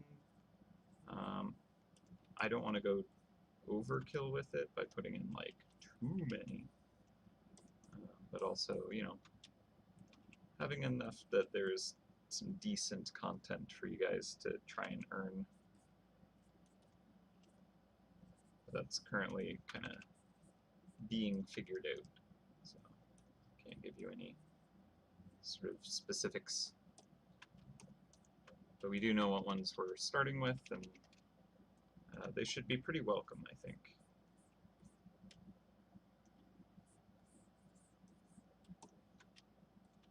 It's time for many of the power types to have something, and so hopefully we deliver on that.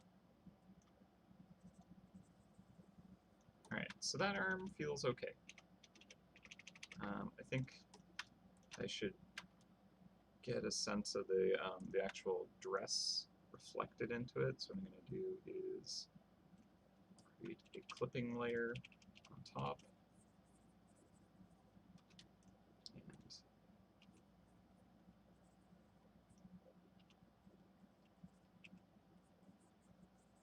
try and have the red of the dress show up where it might reflect.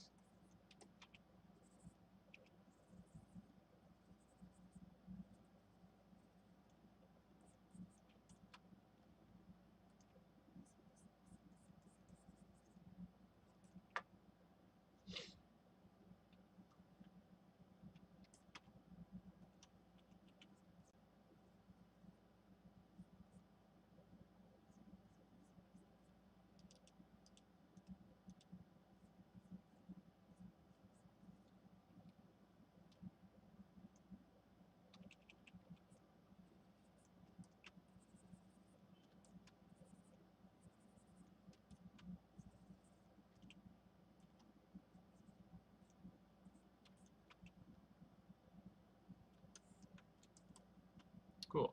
All right. There's a little bit of reflecting going on.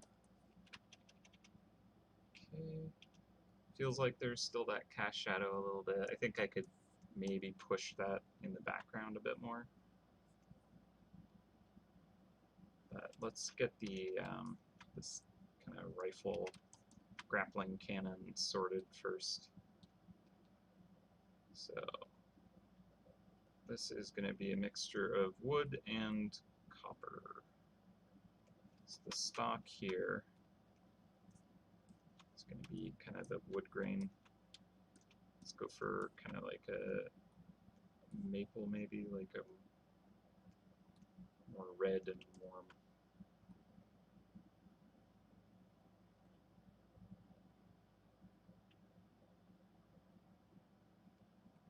I think for this I'm actually just going to merge it all down though.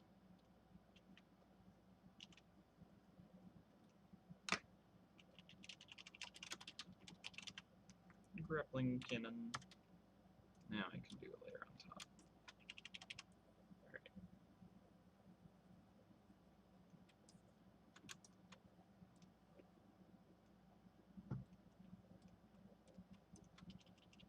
And this would probably be nicely polished.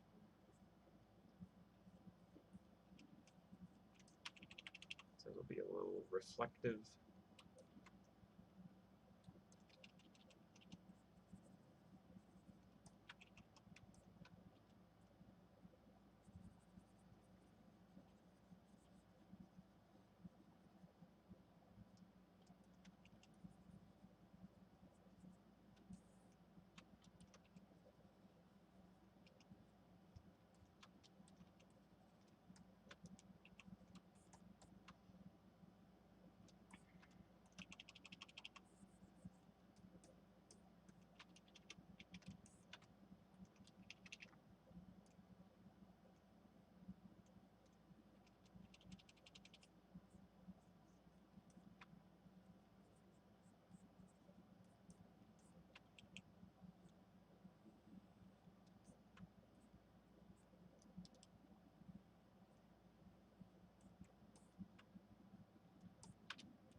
Probably going too far with reflectiveness, to be honest.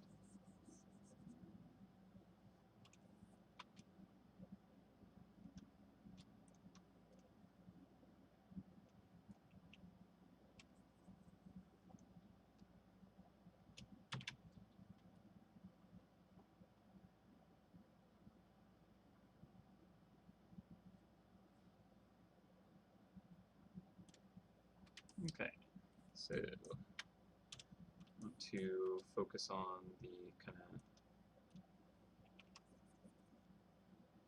machine parts of this. We're definitely going to have more of that kind of steampunk copper going on.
Now,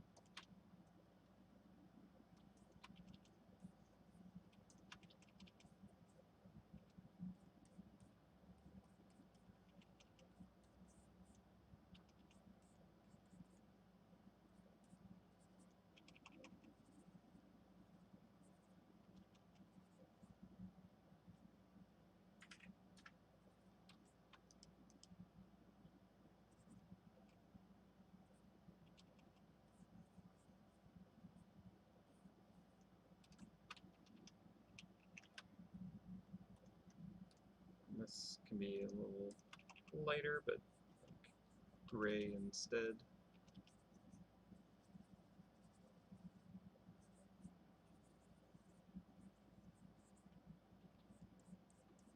So the ground itself, the sand, dunes and such, they're probably actually bouncing quite a lot of light from below.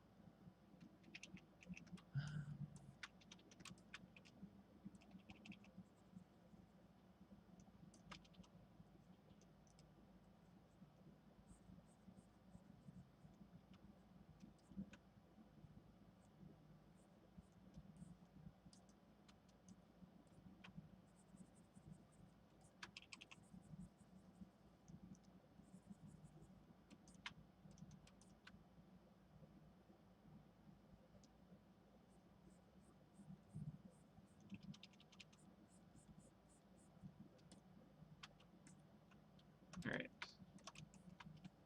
Like a nice sharp highlight up on the point.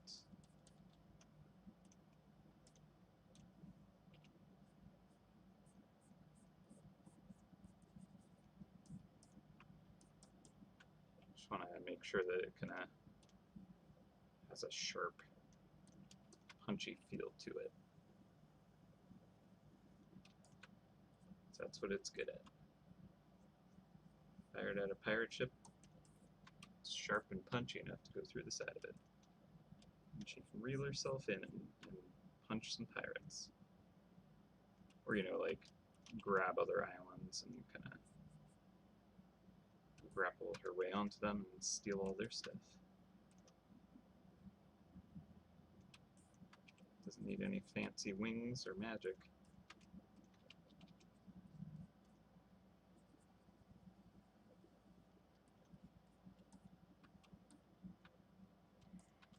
But this open.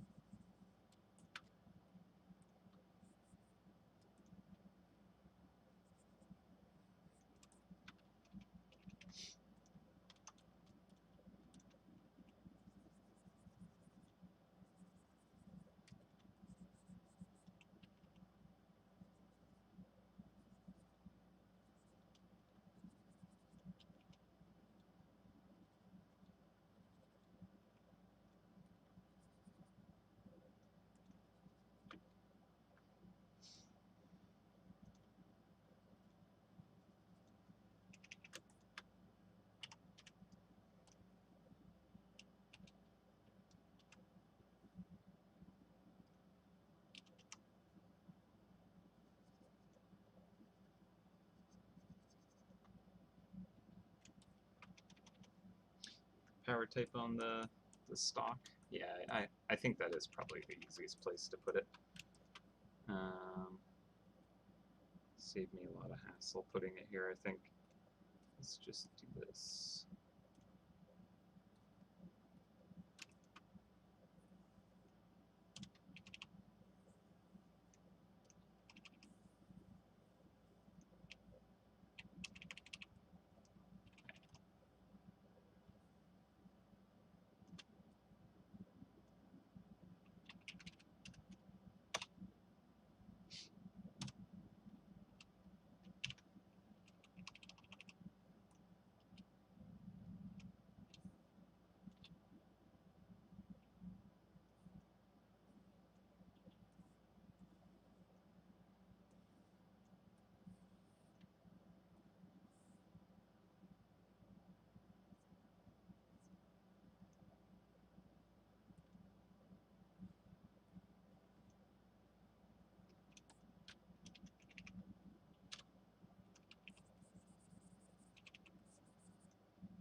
Okay, now I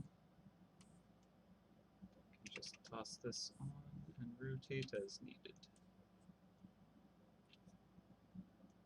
So should it be upright like this or upside down? Because when it's kind of tucked under the shoulder, it would kind of be up right side up that way. I think just kind of horizontal like this is actually probably good. Still more legible for us.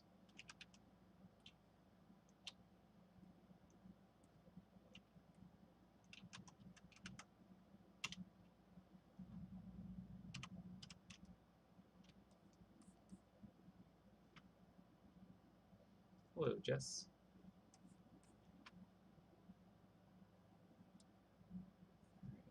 So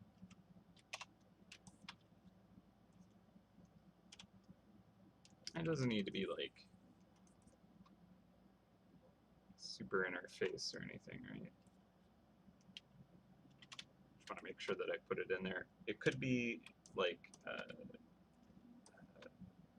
inset metal if we want. That's kind of a neat thing you can do.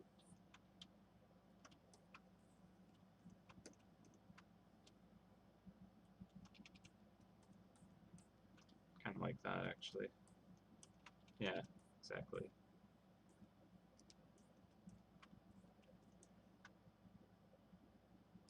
Actually meant to play around with this when I was doing some woodworking stuff. It's a neat technique. Just kind of like create the groove to put the metal in. Hammer the metal like pretty flat, depending on what you're doing. Like if it's just wire work, basically, and then you just kind of like smush it in there, and depending on how you kind of cut your groove, you can like wet it and kind of tap it down and then sand it all, and it's just like the metal is locked into the wood. Also depends on what kind of wood, I think. Yeah, I like the look of it.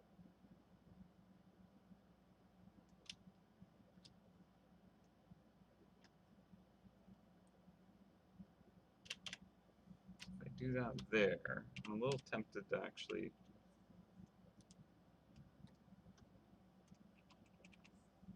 have the butt of this match.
I gave it a little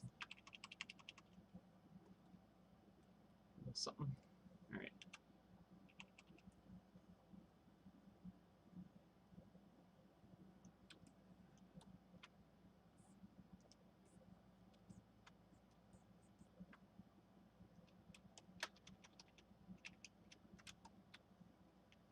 Ooh.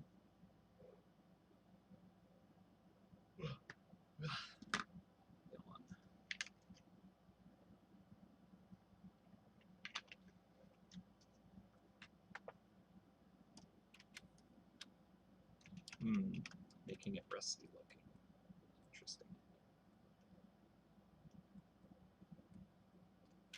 Maybe. I kind of feel like she would take good care of this equipment, specifically. Not the other stuff, but this. So I'm going to try making this into ropes. In which case this could be like a rope spool up here.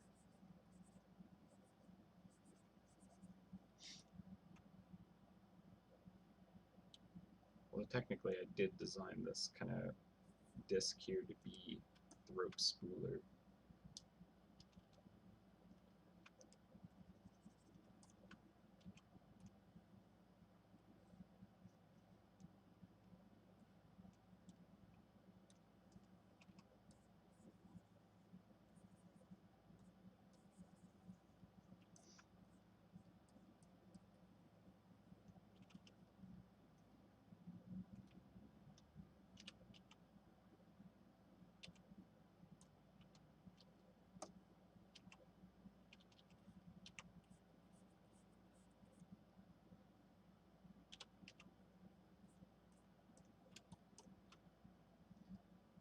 Alright. And if this is some kind of rope, do I go up to a neutral pretty quickly?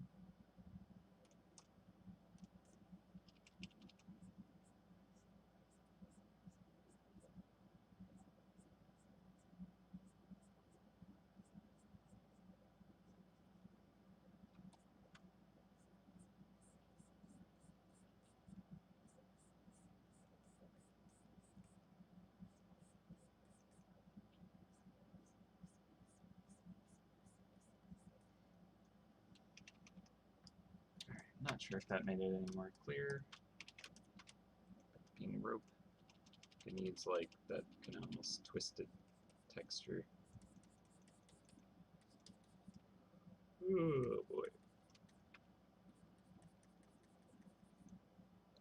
I don't know if I'm going to be able to make it much longer.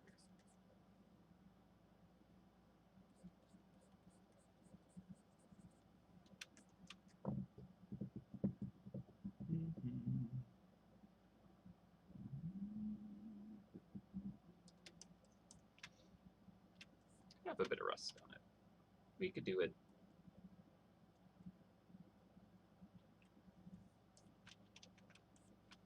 Or at least kind of scuffed up is good.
Too much highlight there.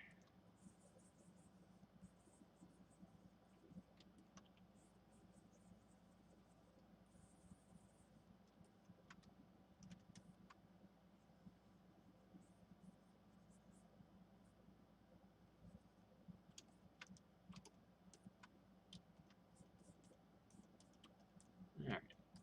Ugh.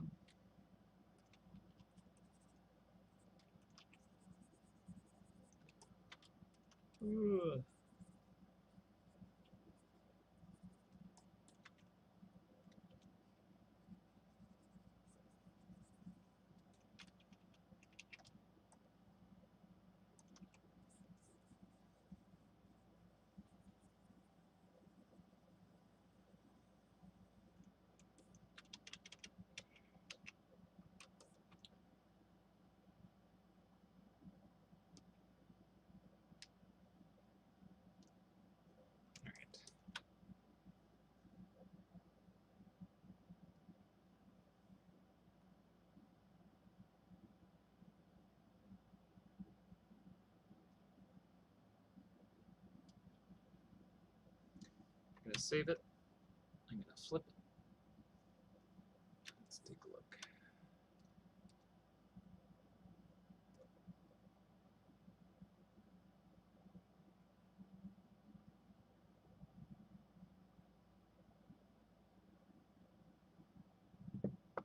Yeah, the foreground is still kind of a bit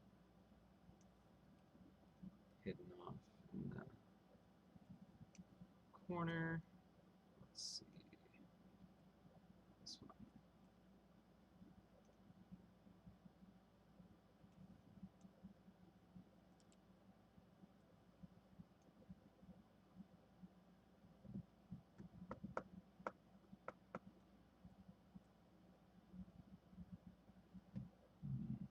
Seems better.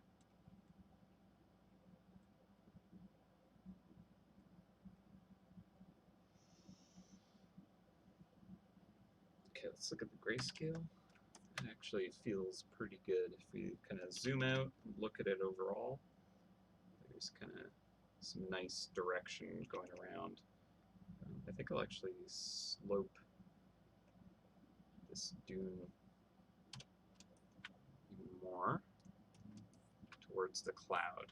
So we have kind of the light cloud, the light front of the dune, and they kind of point at each other.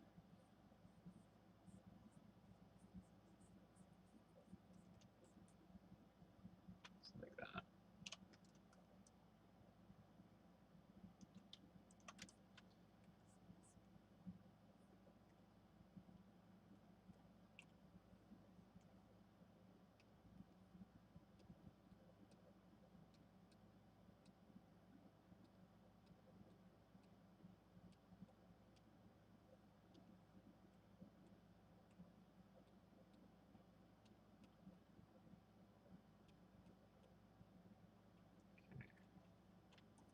Kind of want the far side of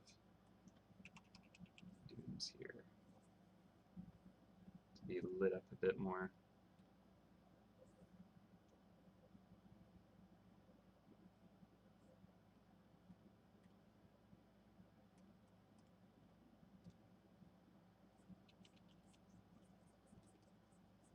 And just having her cast shadow.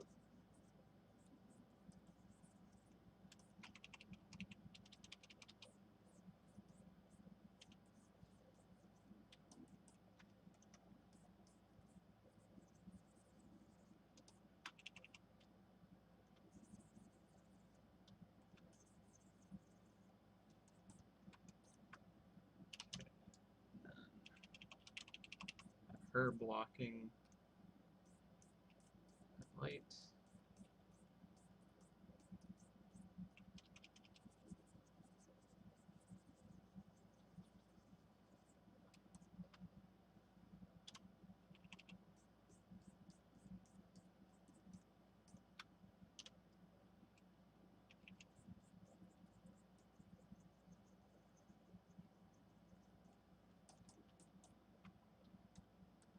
Okay, that at least feels like she's casting a shadow right now.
And I think with that light behind those foreground objects, that actually assists them nicely.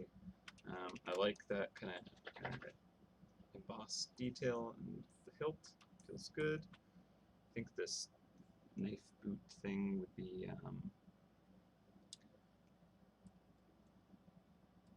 catching the sky.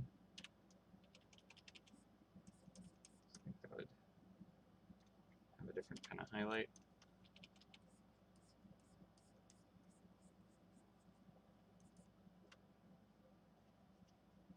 Okay. Looks like a cat from afar. I can see what you're saying.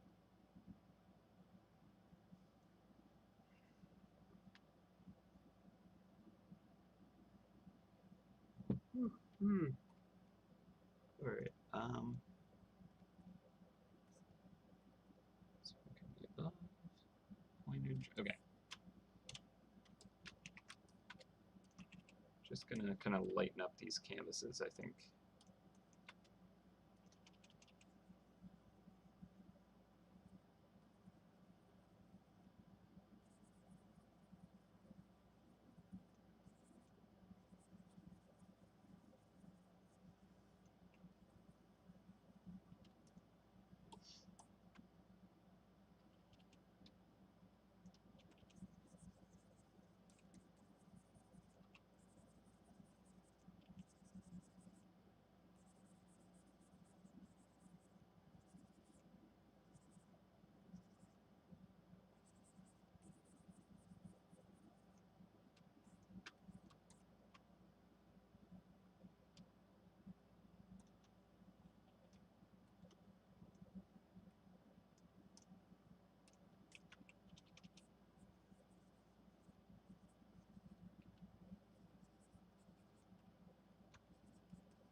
I think I might need to call it friends.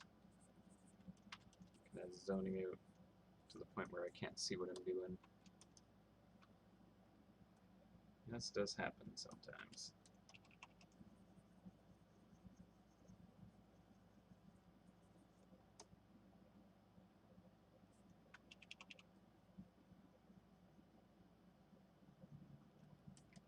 Yeah.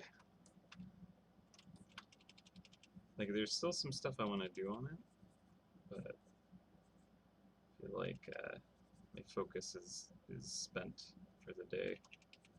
And often it's quite useful to return to a piece, just not 7 years later, if you can avoid it. But it is also a pretty great opportunity. I would like to be able to finish this piece with you guys. But I mean, it is pretty close to that. It's just really some minor, minute details before I upload it. Oh, my foot is so asleep.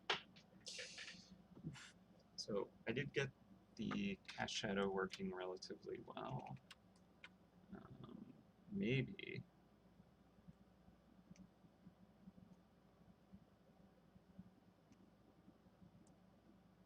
could I get just a little bit more of it on the grapple cannon?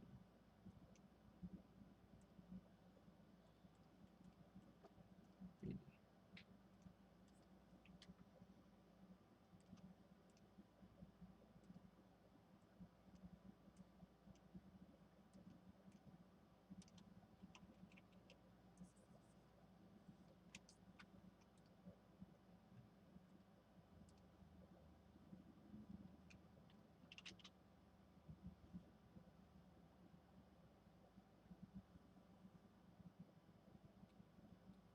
Maybe there'd be a little bit on her elbow too.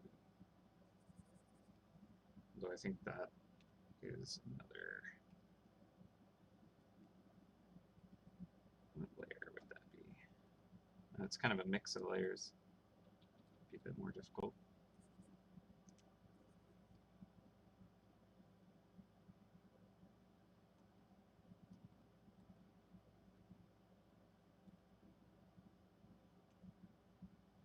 This one would be above the cannon. The other one was below. Still gotta tune up the goggles. Here are the arrows.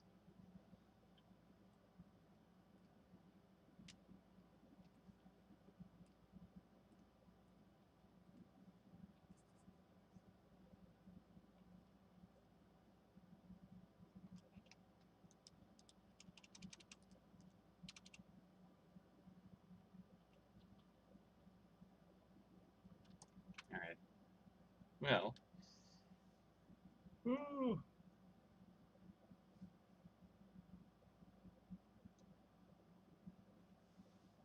Alright, let's fix this text. Because that was something that I was like, I'll do that eventually. I'll get around to it.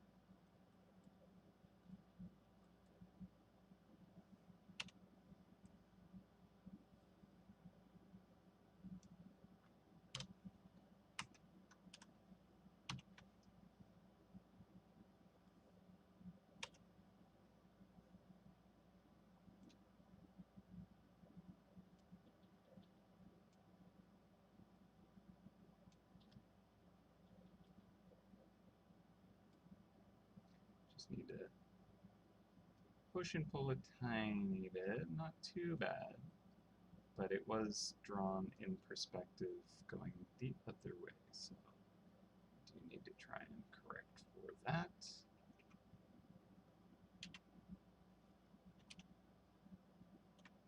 So I might need to tweak it just a smidge, but let's give it a proper flip back.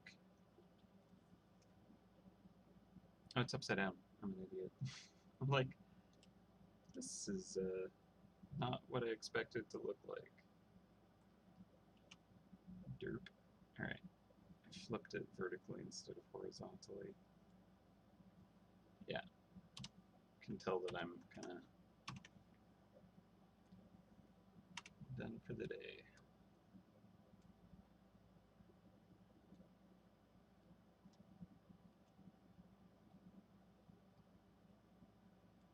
That's funny.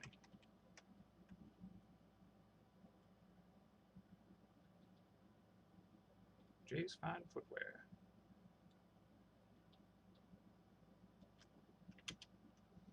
Now flip it.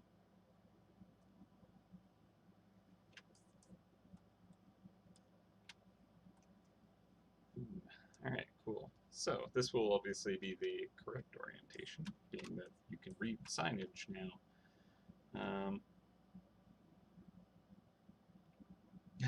I mean, I could leave it upside down. Could have, I suppose. She just kicked it over.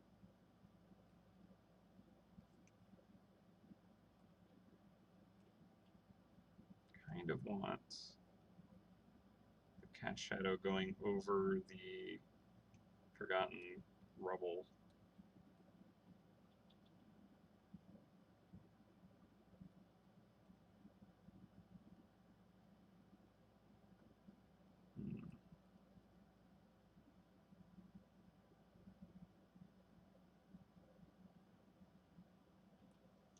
This layer that I'd have to do this on. Maybe. Let's try something. I was thinking having just kind of the light actually raking over this, so it's not just like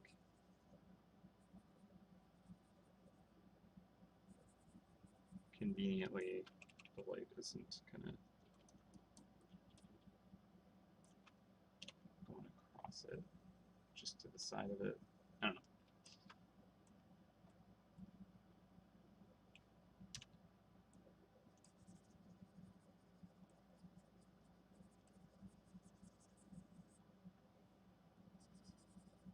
I'll go with that for now. Alright, well, actually, maybe I should have it come over to the side a bit more, just so that the shadow isn't like pointing off the canvas too aggressively. We could get a little more orange and rich in the color, I think.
right at the edge. Just fade. Just fade out. There we go. Yeah, I think I need to come at this again with fresh eyes. We're like so close, but like there are a number of things that I know aren't quite where they need to be. But it's so close. Alright, well, I think I'm gonna wrap it up because I can't see straight now. Yeah, I add Easter eggs to some of the art that we do. It's been, I don't do it so much these days, so you know what? Just to honor this piece, let's do it right now. I need someone's initials or name.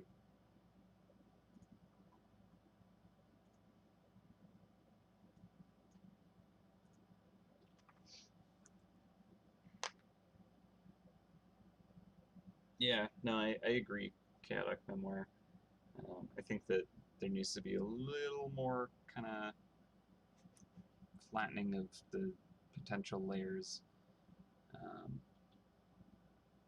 Yeah, it's like one of those things where it's like, I think I've been looking at it too long. Trying to force it, it's not going to work right now. I'll finish it up probably Monday.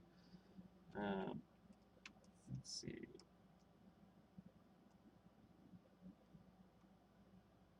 Yeah.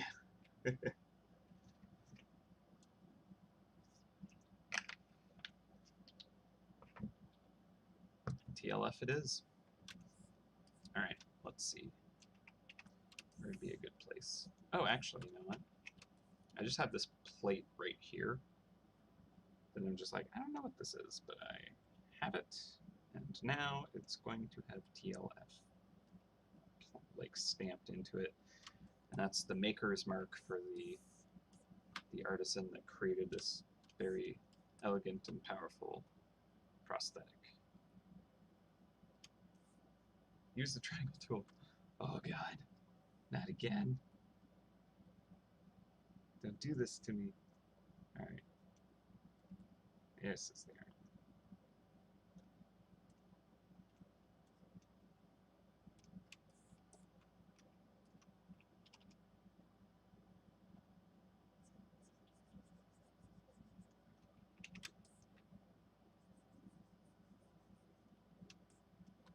I kind of like how the text looks like it's actually fully connected.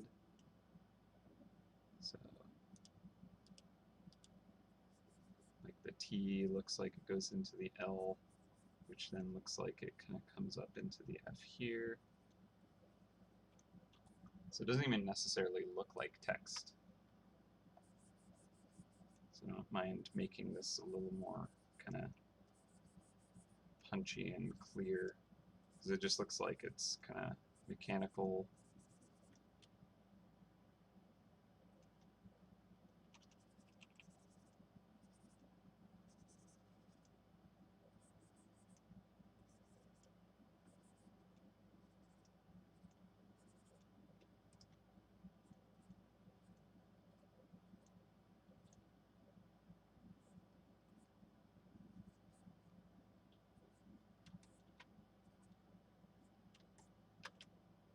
Nice.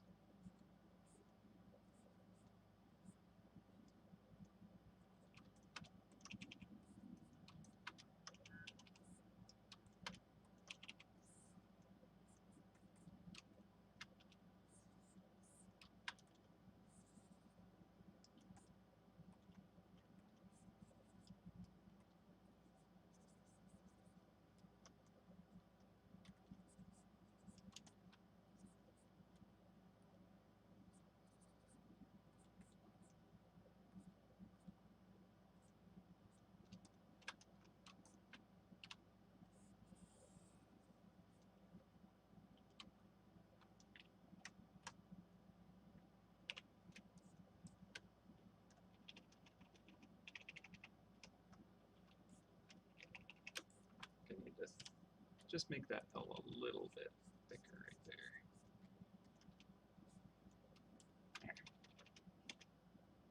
Cool.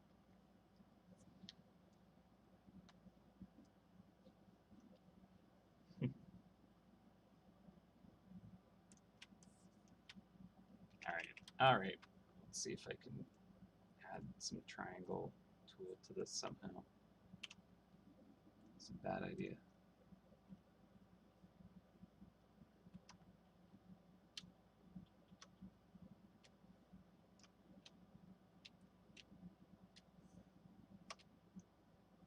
All right, that's how it works. Okay. Just remembering that there's like technique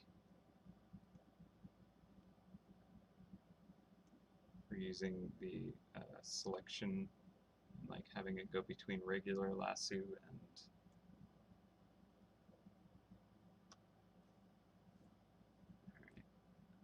triangle, triangle, triangle. Yeah, triangles.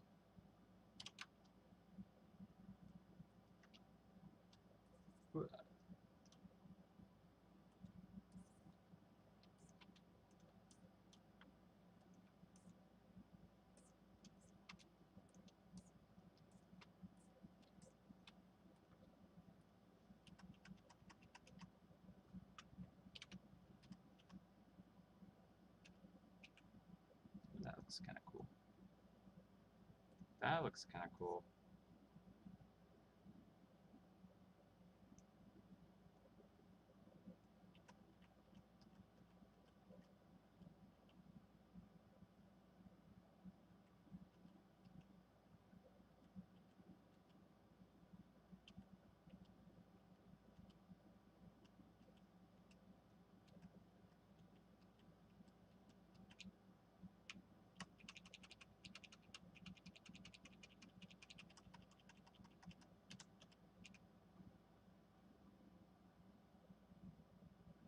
Almost looks like it's got like some kind of inferno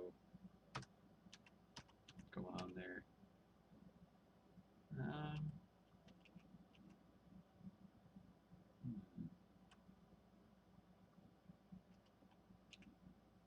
I don't know, I feel like that might be just a little much. A bit disruptive, so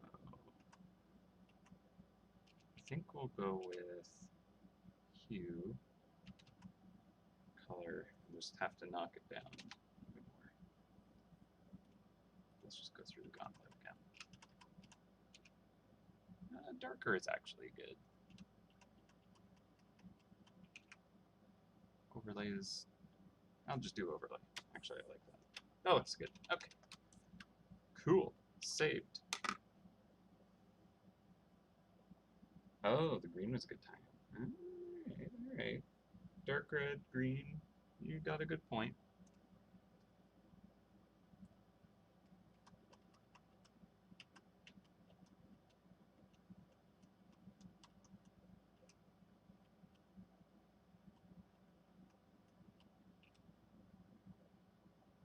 Yeah, the hue has like just a little bit of green mixed in. It kind of looks like it's reflecting those gems actually. All right, let's just go with that. It's different enough. It's kind of interesting. Cool. Well, I think I gotta head out. I think I gotten as much as I can into the stream. I know that I kind of suggested I was gonna get it all done today, and it pretty much is. It's pretty much there. I just, you know, I'm not gonna post it to the game like this. There's a couple tiny minor things, but like I'll do that soon. Like finish the bandolier, tweak the background and foreground to just kind of, I don't know, like I feel like it's unbalanced again. We kind of, I think maybe adding that light in the foreground was a bad idea. Kind of takes it into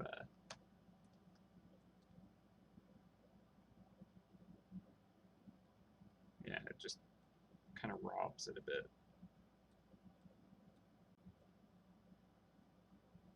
Let's see. It's here.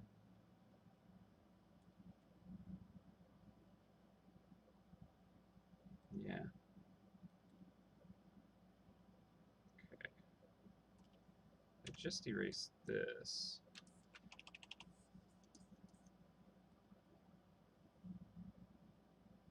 Hello? still had a selection. Yeah, because right now it's having this identity crisis in the foreground a little, where it's not super duper clear.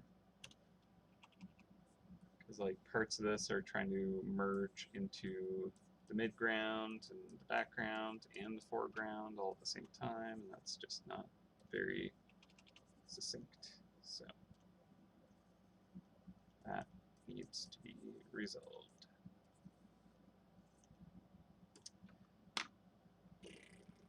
Alright, I'm gonna head out. As I've been saying for 17 minutes. I'm gonna post this to my art page though, so you can kind of comment, leave your suggestions there, and I'll have those to kind of look at when I'm ready to like go again when I have some steam. So let me post that right now. I can put up the Larry link there too.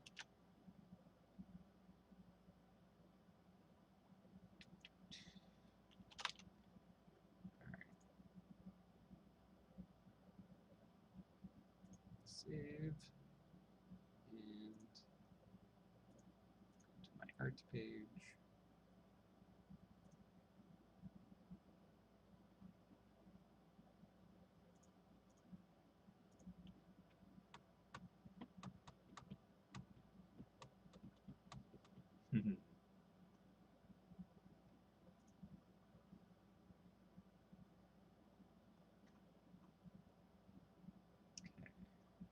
Photos. MouseHunt 169 photos. Add photo.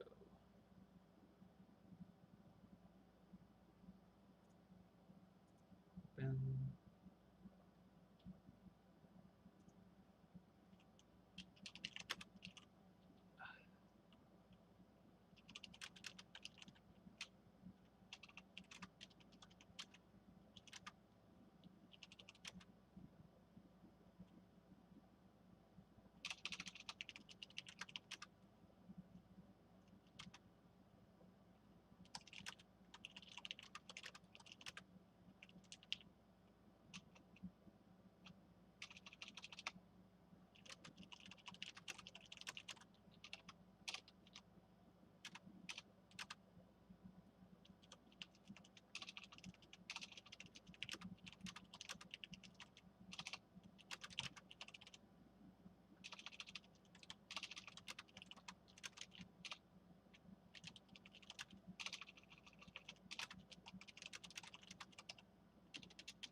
Alright.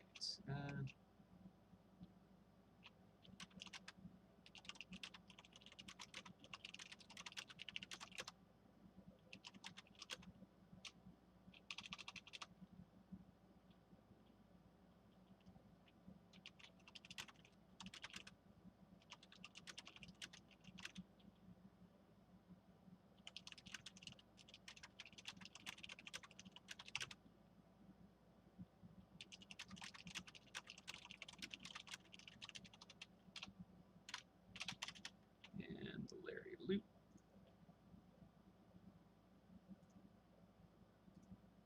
Copy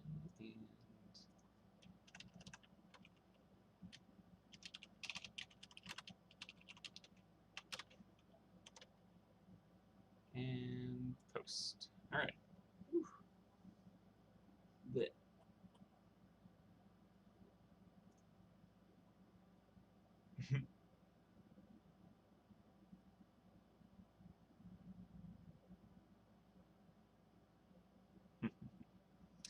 All right. Well, I hope everyone had a good time with my stream. I certainly enjoyed myself as a lot of kind of interesting explorations, challenging to do sometimes. I don't do a whole lot of environmental design, and it's pretty fun. Um, But I could definitely, just looking at it right now, I can definitely improve this, and relatively quickly. It's just kind of, you know, coming at it fresh will be the way to do it. Unfortunately, because, you know, I wanted to wrap it all up, like close that chapter of this book with you guys. But yeah, we'll just have to wait until the game launches this for you guys to meet her with all of her awesomeness. But very soon, very soon. So anywho, I hope you guys have enjoyed the stream. I shall see you guys probably 2 weeks' time. And until then, happy hunting, stay safe, wash your hands, wear a mask, and I'll see you guys later. Take care, everyone. Bye.